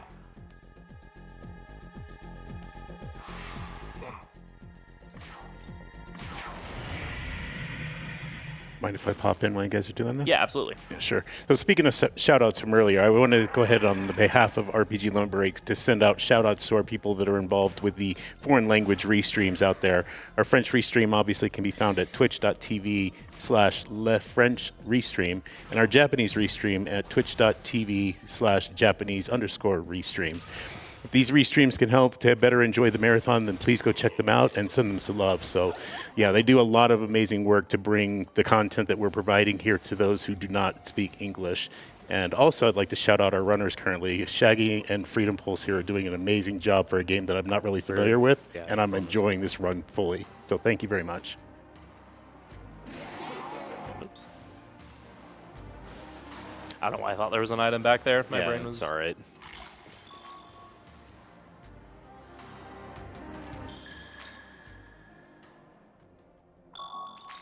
All right. So there's a large group of the French down here that we'd prefer not to tangle with. Yes. For context, Lougarou is a French werewolf. Especially in English, he has some very funny lines where, in a very deep voice, he'd be like, "Bonjour." It's especially great if he sneaks up on you and attacks you with that with that line. Yeah, you're just chilling there and you hear "Bonjour," "Goodbye," and then he hits you and you freak out. Really funny. And here we have the enemies will be building meter on for the upcoming Aramitama, which we want more grimoires and we need the levels. This is a good fight. Again, just another round of guarding. Yeah, we'll repeat this strategy a bunch. Yeah. It's just you really need. We're kind of basically experience gated here. It's kind of sketch. Well, no, you have endure. Yeah.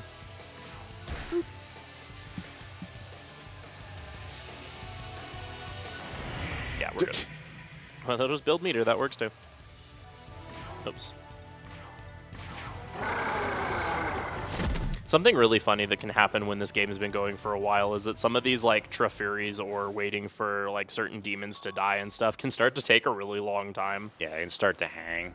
We haven't seen too much of that this run. Usually you see at least once where we'll hang up for like a good 10 seconds on something. Yeah, surprisingly we didn't get any hanging during Yakumo is a really bad spot for it. You almost always see some hanging there when you try to use buffs, but we actually haven't seen anything.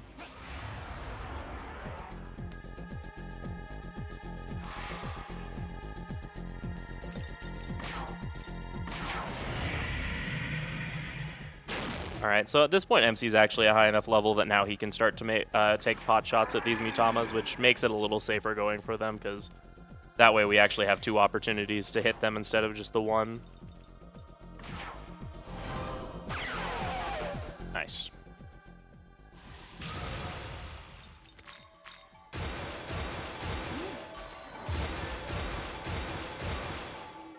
You can see our backline demons are getting a lot of levels. Yeah. Because we have Inspiring Leader on the vast majority of our party at this point, and that combined with Demonic Discipline giving them pretty much normal EXP while they're in the stock means they're getting a lot. Yeah. Get meter off this Clotho again. It's the French. This might be a little scary, but it's you'll be fine. Yeah.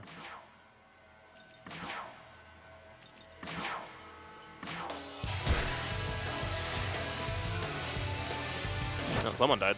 Earthus did. Oh, here we go. There it is. Yep. Good switch. It's you okay. can go when you want to. Yeah. It's okay. Take your time. We're not doing a speedrun or anything. Don't worry about it.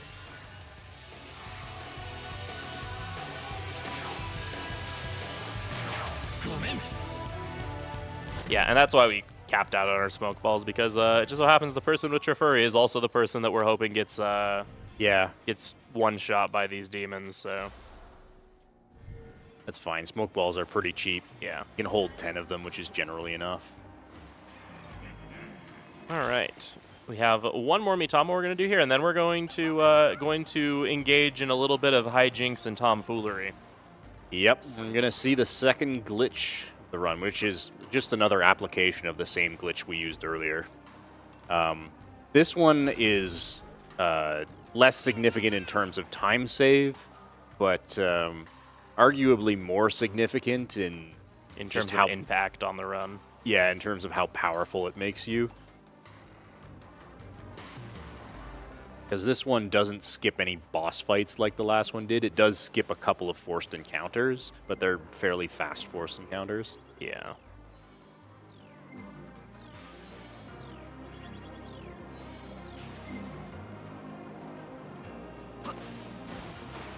I'll also pick up this statue here. Yes. This is another one that's just extremely out of the way. We're not coming back. We're not coming back here. Oh no! Yeah.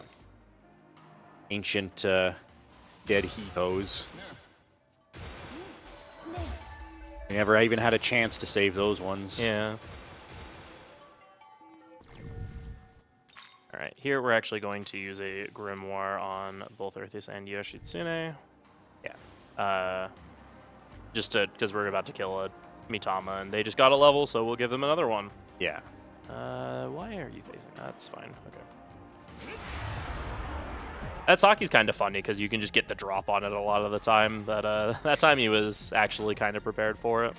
Yeah, any Mitamas that are below you that you can jump down to, it's generally easy. You just check which way they're facing and jump behind them. We have Zeodyne on MC, so we can just use that. Yep.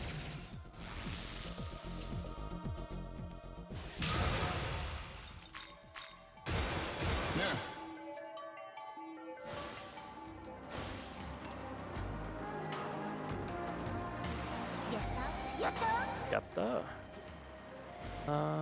Yatta indeed. There we go. Need to find my maps. The next dungeon we have to go through, the Temple of Eternity, is not super complicated, but it's one of those things where a lot of the areas look very similar to each other. Yeah, I can probably guide you if... Let's see, Big Guard. I'll just do another force stall. Yeah. Do a... hurry out. Find it. There it is. I got it.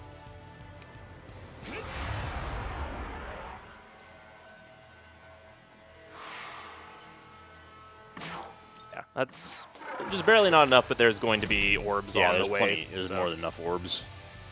Here, I'm going to just throw up a stoma, so I don't have to think about dodging anything.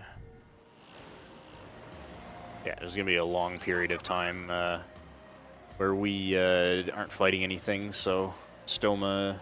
Well, a Stoma is almost like a must-use going through the next next area. This dungeon is very terrible without a Stoma. Yes. All right, so here's the most hilarious cutscene in the game, and it's definitely not intended to be, but this cutscene is like actual peak comedy. Yeah. So across this bridge is the Temple of Eternity, which is the place you're supposed to go to after getting the 3 keys from the 3 major gods. Tao stops you from going here if you don't have them. Wait.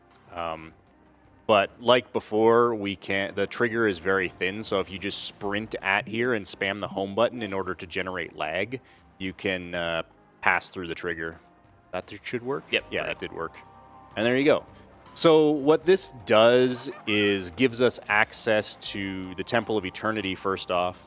And like before, all of the plot triggers in this area don't work, which means, for example, Metatron will not spawn. And because Metatron will not spawn, neither will the cutscene for choosing your ending. So, therefore, we can actually just walk into Empyrean. There's nothing to stop us from doing that. The ending of the game won't spawn, so you can't just walk. You can walk all the way to the throne. You can go to the throne, but nothing will happen. You can't just finish the game. But you can tag all the fonts on the way there. So what we're basically going to do is we're going to loot Temple of Eternity for everything that we can use, hop into Empyrean and tag all of the fonts in there, as well as loot all of the stuff in Empyrean that we can use. And then we're going to leave and proceed with the story normally. This is really helpful because, well, this is the final dungeon. So there's a lot of chests in here that give really powerful stuff, and getting access to it earlier than intended is very helpful. Primarily what we want is Figment Slash first off, which is the skill that we're basing our entire late game strategy around, as well as we want High Fizz Pleroma, and those are the 2 main things we want from here. Kali Essence. Yep. Which having access to those 2 things early are a major advantage. There's also a few things in Empyrean that are good, like there's a Gospel in there, which is pretty nice. There's some other, like Beelzebub Essence, which we don't really need right now. There's also like a Source of Meteorahon. Oh, and Sandalpon Essence, which has really good resistances. But yeah, the main thing is getting access to Figment Slash and High Fizz Pleroma earlier than intended. Will allow us to make some pretty damn strong demons. But other than that, we're gonna be. This dungeon is not nearly as big as DKC, so it won't take us as long to run through it. But if there's anything the host wants to say, go ahead. Got plenty of time. Yeah, sure thing.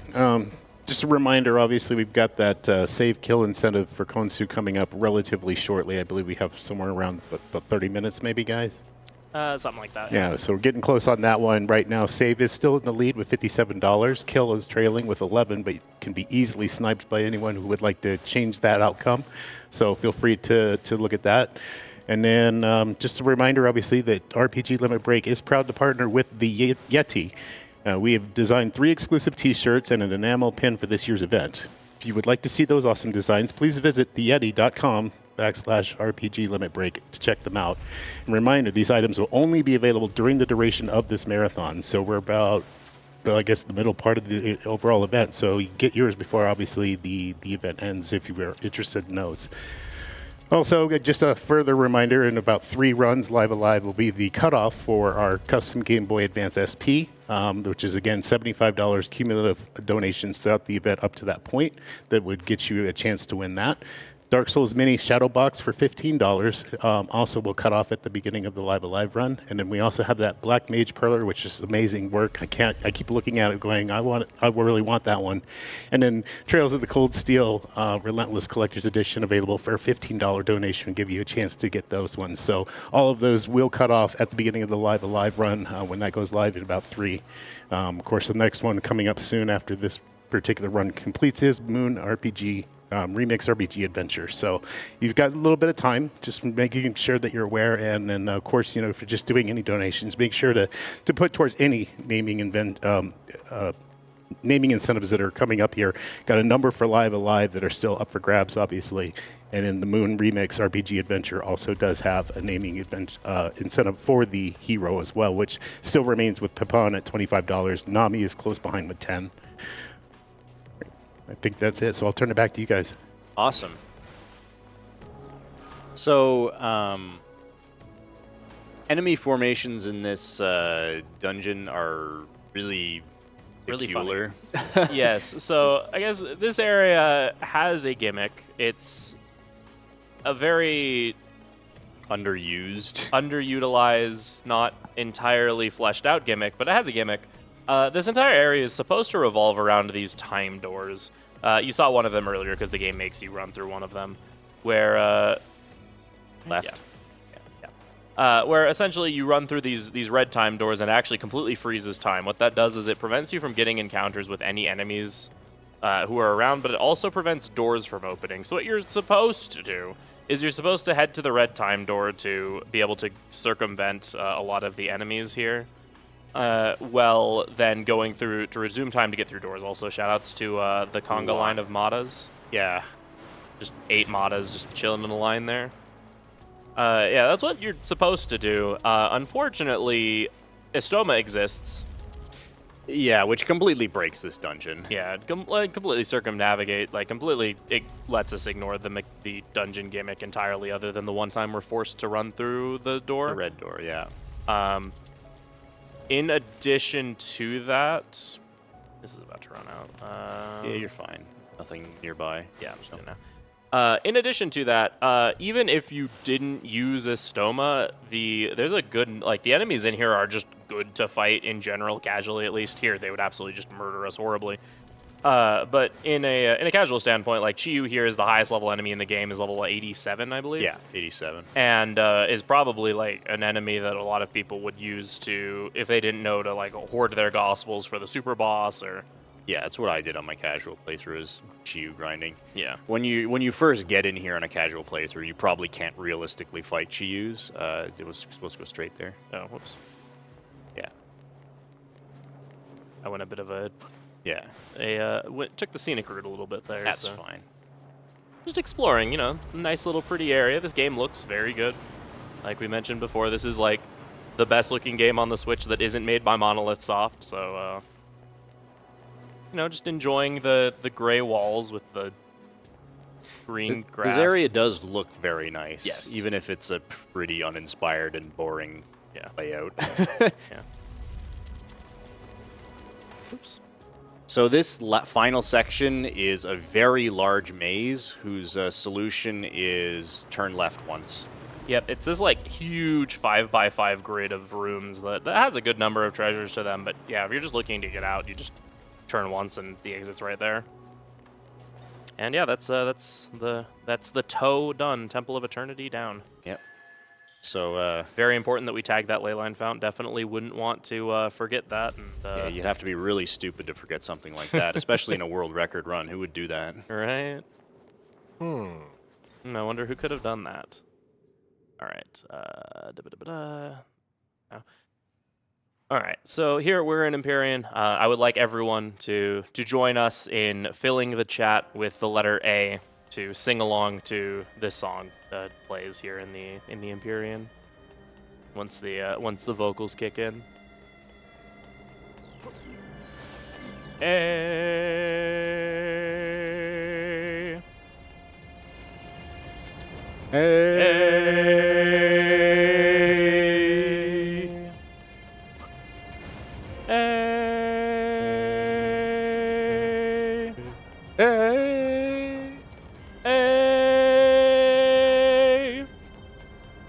That's all I got. I can't hold a note. Excellent. I can't hold a note next to you two. Well, just so you know, chat's got your back. They are definitely following your instructions and Good. spamming A. Thank you all. I'm proud of each and every one of you.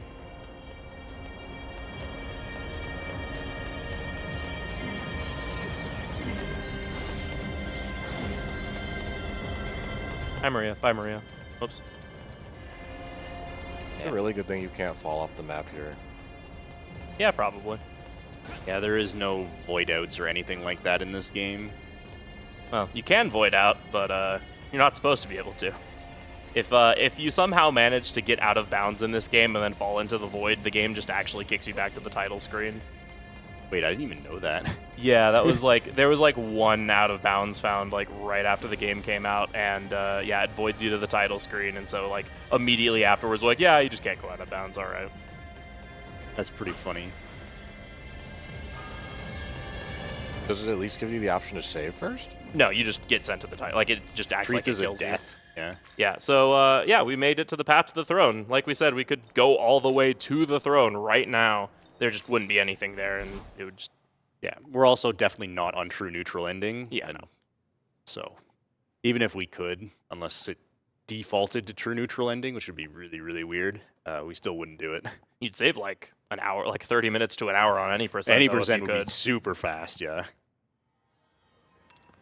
All right, now that we have gone on our little adventure to raid the Empyrean of all of its goodies, we now we're back to your regularly scheduled Kama hunt. yeah. So most of the gods are just kind of settled in their own area, but Odin's got to be extra here, and he built this entire massive cube fort here that we have to scale in order to get to him. Yeah. So there's a bunch of treasures and stuff along the way, along with Amitama. So we will be scaling the cube fort. Yeah. I strongly dislike this area just because I really hate the way the kind of light patterns on the cubes move around. I find it very disorienting. I fell off of this puzzle, or this jump puzzle, more times than I'd like to admit. Yeah. Yeah, so we picked up a bunch of sleep gems just in when we were going over to get the Kali Essence. So there's no reason not to just This is just join this some quest. free experience and a free Amrita shower. Amrita showers are probably like the most valuable item in the late game because you can't buy them, and you generally they're a full party ailment recovery, and the skill that does that you don't really want to waste skill slots on, Yeah. except for one instance. Yeah, thankfully this game is actually like has pared down the ailment removal a lot compared to other games in the series. Oh my goodness. Has pared down the ailment removal a lot compared to other games in the series. You have games like Nocturne, for example, where like almost every single ailment has its own unique skill that's needed to remove the ailment. In this game, Patra and May Patra just cover every single ailment in the game, which is really nice. Yeah, Still not something we want to be spending a skill slot on, though, Yeah. if we can avoid it. Pouts and jealousy. Yeah, thankfully, navigating this area isn't actually too bad. You just follow the, you have like the red cubes and the blue cubes. As long as you just follow the like reddish gold cubes, then you'll just get to the end. And thankfully there is a font up here, so you can Yes. warp back up here. You don't have to climb it again. Yeah, this game is mostly really good about giving you fonts right before bosses, or like spread out in a way that you never really have to backtrack too far to get most places. There is one glaring exception to that we'll see in a bit, but for the Yeah. most part, you're never too far from a font. I'd say there's 2 glaring exceptions. Oh yeah, true. Chernobog also. Well, I would have said Odaiba and the top of this mountain. Right. Yeah, the meme mountain was Yeah. the one I was thinking. Oh yeah, Odaiba is kind of like that too, huh? All right, save here again real quick, just because we haven't saved since we made our excursion. That would be rather unfortunate to have to redo. Be a lot of time loss.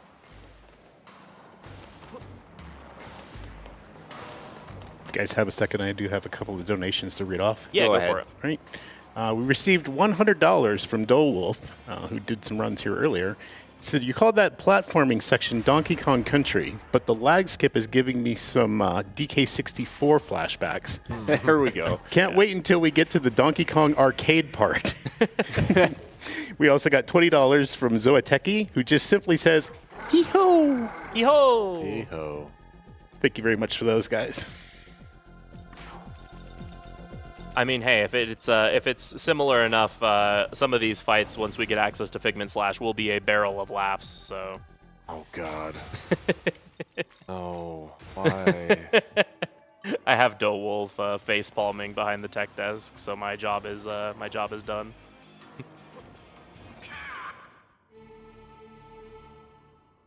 All right, so here we're gonna accept this this required quest from this Dominion. So the notice that Vasky, Zeus, and Odin have all kind of set up shop here and taken one of the 3 keys needed to enter Empyrean. But Kansu is conspicuously not involved in this at all, which is kind of odd considering he did make a comment at the time about seeking out his knowledge. Also, hi Nua. Nua here decides to just give us Yakumo's tragic backstory about how he hates demons because his family was killed by demons, and then how he just wants all of them to die and all that stuff. And she's like, don't you feel so bad for him? You should totally be his friend. And he's like, hi, I don't want to be your friend. Go away. And we're like, okay. So we see that and we're like, hey, that was convincing. Let's side with them. Yeah. Because they are the neutral reps, believe it or not. So yeah, we're going to be siding with them. Certainly they left an impression. Yeah. And so yeah, Kansu is mysteriously not involved in this conflict at all, and that Dominions wants us to basically figure out why. He tells us where the Egyptian deities have set up shop and wants us to just check on Kansu, see what's up, and take care of him if needed. So we'll go to that. It is required for the true neutral ending, and there's also just a lot of really good things we need in Odaiba. So Yeah. Odaiba is kind of like a treasure trove in a lot of ways. here we're going to be giving these Balms of Life we picked up to this Loa here just to get a little chunk of extra EXP. Yeah. Also, he gives us a bead chain, which is always good to have. Yeah, maxing out your bead chains is kind of helpful because, well, Meteorahon, we do get Meteorahon. It is kind of an expensive skill to use, so Yeah. bead chains can help cover problematic luck. Yeah, and this is the last forestall we will be doing, so hallelujah for that.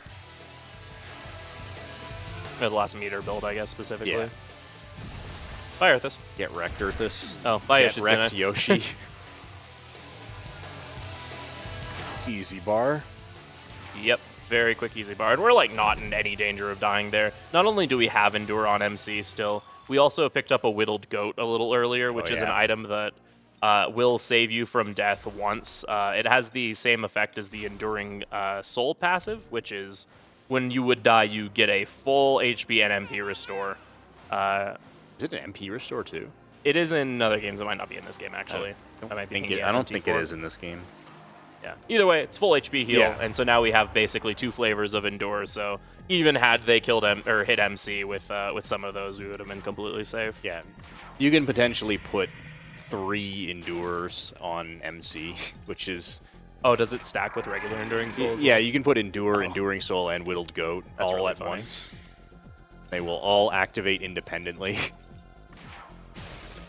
All right, and that is the last Mitama we'll be hunting here. Like we said, if I don't get an extra gospel from Akushi, we're going to be killing in a bit. Then we will have to go for another partner spot, but that's the last. That's at least the last luck we have to go for. Yeah. Yeah, we don't need to luck any more Mitamas. Done with that. We still need to luck some boss fights, but Mitama's done with. Yes. All right. We are working our way towards the leyline fount that has Vasky. Hi, Gary. Bye, Gary. And while we're on our way there, we're going to stop grab this partner spot. This partner spot has an Ice Sutra. We've been picking a number of these up over the course of the run. Ice just happens to be the best element for a lot of the end game. Specifically, the super boss of this game is weak to ice, along with one of the last couple bosses. That one doesn't matter nearly as much. There's also just like a number of quest fights coming up that are weak to ice. Yeah, so there's a lot of ice weaknesses in the late game. yeah, ice and force are just the best elements for the end game. Yeah. We're not going to bother with force at all because Figment Slash is just We'll just cover better, that. But ice, we do need some ice damage. So we're going to pick up 4 Ice Sutras because that will give our final party's Ice Demon +9 ice, which is maxed out. yes. And now we have a really, really long menu. Yeah. So there's a lot of stuff we need to do. We spent a lot of time collecting things and gaining levels, so now we're going to start using some of that stuff. First, we're going to buy a Makami Essence. Makami Essence has Mana Spring on it, which I said we need to get Tao a lot of MP, so we're going to give her both flavors of Mana Spring, being Great Mana Spring and Regular Mana Spring, so she can actually use her skills. So register, and now we'll see the first Earthus fusion, which we will fuse Ganesha. Yoshi plus Earthus equals Ganesha. So the War God lineage, which these two are part of, is really good, and it's upfused via Earthus. These are just generally strong physical demons, and since physical is really good in the endgame, Ganesha also just naturally learns both Phys Pleroma and Critical Zealot, and even learns Mighty Cleave as well, which we're going to replace because we have a stronger skill. But assuming you were doing Glitchless, he basically is a Figment Slasher on his own. He just needs the accuracy buffs. We're also going to just as shrill in Japanese as she is in English. yeah. That she is. Sybil is another demon that we need for one of our endgame special fusions. Loki is as well, although Loki will see some use since he has Bufudine, which will be useful for the next boss we're going to do. And that will be the 3 fusions we'll do here. Oops, brain. Take Agidine just in case we need to hit a Mitama with it. Oh yeah, I guess we use it for 1 Abscess too. Yeah. Never mind, yeah. And we're going to buy back Earthus, which I think at this point costs like 70k or something to do. It's I think a it's lot. that was like 89 or 89, something. yeah. So since we're hard pivoting MC into a support role, we're going to learn all of the support and recovery masteries that we can right now to give him +3/+3. Support and healing only go up to +5 instead of +9, so we're actually a decent way there with +3. And now we're going to completely change his build. So we're going to start by using Arahabaki's Essence to give him Debilitate and Great Life Spring. We're also going to give him Great Mana Spring. Debilitate is all 3 debuffs on all enemies, so it's incredibly strong. We're also going to give him Boon Boost. What that does is any buffs or debuffs you use will last 1 turn longer, which is especially great with Debilitate, because you can see Debilitate's got a really high MP cost. Its base MP cost is 150. We bring that down to 112 with our support affinity, but it's still real expensive. So being able to make the buffs from it last longer helps save on that MP cost, and also saves press turns, right? So yeah, MC is... Pivot. We completed his pivot into a support build. Now we're building Ganesha into his Figment Slash status. Rip Murakumo. Yeah, Rip Murakumo. Murakumo is obviously useless to us. It's not a strength build. We're not on a strength build, and we don't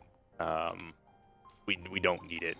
So we use that essence for Great Mana Spring and Enduring Soul instead, which we put on Tao. Also, that slime that we've just been pumping all sorts of EXP onto is Oh yeah, we used it there. Alice plus slime equals Loki. If you were to go on a fusion calculator right now and look up Alice plus slime, you'd be confused because it won't be Loki. It'll tell you it makes Belphegor, which is true. However, we have not unlocked the ability to fuse Belphegor. You have to do a quest for that. Now, what you would think that would mean is that you just can't do the fusion, but no, that's not how it works. What it does instead is it makes the next higher level tyrant, which is Loki. So we're actually doing a fusion that you wouldn't normally have access to do if you were actually doing the side quests. Yeah, humorously enough, Loki is like the 4th or 5th highest level tyrant, or like lowest level tyrant. There's multiple tyrants there, but all of them happen to be tied to the Demeter line, and we are not doing any of those. So. Yeah. It's I feel like that's not intended, because it really shouldn't work that way, but it does, and we can take advantage of it. Oh, and by the way, we mentioned Figment Slash. Yeah, that's why. It's a good skill. Just a little bit. So that's kind of a preview of how things are going to go from now on. Ganesha is a relatively weak Figment Slasher. We are just going to make stronger and stronger Figment Slashers.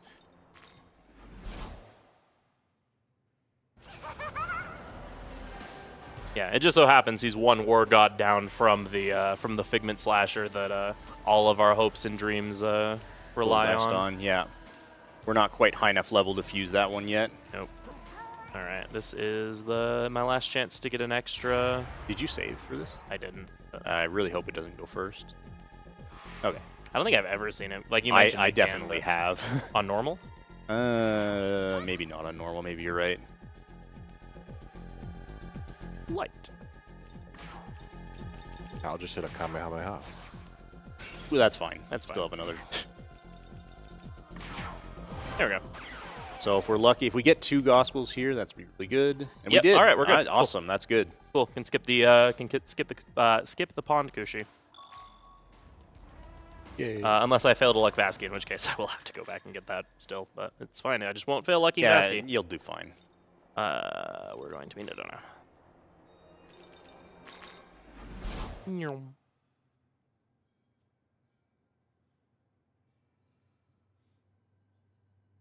So, yeah, we're going back to Area 1. We have a side quest to do in this area. We're also going to take this opportunity to grab another partner spot, Kusi. Because this one is very low level, we're guaranteed to go first. It's why we didn't do this in the early game, even though we could have. If you do it in the early game, you're not guaranteed to go first. And we didn't need the Gospel until the late game. And yeah, Kansu is hiding out in Odaiba, which we now have access to go to, so that's where we're going to go next. Yeah, and although it isn't like connected to Area 1 at all, it is in the same map as Area 1. Yeah. And this game does have really awful loads whenever you're going from major areas to another. I think we might have mentioned this before, I can't remember. But when you're warping within the same area, then you don't have really any load. So even though we're going to an area that's like not connected to Area 1, it is still considered Area 1, so it just works to grab that now. Yeah, you want to minimize traveling between major areas as much as you can, because the loads are like 30 seconds long or something stupid. Yeah, to put it into perspective, when Vengeance comes out, even if the game changed absolutely nothing about game balance or mechanics or anything, just like saving time on loads from it being on like PC, for example, would probably cut like 30 to 45 minutes out of this run. It'd be a lot. Yeah. The Switch is a great console. What are you talking about? It's a good console. It's not a very fast console, but it's a good console. It has good games. So this bridge has quite a few Mitamas on it, but they are all Area 1 Mitamas, so they're very low level. So we're only fighting them for their drops and not for their experience. So there's all 4 types of Mitamas. We're only going to kill the Auras and the Kusis because we only need their drops. Yeah. Funny little quirk about Mitamas, actually. They resist Almighty.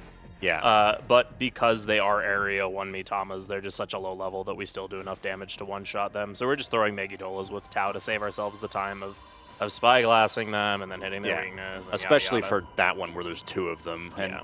so Mitamas that spawn in groups don't necessarily have the same weaknesses, even if they are the exact same Mitamas, because they're just random. Yeah. So those Rs probably would have had 2 different weaknesses. Been really annoying to kill.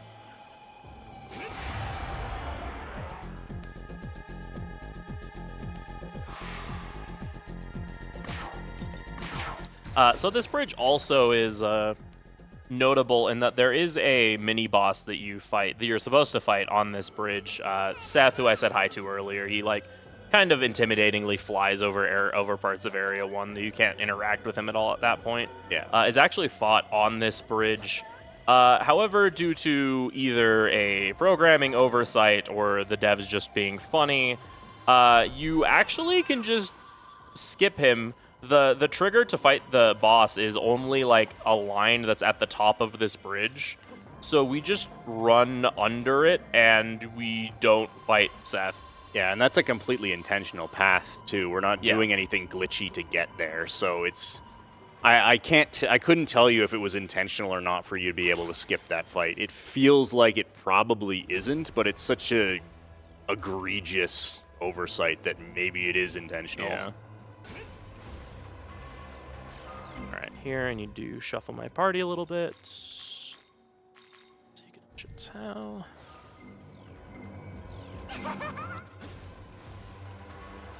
More Amrita showers, because you can never have enough of those. And here we'll be fighting Kansu. This is not the point of for the incentive. Yes, this is the first of 2 times you fight him. This time you're given the option to kill him, but we have to spare him here in order to get the correct ending. Yeah, this is actually a kind of hilarious. After this fight is over, if you mash through the cutscene, the default option is to kill him. And if you choose that, you cannot get the true neutral ending. There's nothing you can do to fix it. So I will be paying very close attention. Yeah, it's kind of like a rite of passage that you zone out at during one run and end up doing that and lose the run. We're banging again. Yeah, this is, again, another instance of dancing crazy murder. And even Kansu gets down to the beat here. Once we get him to low health, nice dodge. Once we get him to low health, he'll start to do a nice, cool little dance. Right now, he's just sort of vibing, flexing on us with his ability to just stand on one leg while doing cap raises. So you can see how much damage, like with Donum Gladi and everything, that Figment Slash is doing. Like our Bufodines are doing like 500, our Donum Gladied up Figment Slashes are doing 3K. Nice. But whatever. Tao's just gonna slap him really hard now. It's fine. Punch. Boom. Bam. Oh, perfect. I was actually gonna Nice. say we didn't have enough meter there, but Now we do. yeah. I don't know if a Figment Slash killed. It shouldn't. Couldn't? Okay. Well, if it does, whatever. Yeah.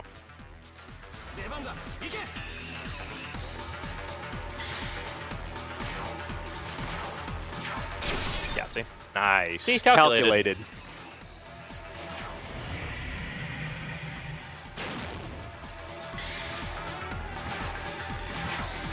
Easy.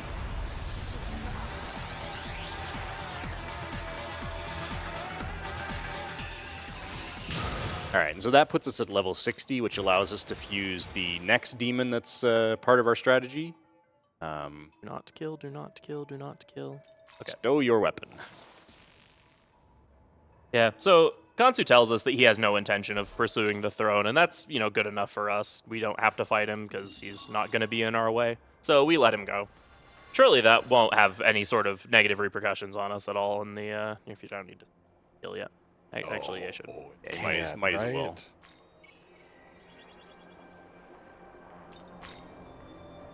And so here, like Shaggy said, we're going to be fusing our next Figment Slasher along with just putting all of the skills on him that he needs. Yeah.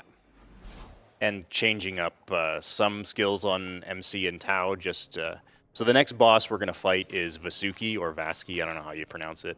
I say Vasuki. I think the game actually says it both ways. Nice. So he's an interesting fight. He's another fight that gets 4 press turns. It's a very ailment-focused boss. He likes to spam Toxic Spray, which is a combination of Poisma that poisons you, as well as Raccoonda to reduce defense. He also has Sexy Dance, and you'll I mean, look at him. clearly see why he has that. His ailment affinity is like +7 or something, so his ailments are really accurate. Also, we get diving proficiency 3. Yeah. Clearly, that says diving. I misspelled divine in my notes here, and I just left it because it's funny. Got me 10.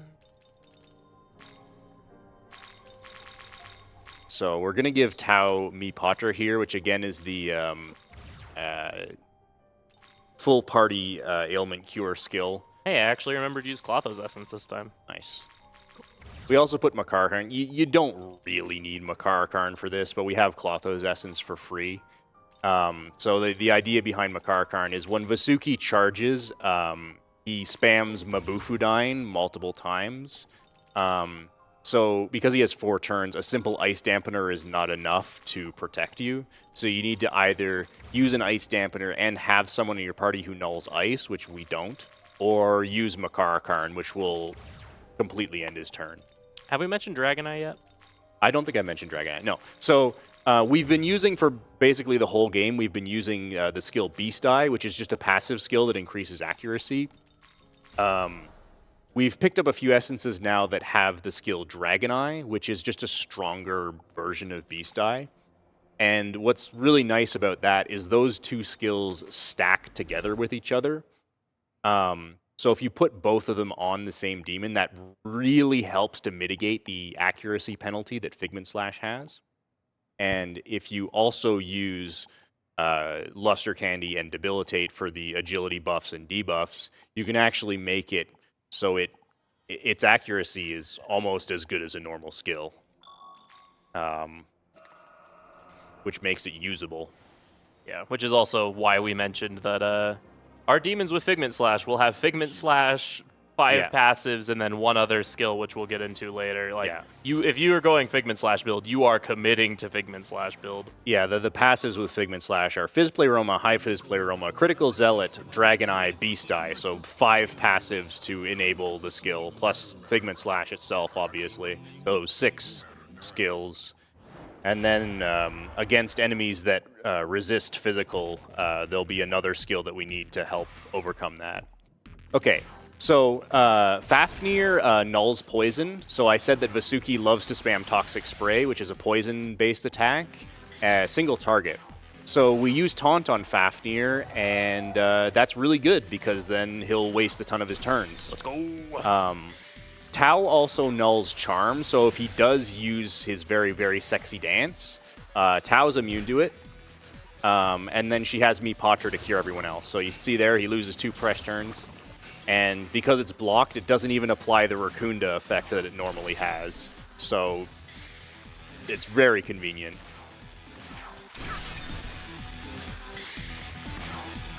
So we are still very underleveled for this fight. Like, Vasky is level 73, and our highest level demon is 65.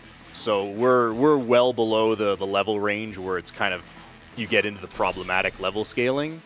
But Figment Slash is so strong that this fight is still very winnable.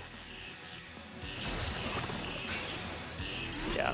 There's the Sexy Dance. Yep. Hitting Fafnir sucks. We give Fafnir Abyssal Mask, which is just a passive that just reduces... Anyway. Nice. Which just reduces or increases your resistance against all ailments. So mainly to hope that he doesn't get charmed, and so we don't have to deal with that. Yeah, you'll notice I actually used a Chakra Drop on Fafnir. He doesn't have... He just barely doesn't have enough MP to get through this whole fight otherwise. Figment Slash does cost a lot of MP, especially because we put it on demons that are really too low level to be using it effectively. Nice. Nice crit.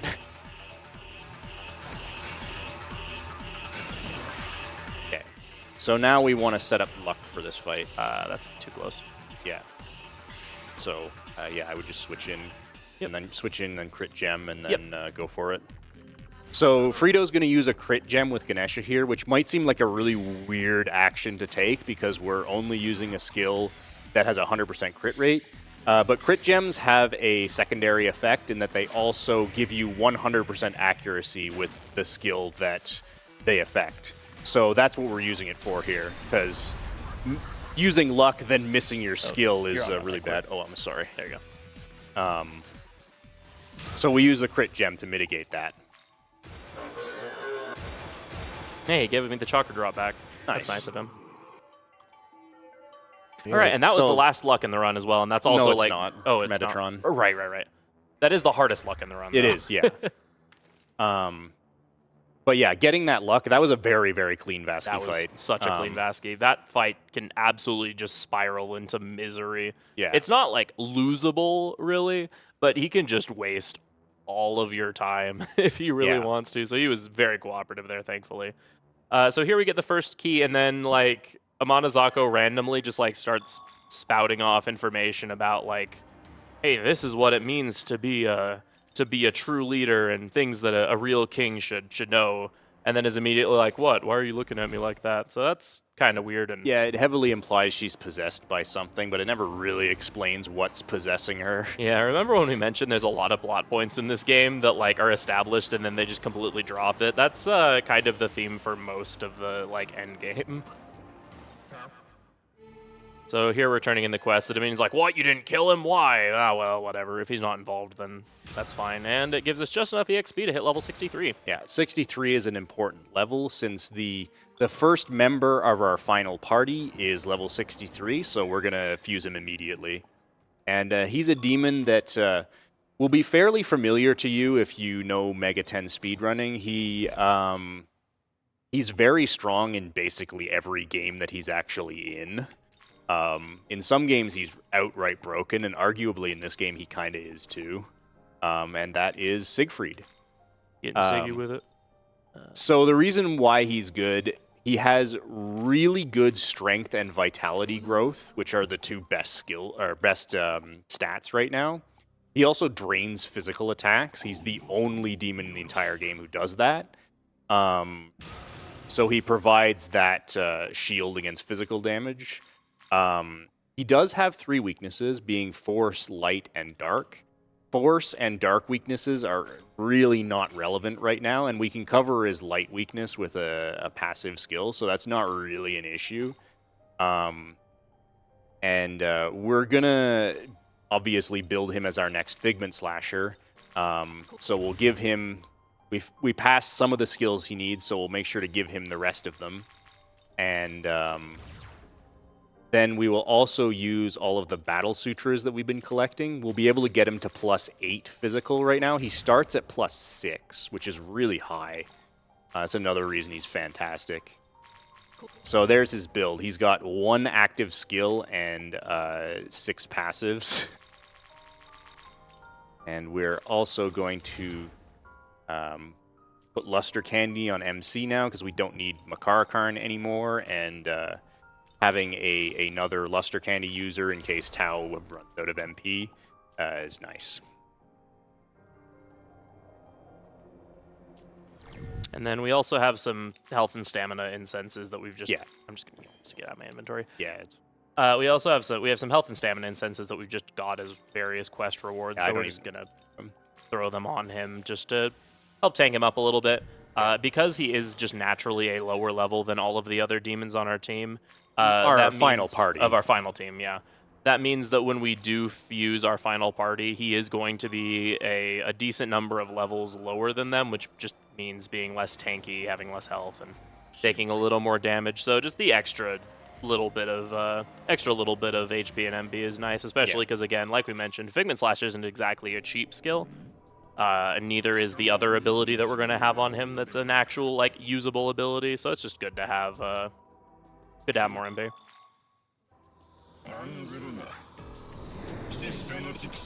So this is Odin. He is my favorite demon in the game. I think he looks absolutely badass. He's so cool.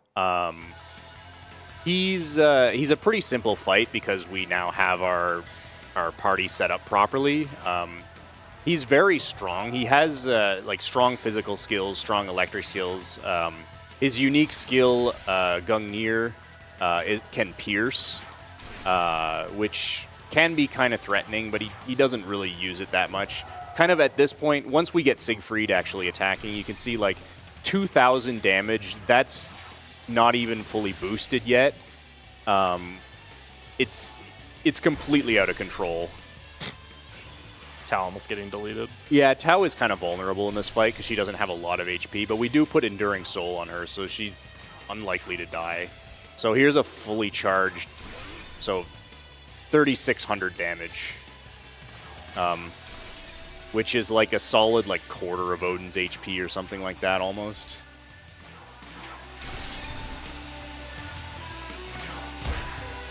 So as you can see, Odin's already down to like quarter HP, and it's been 2 She turns. dodged, that's funny. Nice.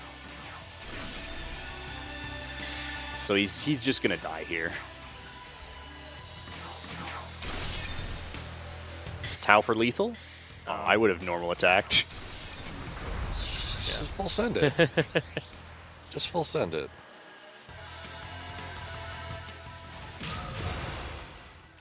There we go.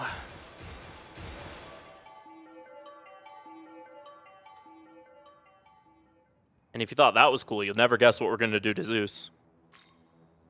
I can guess. We're gonna cast Tornado, aren't we? How did you know? Wow. Nocturne. Ah, that makes sense. Tornado's not in this game. What about Floral It's Gust? Floral Gust is in this game. Floral Gust. I'm pretty sure we can't access it, at least not easily. No, not at all. It's I very think- annoying to get. I think it's only on some essences that are deep into side quests. Yeah. Like Raphael or something like that. I can't remember. I think it's one of the Archangels. Really quick, we're going to stop by the beginning of this area, and we're actually going to pick up a required side quest. Yeah. So the 3 quests that need to be completed for True Neutral are defeating Fion on the top of the mountain in Taito, defeating Khonsu Ra, and defeating Shiva. And of course, all of the prerequisite quests in order to do those. So this is one of the prerequisite quests for Khonsu Ra. Yeah, so we have this very, very trustworthy demon here, Ammon or Amon. That's, the tyrant Amon. Very trustworthy sounding name. He wants us to kill 2 other tyrants, Asura and Mithras, who have stolen the Winged Sun Crest, which is supposedly some artifact that any deity associated with the sun can use to, like, ascend stuff. and become very powerful. It's, the whole thing, world domination, all that good stuff. And so he's like, hey, you should totally get that for me, because I'll reward you. I'll reward you. And, those guys, those other tyrants, they can't be trusted. But, like, I'm a good tyrant. You can totally trust me. And we're like, all right, sure, sounds good. So, yeah, we have to, we'll go take We'll do care of that later. shortly, We yeah. have some other stuff to do first. First, we have to fight Monokuma over here.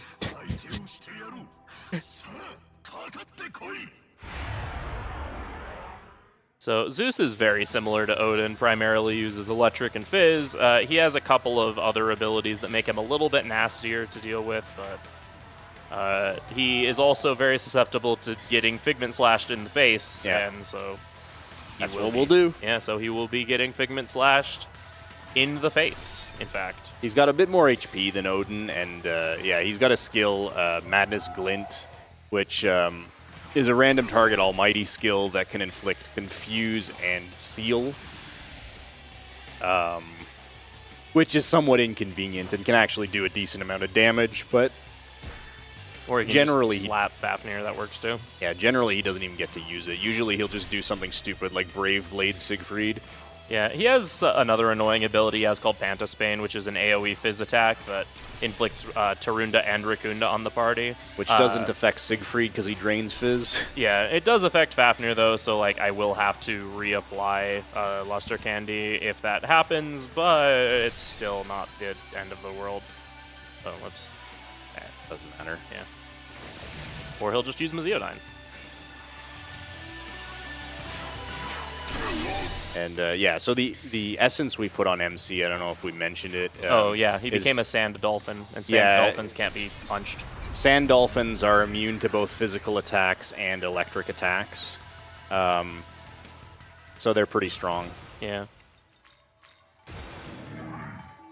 Nice light jump. Always funny seeing what things demons give you as a gift. Yeah, most of which are not that helpful. Yeah, you'll occasionally get really cool things, like just randomly get like sutras or balms, Yeah. but the vast majority of the time you get like just silly things. Or you get a grimoire when all of your demons are a higher level than you. Exactly twice while playing this game has Siegfried given me Battle Sutras, and never in a run. Yeah. Battle Sutra is by far the best thing that a demon could give you. I think I got a Dark Sutra once before I had Alice, and that was like huge, and then Yeah, the run died before I fused Alice. I was like, no, my Dark Sutra. Typical. All right, really quick, we're gonna, now that we have all 3 keys, we can actually go into Empyrean. We're gonna grab these chakra pots here first. And it's a little quicker because you saw that like walk across the bridge and everything. Took a really long time, so we're actually just gonna warp right into Temple of Eternity. There is a plot flag you have to hit at the entrance of the Temple of Eternity, so we'll just warp back and do that. We can hit that plot flag, and that will spawn Metatron, and then we can fight Metatron, and that will spawn the ending choice area, which we don't want to go to yet because we don't have the true neutral requirements finished yet. But we definitely want to fight Metatron right now because he is worth a ton of experience. Yeah.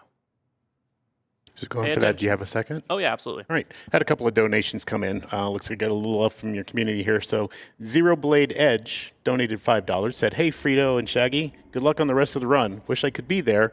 Love you all and see you next year." Yo, thank you, Zero. And Love you too. I might stumble on this next one, so I'll apologize in advance. But Asapaska donated $10. Said, "Imagine not needing Mutudi, Posamudi, Paralati, and Petrati to cure status ailments in this game. Demons have it nice nowadays." Don't make them like they used to. Struggle of having to keep discharms, dismutes, and stuns all in your inventory. Imagine being able to buy Amrita sodas really cheap. Right. Gosh. All right. So, Metatron. Metatron is a mechanical angel. He is the first enemy that we've encountered so far that has no weakness, which is completely irrelevant to us because we're not using weaknesses anymore. We're just abusing crit spam. Yeah, being the leader of the Decepticons will do that. Yeah. So the game expects this fight to be really hard because of no weakness. So they give him not that much HP. So he gets melted pretty hard. But he does have one thing to counter our strategy, which is he has Dekunda and Dekaja, which are buff removal abilities, and he loves to use them. And since we rely pretty heavily on agility buffs to actually hit with our skills, that's kind of gross. But he didn't use it. If he doesn't use either Dekunda or Dekaja turn 1, and you don't miss, he gets absolutely wrecked. Like you'll see, we're going to blow through the majority of his health bar this turn. And he's going to charge next turn, so I don't need to worry about healing. He will do a Dekunda or Dekaja combined with charging next turn, so I don't have to worry about healing.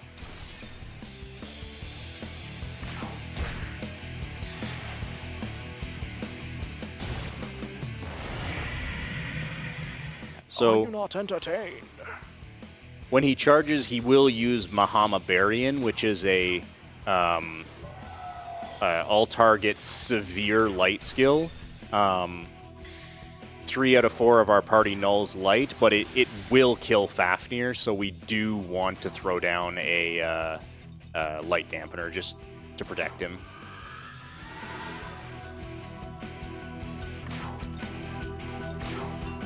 Just so I can secure the kill. Yeah.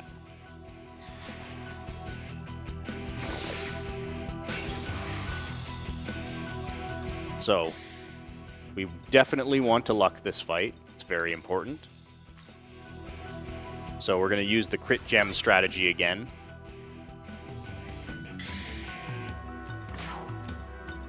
It's very convenient that beside the Hydra Essence in DKC, there are 2 crit gems which you can use on Khonsu and Vasaki. And then Vasaki drops, I think it's either 2 or 3 crit gems, so you have one for Metatron.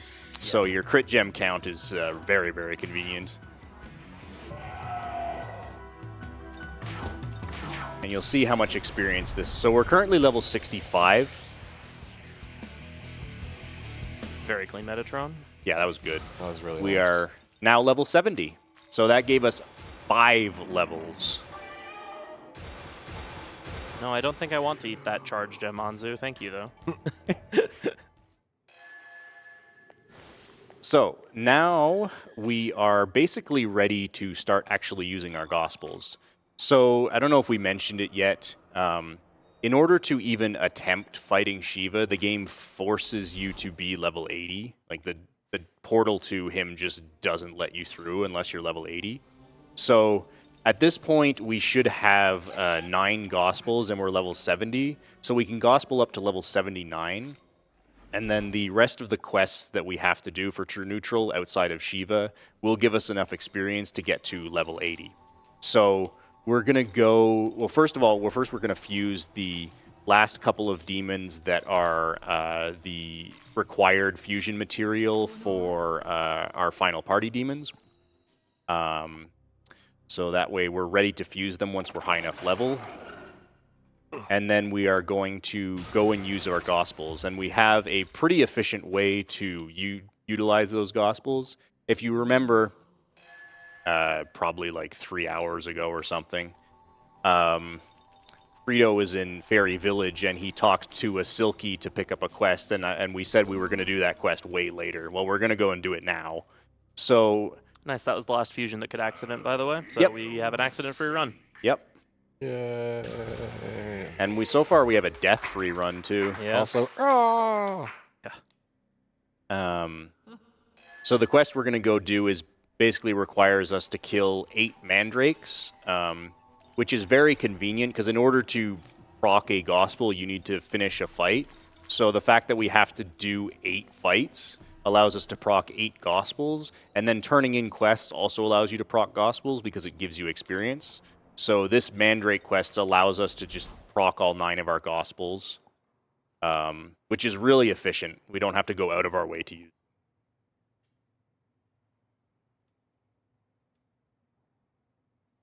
Copa Tengu. Copa. Black Ooze.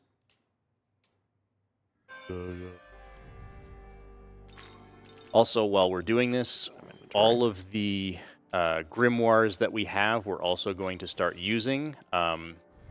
It's very important that we get Siegfried as high level as possible. I don't think we said this, but grimoires are capped by MC's level. So if a demon is higher level than your main character, you cannot grimoire them.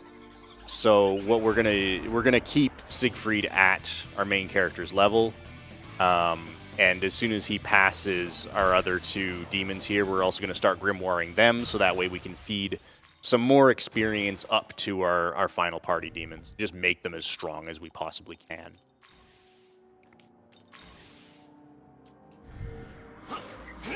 Where are you? Did you only have 8 gospels? No, I had... That you was... had 9. Oh, yeah. Wait, 'Cause- did I only have 8? well, if you only had 8, we can go. There's another one we can get. Yeah. Well, you've used 2 so far. Oh, Yeah. Okay. Well, we'll have to go and get another one. yeah, that's fine. There's another one that is Not a big deal. not a big deal to grab. So. Guess we miscounted something. Guess so. That was even with the extra one that y'all got too. Yeah. Yeah. Oh well, it's whatever. There's another partner spot in Shinagawa that's very easy to get to that we're guaranteed to go first against. So. Hell Thrust with Thor will kill that one without a spyglass. Yes. So it's worth noting that there are certain abilities in this game that do actually have a pierce effect. We mentioned that earlier with the Dreadful Gleam ability on Ishtar. Yeah. Hell Thrust is a physical ability that also pierces, and there's one for each element as well. We'll see Ice Age later that has that. Yeah. Much later, but...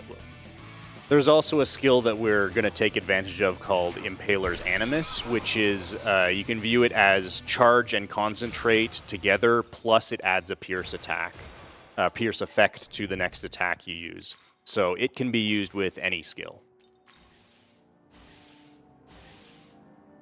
And then I do actually have extra, so let's do that. Or I have extra... Extra Grimoire? I have extra grimoires? Yeah.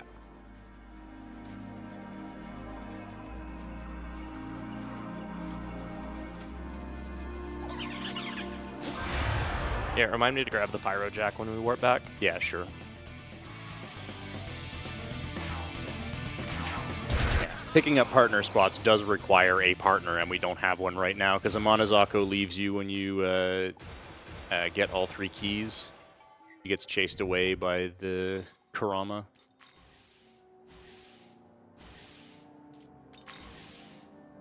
And we will never go and rescue her because we don't have to do that. Yeah, nope.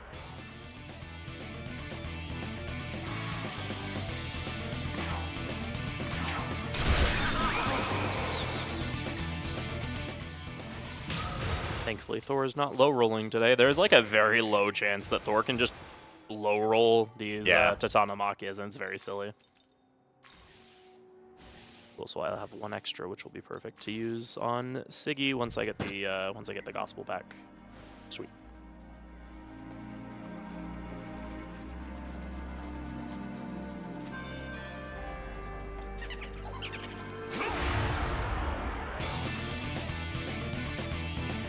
Wow, there's 4 of them.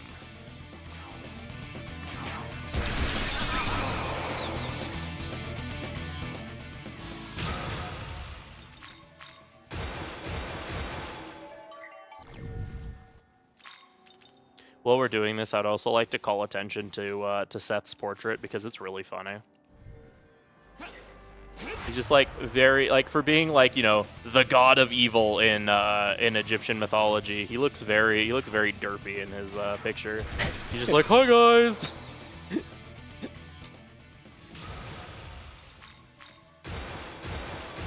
he's just a funny little guy or funny dragon friend. Grab Pyro Jack. Oh, thank you.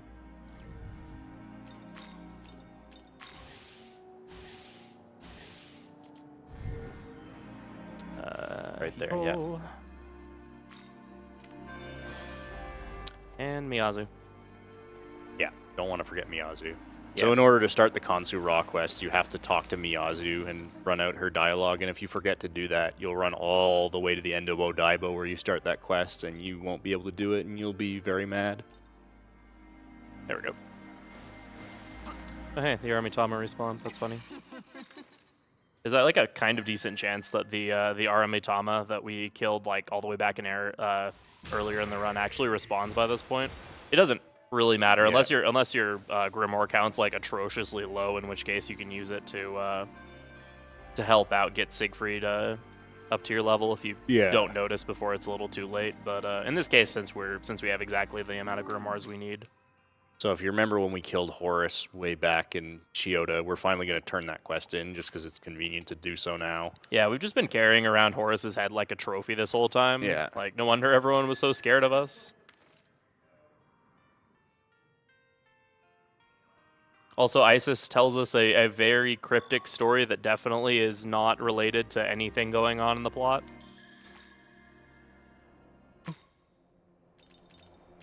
Corner third.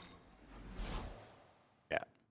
And definitely is not foreshadowing a twist that's coming up in a couple of quests. Hee-haw. Hee-haw. Yeah, so there's just a Kushimi-Tama partner spot here. We don't really go for it earlier because it's pretty out of the way. And like when we run past here earlier, we're way too low level to have any hope of killing it. Yeah, it's very likely to run away if you try to do it when you pass here, and then since it's out of the way, you kind of just keep it in your back pocket for this kind of situation where you just don't quite have enough Gospels and need one more. Yeah.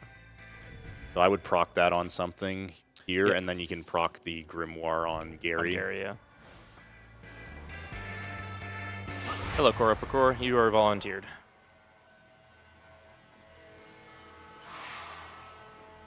I offer thee as tribute.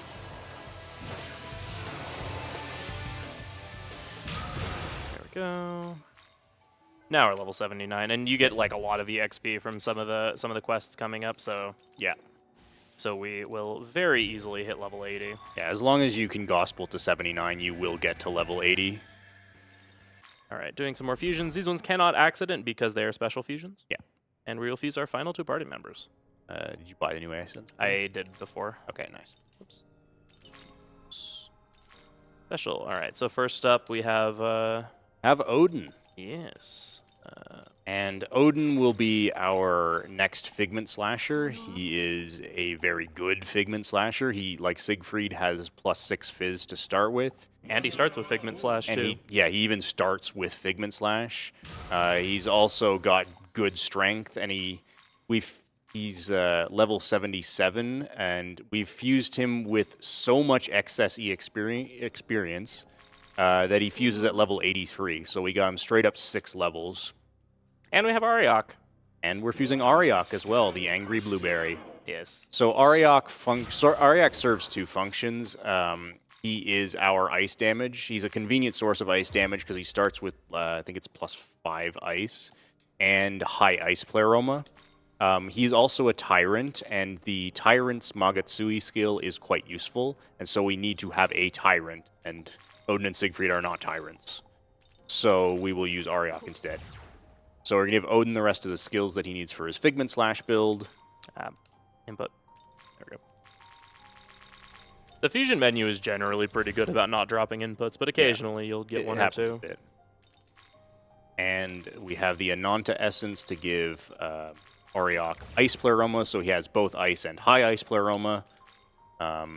One thing that's very important to know about this game, and I think this is true in most Mega 10 games, is that buffs stack multiplicatively instead of additively, which means buffs stack with each other. So if you have 2 buffs, the second one will also apply its effect to the boost that you get from the first one. So like if you had 2 20% boosts, you'd expect that to add up to 40%, but actually that's not how it works. It's more than that, because the second 20% applies also to the first 20%.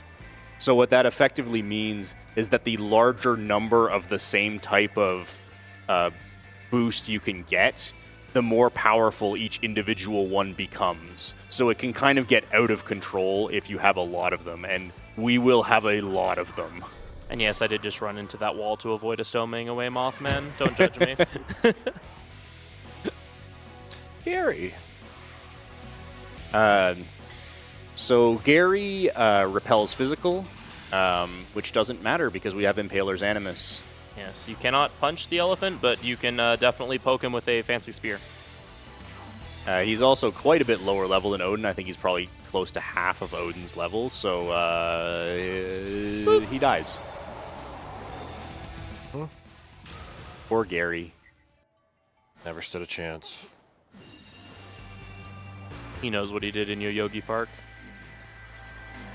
Daddy died. Now. And now at this point, we're going to grab the rest of the statues in the game, almost all of them. There's only one that we don't grab because it's stupid far out of the way. And so basically the idea of this strategy is you fuse Odin and Ariok such that they start at quite a bit higher level than MC, and then you feed them a bunch of statues, which, while grimoires are limited to leveling demons only up to MC's level, that restriction does not apply to statues. So we're able to pump our final party's demons to much higher level than our main character, and this is the primary reason why we don't bother using the Nahobino for damage anymore, because his damage is just completely irrelevant compared to what our demons will have. Yeah, we mentioned that you have to be level 80 to attempt the Shiva fight. There is absolutely zero chance, no way, no how that you're actually like able to beat Shiva realistically at level 80 with a level 80 party. So because Shiva's level 96, and like we mentioned, after about 10 levels of the level difference, you start doing single digits of damage to enemies if you can even hit them. And so yeah, we're getting our demons up to the 90s, so they can deal with Shiva while MC just sits there and looks pretty, which he's very good at doing. Well, he does do stuff. He uses buffs, which is a critical part of the strategy. And fortunately, MC is actually a pretty damn good buff user because it isn't very hard to get him support affinity, and building him for having lots of MP is also not that hard. Yeah.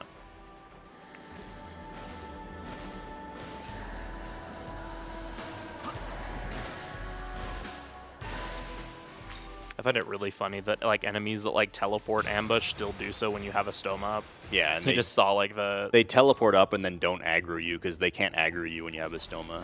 yeah. So the macabre just like showed up there and was like, what? Huh? Oh, all right. I sense something. Wait, there's nothing here. Ah, now I'm getting dissolved. Oh.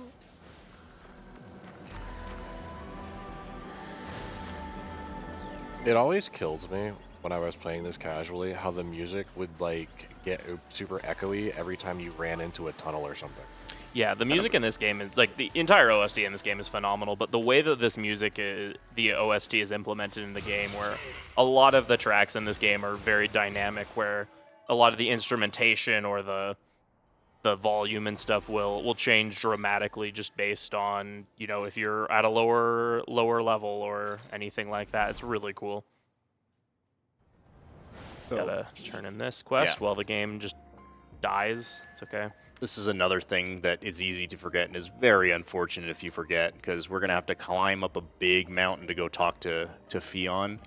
And if you forget to turn in this quest, Fionn won't fight you, and you'll have to climb that mountain again. Yeah, and it's not like with the Isis quest, if you warp to Odaiba and you haven't talked to Miyazu, for example, you can see that the quest indicator just isn't there if you're looking for it. That's actually not the case with Fionn, because there's an abscess blocking where Fionn is standing. So if you haven't done the quest, you won't know because you can't see the quest indicator anywhere.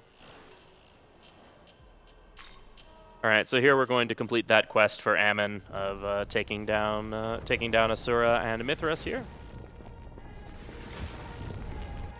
And they're weak to ice and they don't resist fizz, which means both of them are going to have a very, very unfortunate couple of seconds here. Yeah. So yeah, we have Ariok here up to +9 affinity, so he does pretty decent damage even at neutral. It's, you know, nothing compared to what Siegfried and Odin do, but it's still like a very respectable chunk of damage. I mean, it's like a third of it. Yeah.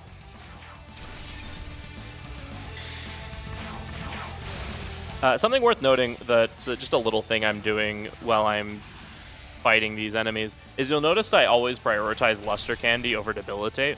And that's because buffs in this game are actually slightly more effective than debuffs. A full set of buffs will increase whatever parameter by 20%, whereas a full set of debuffs lowers that parameter by about 15%. So in every instance, except for one very specific instance, which we'll see in a little bit, I will be using Luster Candy first if I can only pick one. Yeah. All right, so we've obtained the Winged Sun Crest, and now we're going to hold on to it for a couple minutes. We have some powering up to do still. Right, going back to the pond. Yeah, so there's a few more statues that we need to grab. So we're on cleanup right now. We're both grabbing statues and we're finishing out the side quests that we need for True Neutral. Mainly in preparation for Shiva. Yeah, so much of this run just revolves around setting up for just that one fight. And then everything after that's really easy because you have to get super overpowered for that one fight. Yeah. Would this be a good time to send it to the host stand for a couple of seconds then? Yeah, so we're just going to be grabbing statues, and then we're going to be climbing a big mountain. So yeah, this is a perfect time if host has anything for us to do that. Sure, I'll gladly take the offer. Just a quick reminder, obviously, we do have a save kill incentive in this game. I believe we're getting kind of close to cutting that off. So yes, that'll probably need to be cut off in like about 5 minutes. In about 5 minutes. So you have just a little bit of time left if you want to change the outcome. Currently, save is winning at $57. Kill did make up a little bit of ground and is sitting at 21 with my current view of it at this point. So you got less than 5 minutes at this point to go in there.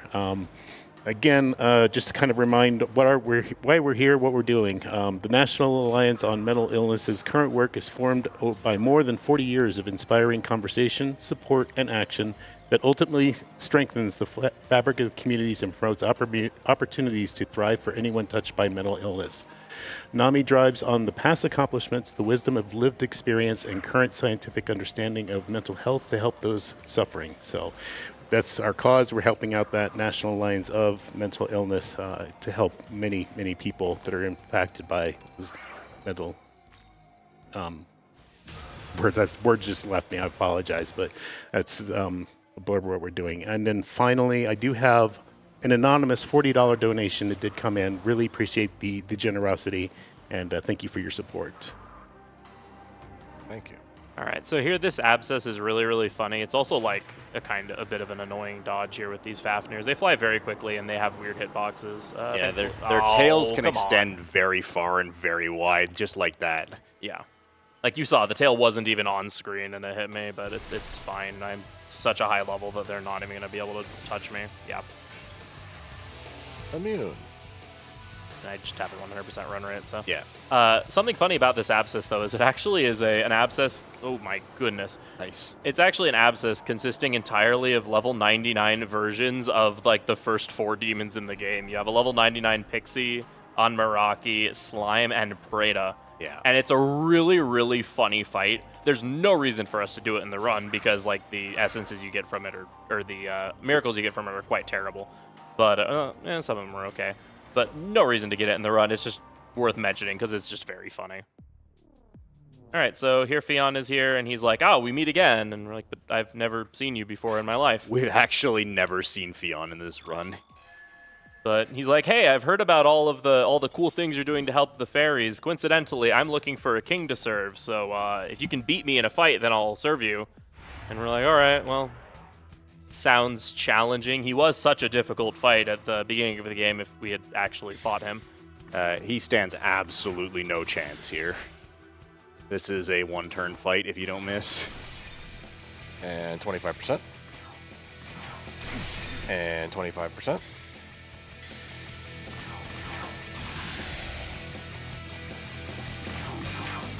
And dead. Yeah.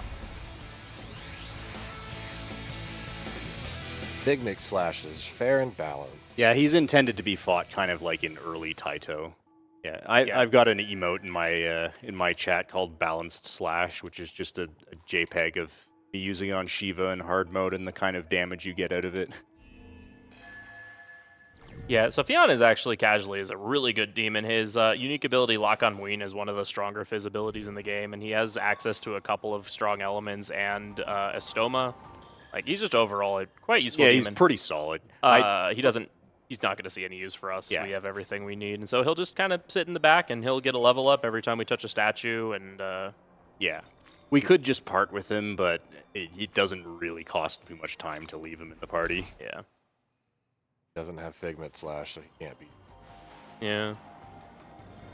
There was a point in the run, there was an old route that I did that did use Fionn basically in place of Fafnir, and I would give him, that was a glitchless run, so give him Mighty Cleave.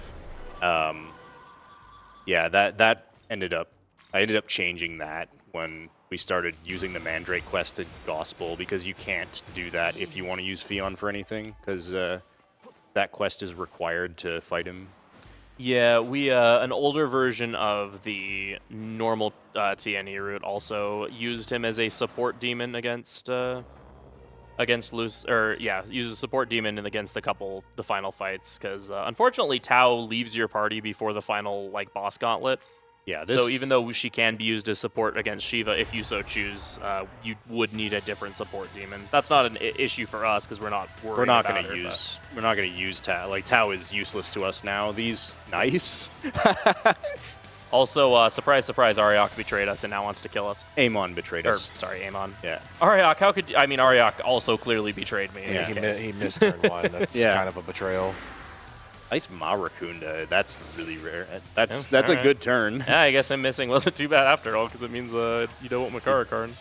Because, yeah, Amon likes to either use Makarakarn or Tentarafu, both of which are really annoying to deal with.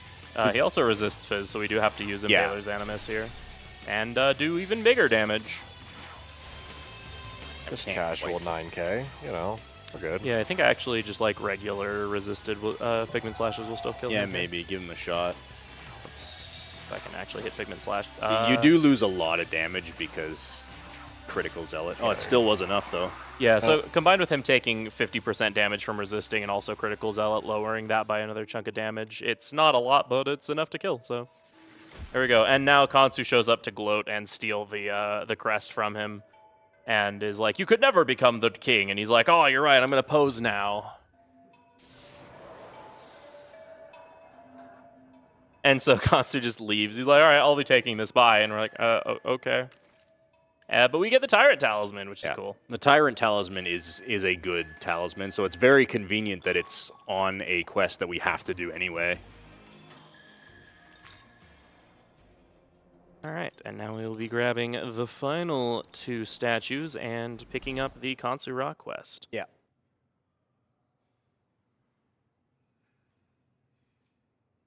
Kitty. Hey, look, Puss in Boots is the greatest demon. It's SMT5. You can't tell me otherwise.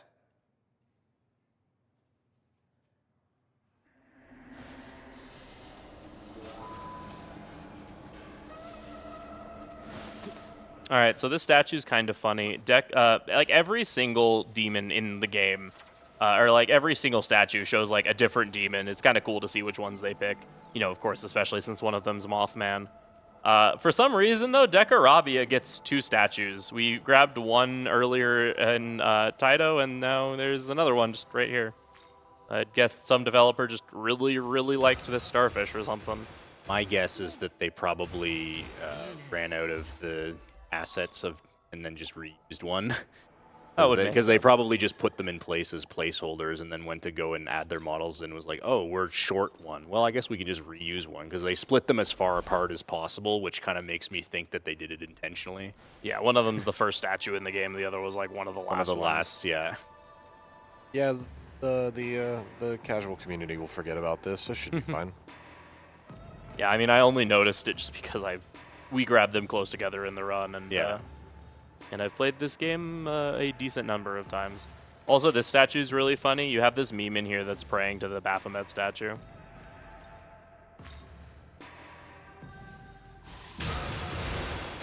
And there we go. Now we are all statued up.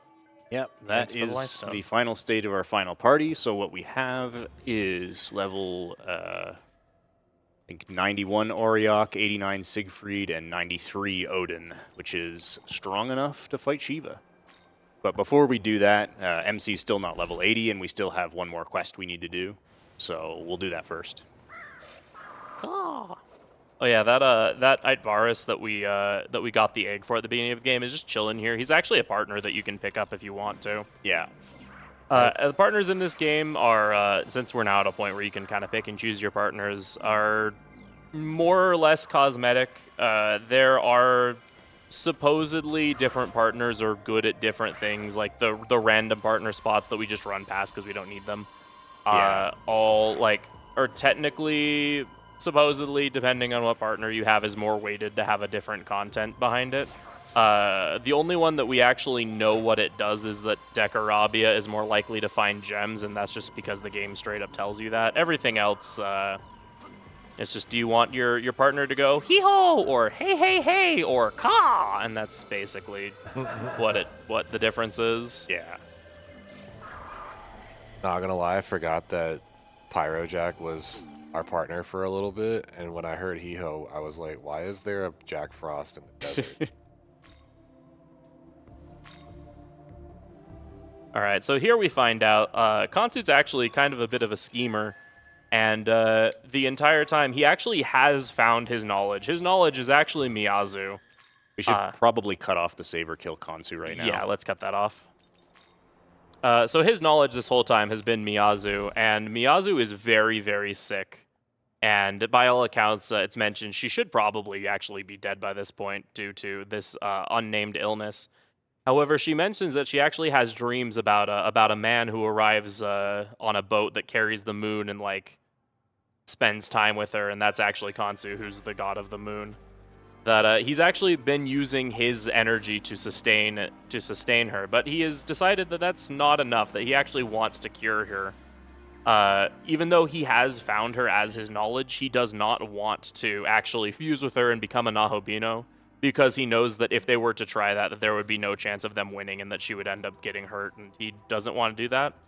So he's come up with this whole plan to basically sacrifice himself to make her into a goddess instead. That is, completely healthy and able to survive until he can reincarnate or whatever. And now he has become a bird. So this is Kansura. He's now all red, and he starts the fight by summoning some ads. Funky. And throwing a fireball at Siegfried. Kansura is actually level 80. 82, I'm 82. pretty sure. Yeah. So he is actually a fairly high level. So he's not like a threat, but his damage isn't insignificant like a lot of the other things that have been hitting us have been. That Yeah. said, we are still high enough level that we can just Bigman slash him. If you do this fight on level, it's a pretty cool fight, actually. There's a lot of mechanics to it, but Yeah. there's no reason to do that in a speedrun. It's a complete waste of time. Why do things right when you can do things fast? Exactly.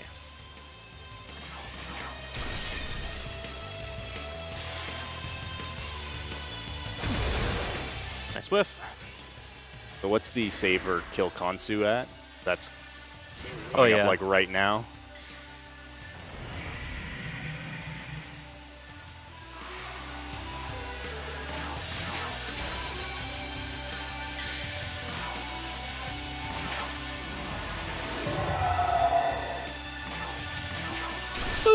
All right, yeah, we will need that as soon as you can get it to us. Yep, I just took the refresh here. So with $57 save win the bid war there. So we will be saving him.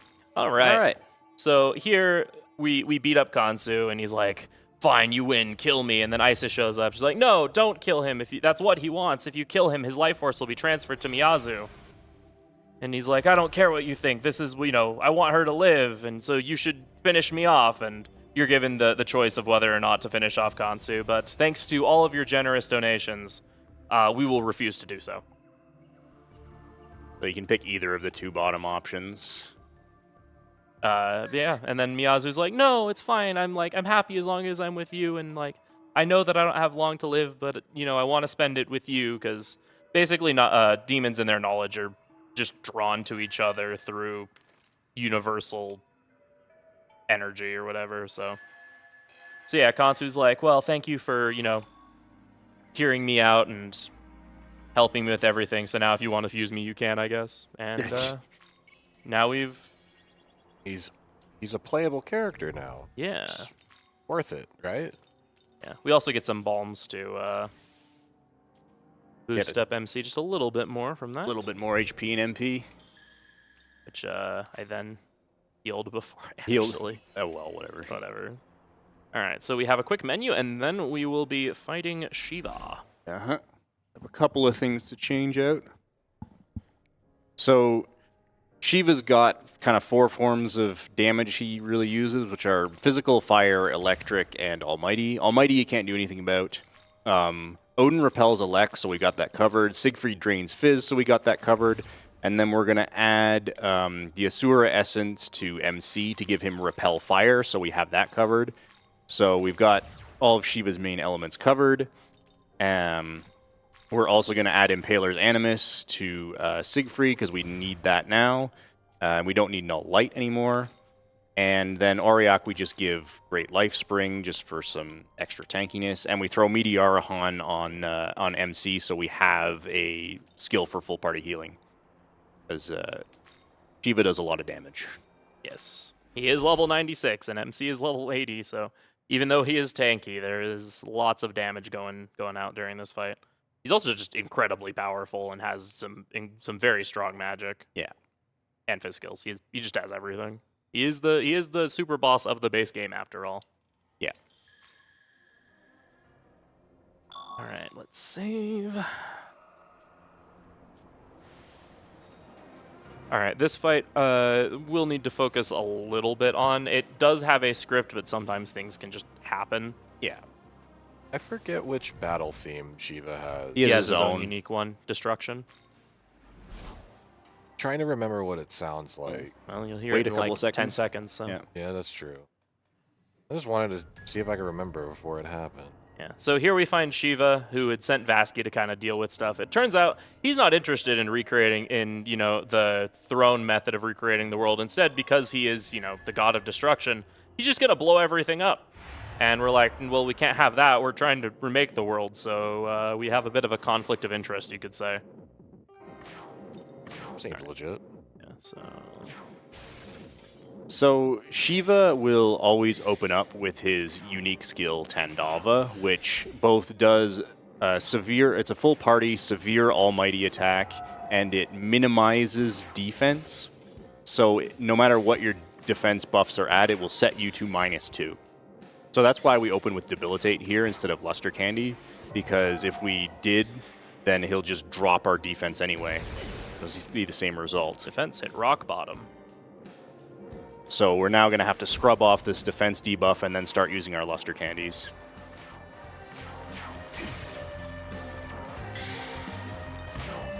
Spell charm. So this fight has a decent amount of setup, but the payoff for this setup is pretty huge.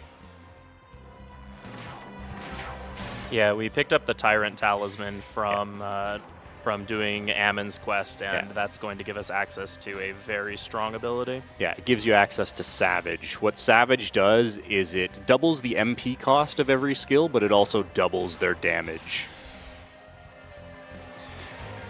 So we will activate it this turn,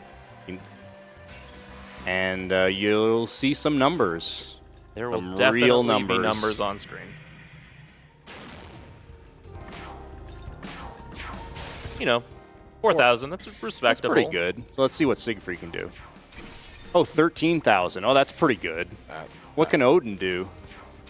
Oh, man, 13,000. Those are definitely numbers. Those are Those are some real very numbers. much numbers.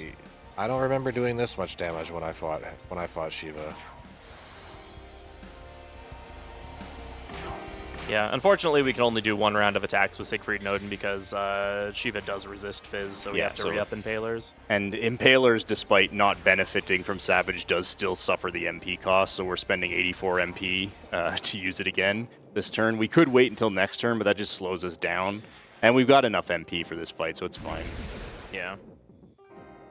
Okay, critical wave. Yeah, so Megidolan is, if it's used on that turn, will be followed up with Critical Wave, so it's not really that threatening. Yeah, I think it's just Ganesha's first action is always Yeah.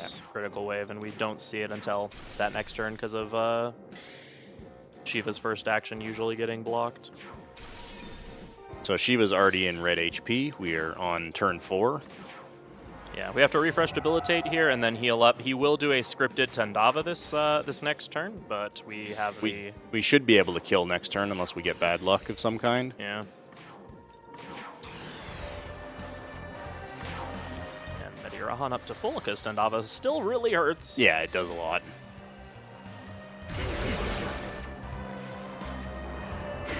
Matrunda, Fogna, So we should get Fogna. Okay, that hits Siegfried. that's fine. Yeah, And that's then not the end charge. of the world.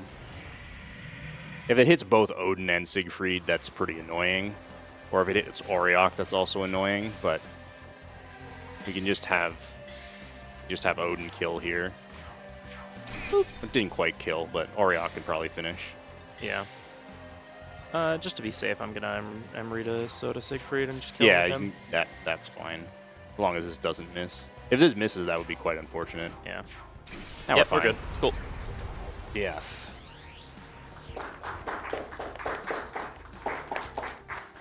All right, that is Shiva down, and with that, we get 4 more levels. We also get a couple Gospels, which is really funny, because myself and I know a lot of other people actually grinded to level 99 for this fight casually, and then you get 3 Gospels, which you're like, you can't level past 99, so you're like, wow, thanks, game. Just angry for no reason. What am I gonna do with these? Yeah, Yeah, but, I think my casual playthrough did Shiva on like 92 or something, so I got value out of them. okay. All right, we can't all be god gamers like you, Shaggy. Jeez. I will actually Get be good. using these Gospels, though. Although MC's not going to be doing damage, we do have a miracle that gives you a heal when you level up. And so just to save on some MP healing items, I will be Gospeling MC between a couple of the upcoming fights. So we have one final menu, a bunch of cutscenes to skip, and then we'll be on to the final 3 bosses of the game. Yep. All right, so Shiva gives us his essence for beating him, which has a couple good skills on it. It also has... It's got some pretty good resistances. It Drain Fire, Drain Elect, Resist Fizz, Resist Dark, Resist Light, and only one weakness, which is Ice. So Lucifer has every form of magic damage, so having some good resistances. So we're also going to give Auriok Null Force, because that's the one kind of hole in our party is Siegfried and Odin are both weak to Force. The Shiva Essence is neutral to Force, and Auriok himself is also neutral to Force, so we would have no protection against Tornado of God spam.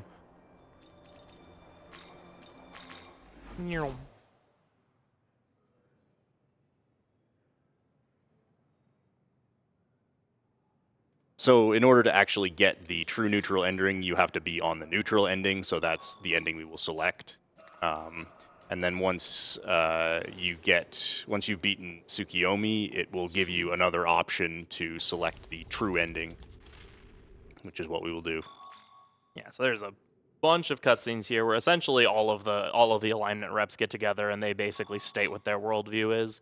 Abdiel and Dazai just want to revert the world to how it was with the creator, reinstate the condemnation of the Nahobino, and just bring the creator back, make everything how it was before. Tsukiyomi and Yuzuru want to create a world of myriad gods, where rather than being confined to just serving the creator, humanity is free to worship whatever god they choose, though offering, the opportunity for conflict amongst the gods. And then Nua and Yakumo. I was saying boneless Rido. Nua and Yakumo are just like, yeah, I'm going to smash the throne because demons are stupid and humanity doesn't need that garbage. So I'm just going to smash the throne and show that humans are better than this. And we're like, all right, well, that sounds really stupid, but we're going to agree with you side anyway. with you. And that makes Tao really pissed at us, and so she leaves the party. Yeah, Tao is very upset that we are rejecting creation. She's like, well, fine, I'm just going to leave then.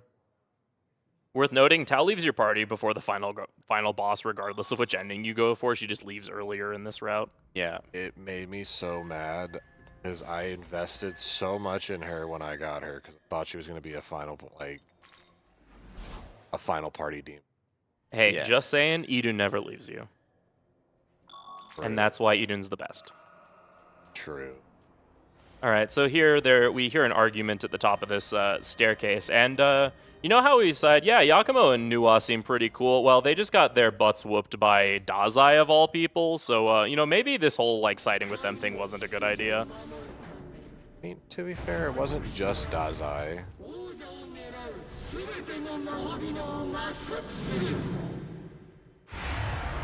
Yeah. So these next two boss fights are pretty trivial. We are very powerful relative to these bosses. Yeah, so we're just such gonna a high level. We're just gonna Figment Slash without any buffs and just hit. Yeah. So we've turned Auriok into a support because we don't really need ice damage anymore. So we're just going to have him cast Debilitate instead. We also did give him Ice Age, which is the ice skill that pierces. So that will be helpful on Lucifer. Yeah. Fallen Abdiel here is also weak to ice, but it just doesn't matter. Yeah, at this point, it's better to just create a setup for the rest of the game and then don't change it. Purgatorium usually misses. Yeah. Oh, well, and Madness Nails just gets drained by Siegfried. Purgatorium pierces, which is why MC didn't drain it. And that's Abdiel down. Yep. Easy clap.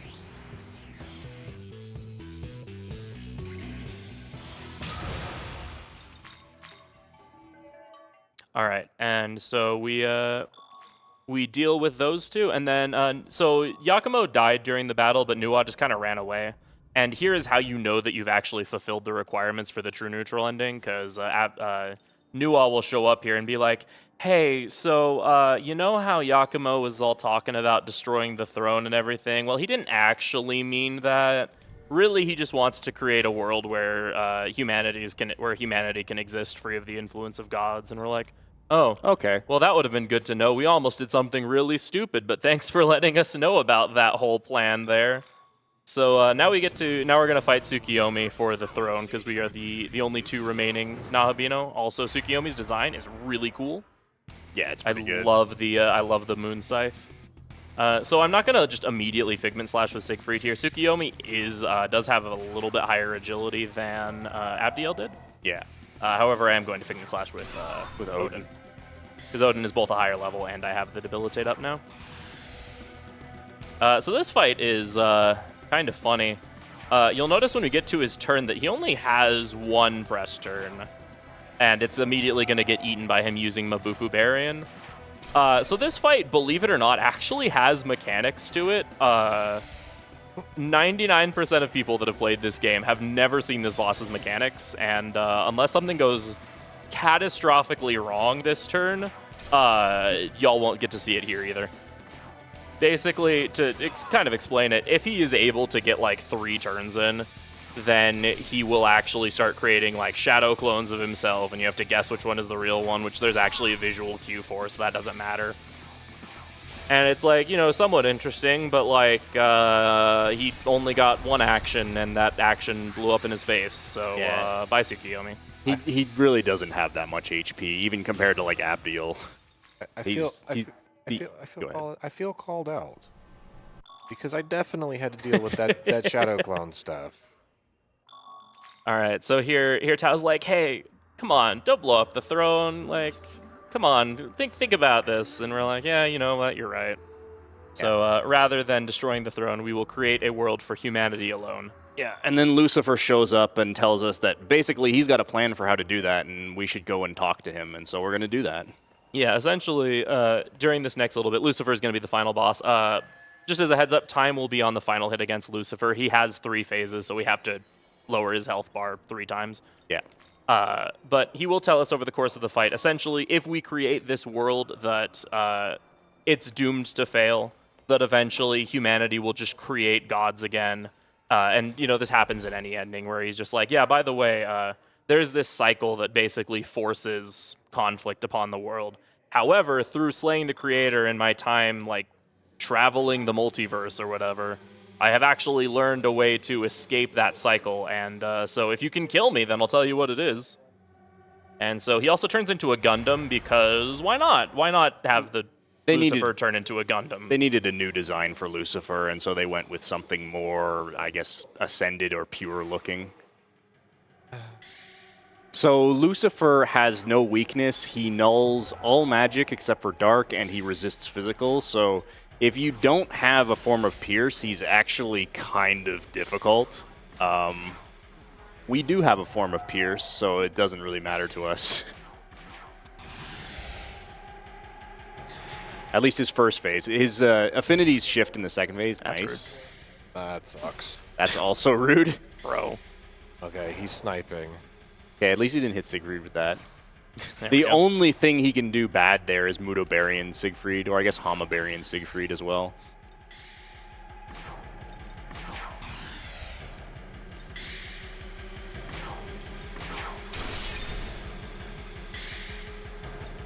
All right, here Ariok's going to Soma himself.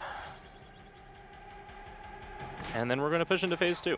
Yeah, so phase 2, he loses his physical resistance. You can kind of view his like phase 1 and phase 3 as sort of defensive phases, and phase 2 as his offensive phase. He gains a weakness to light here.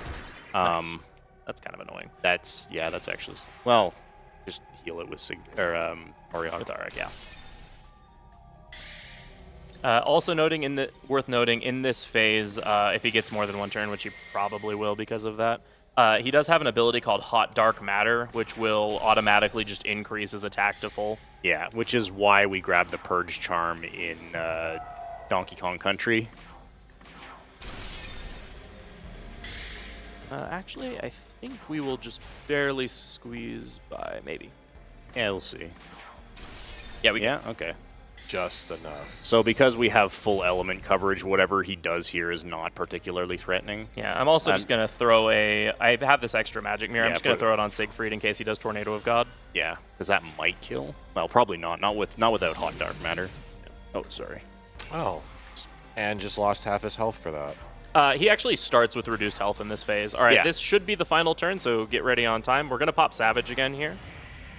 Because we really don't want to be in phase 3. Phase 3 can actually be quite scary. Yeah, he does a lot of stuff that are actually problematic.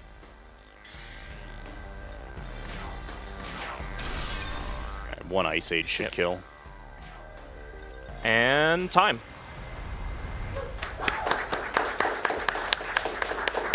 Very well done, guys. Very well done. Thank you. Thank you. 6:06. 6:05, that's really good. Yeah, that's a pretty solid time. 6:06 is great. Yeah, We and just so needed it to take one more second, so you know. oh, 6:06, right? You know. Change the control scheme because we are going to do the Demi-Fiend showcase. Yeah, 'cause since we are met that. Yeah, since we're behind, we won't play out the ending. But essentially, Yeah. we successfully create a world for only humans, and it's all cool and stuff. And yeah, everything's good until Vengeance comes out in like 2 weeks. And so, yeah, that was the base game. That went really, really well. And now, because y'all donated so generously for this, we will be showcasing the Demi-Fiend fight. Yes. Not only the Demi-Fiend fight, but the Demi-Fiend fight on hard mode. Yes. So hard mode reduces the damage you deal, increases the damage you take, and does a bunch more stuff. There's a very large list of things that it changes that I won't describe them all. You can basically, you do a lot less damage, and you take a lot more damage are the main things. So I'm going to load up a save file that I have right here. And I'll show off the very serious and optimal party composition that I have here. So here's what I got. These are Wait a second. MC has an actual serious build, which looks very similar to what we were using. The rest of the other demons, they have what they need. So this will be kind of I'll call it the final form of Figment Slash. There's one more very serious damage buff that we don't use in the speedrun because it takes too long to get and set up, and that is Adversity. Oh, I should have proved that this was on hard mode. Oh well, you'll have to just believe me that it was that it's on hard mode. Yeah, it's worth noting we're starting this fight at 1 HP on Yeah. MC. I'll prove after the run, after this fight is done, that it's on hard mode. So Adversity drastically increases your damage if the lower your HP is. So we're starting with MC on 1 HP. The multiplier you get on it is insane.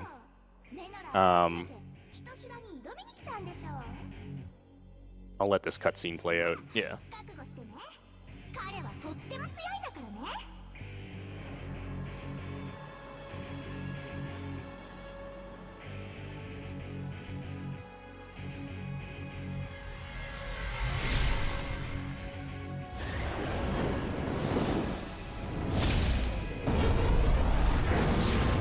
Ready, fight!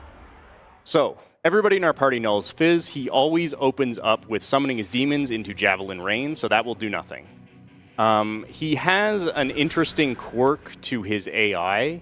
If you summon a demon that hasn't participated in the fight yet, so I'm going to summon in Gary over Kate Sith, he will always target that demon with Deadly Fury. So you can summon a demon that, say, repels Fizz, and you can basically cancel his turn. Now, that will only work up to a point.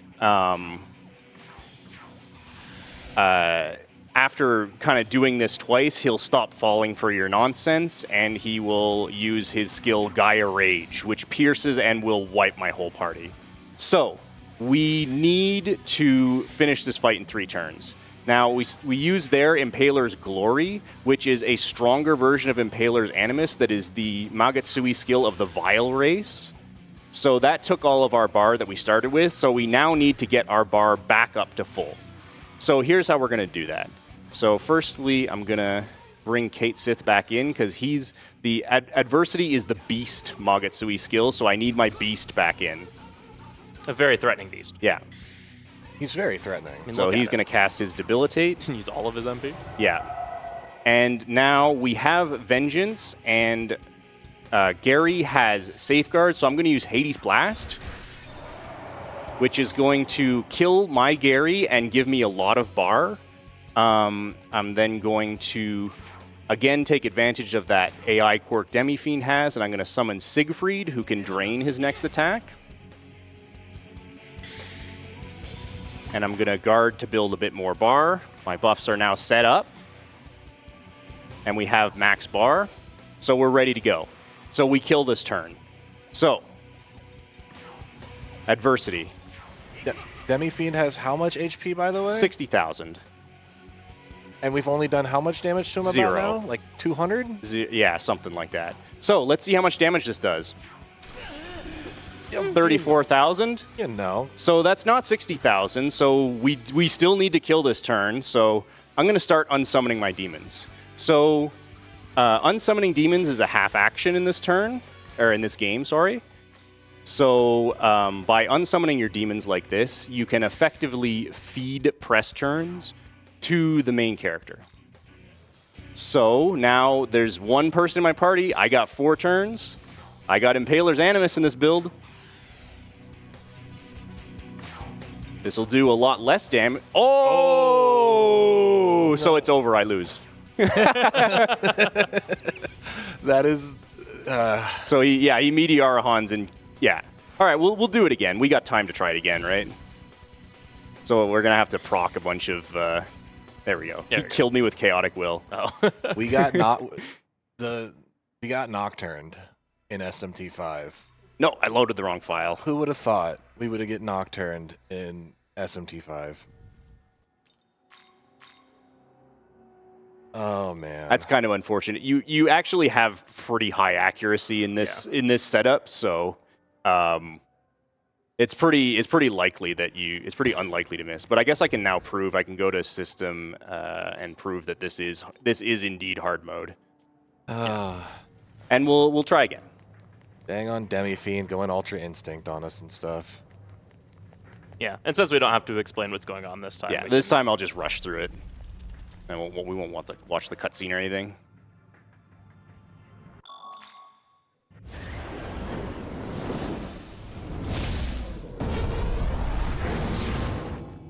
It's impossible to achieve 100% accuracy in this game, no matter what you do. Yeah, due to the way that due to the multiplicative way that buffs and debuffs work, it is impossible to get 100%. All right, Gary over Kate.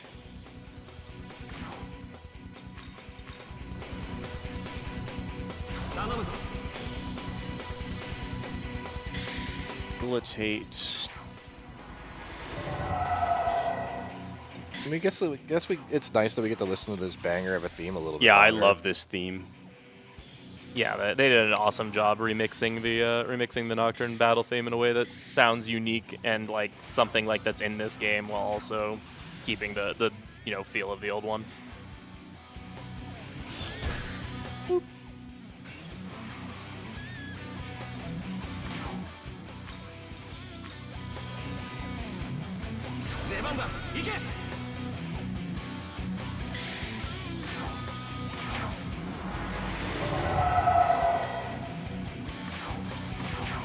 Bye, Gary.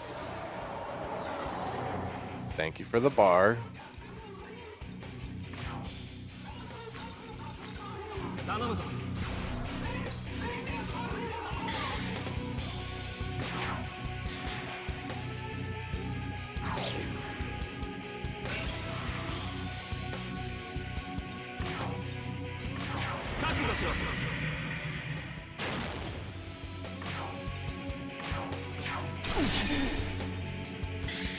$33.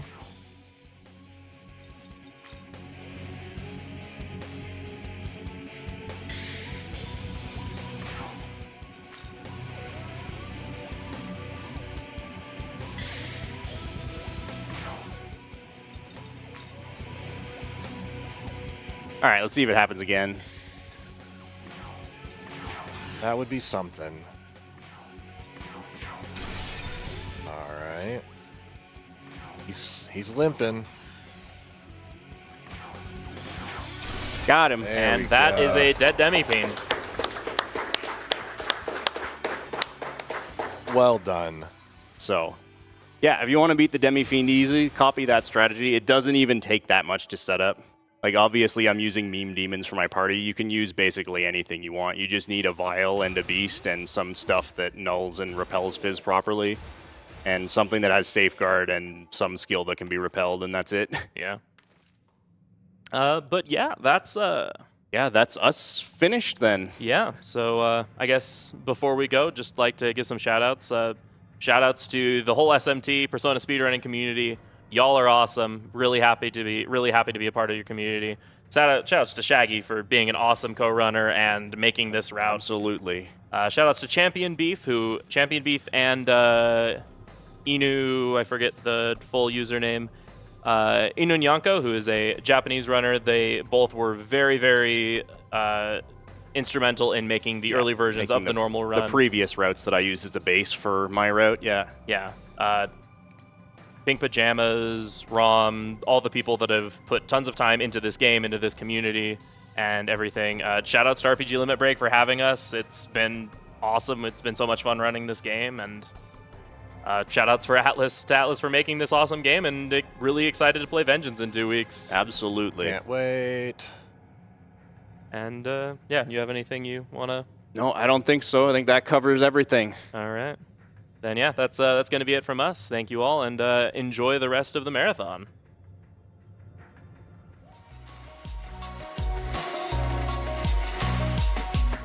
Give it up one more time for our runners of that game. Amazing, amazing work, and thank you for holding down the night for us as well. Really quick, I'd like to just point out, obviously our next run's going to be Moon RPG Remix RPG Adventure run by TechChan, and we're going to be doing some setup here in the meantime. Just bear with us. We're going to go ahead and run some ads, and then we'll be back with you shortly, so hang tight.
Just got confirmation she's here.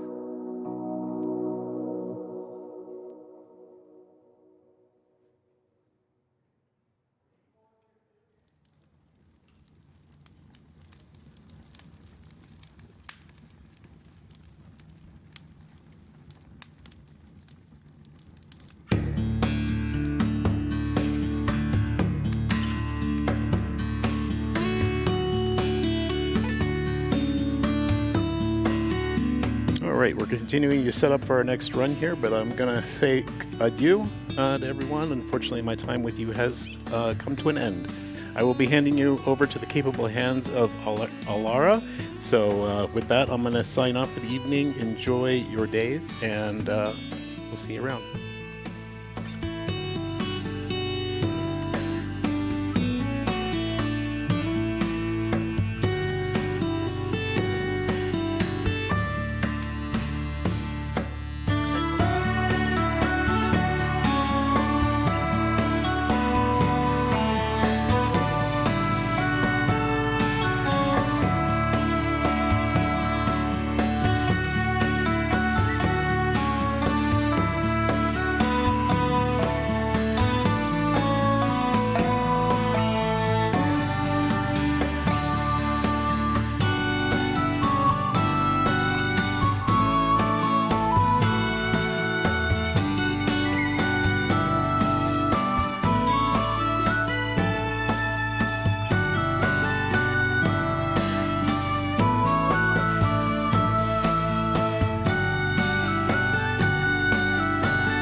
Hello, friendships. How are you doing? I hope you're having a fantastic day. I hope you had some water.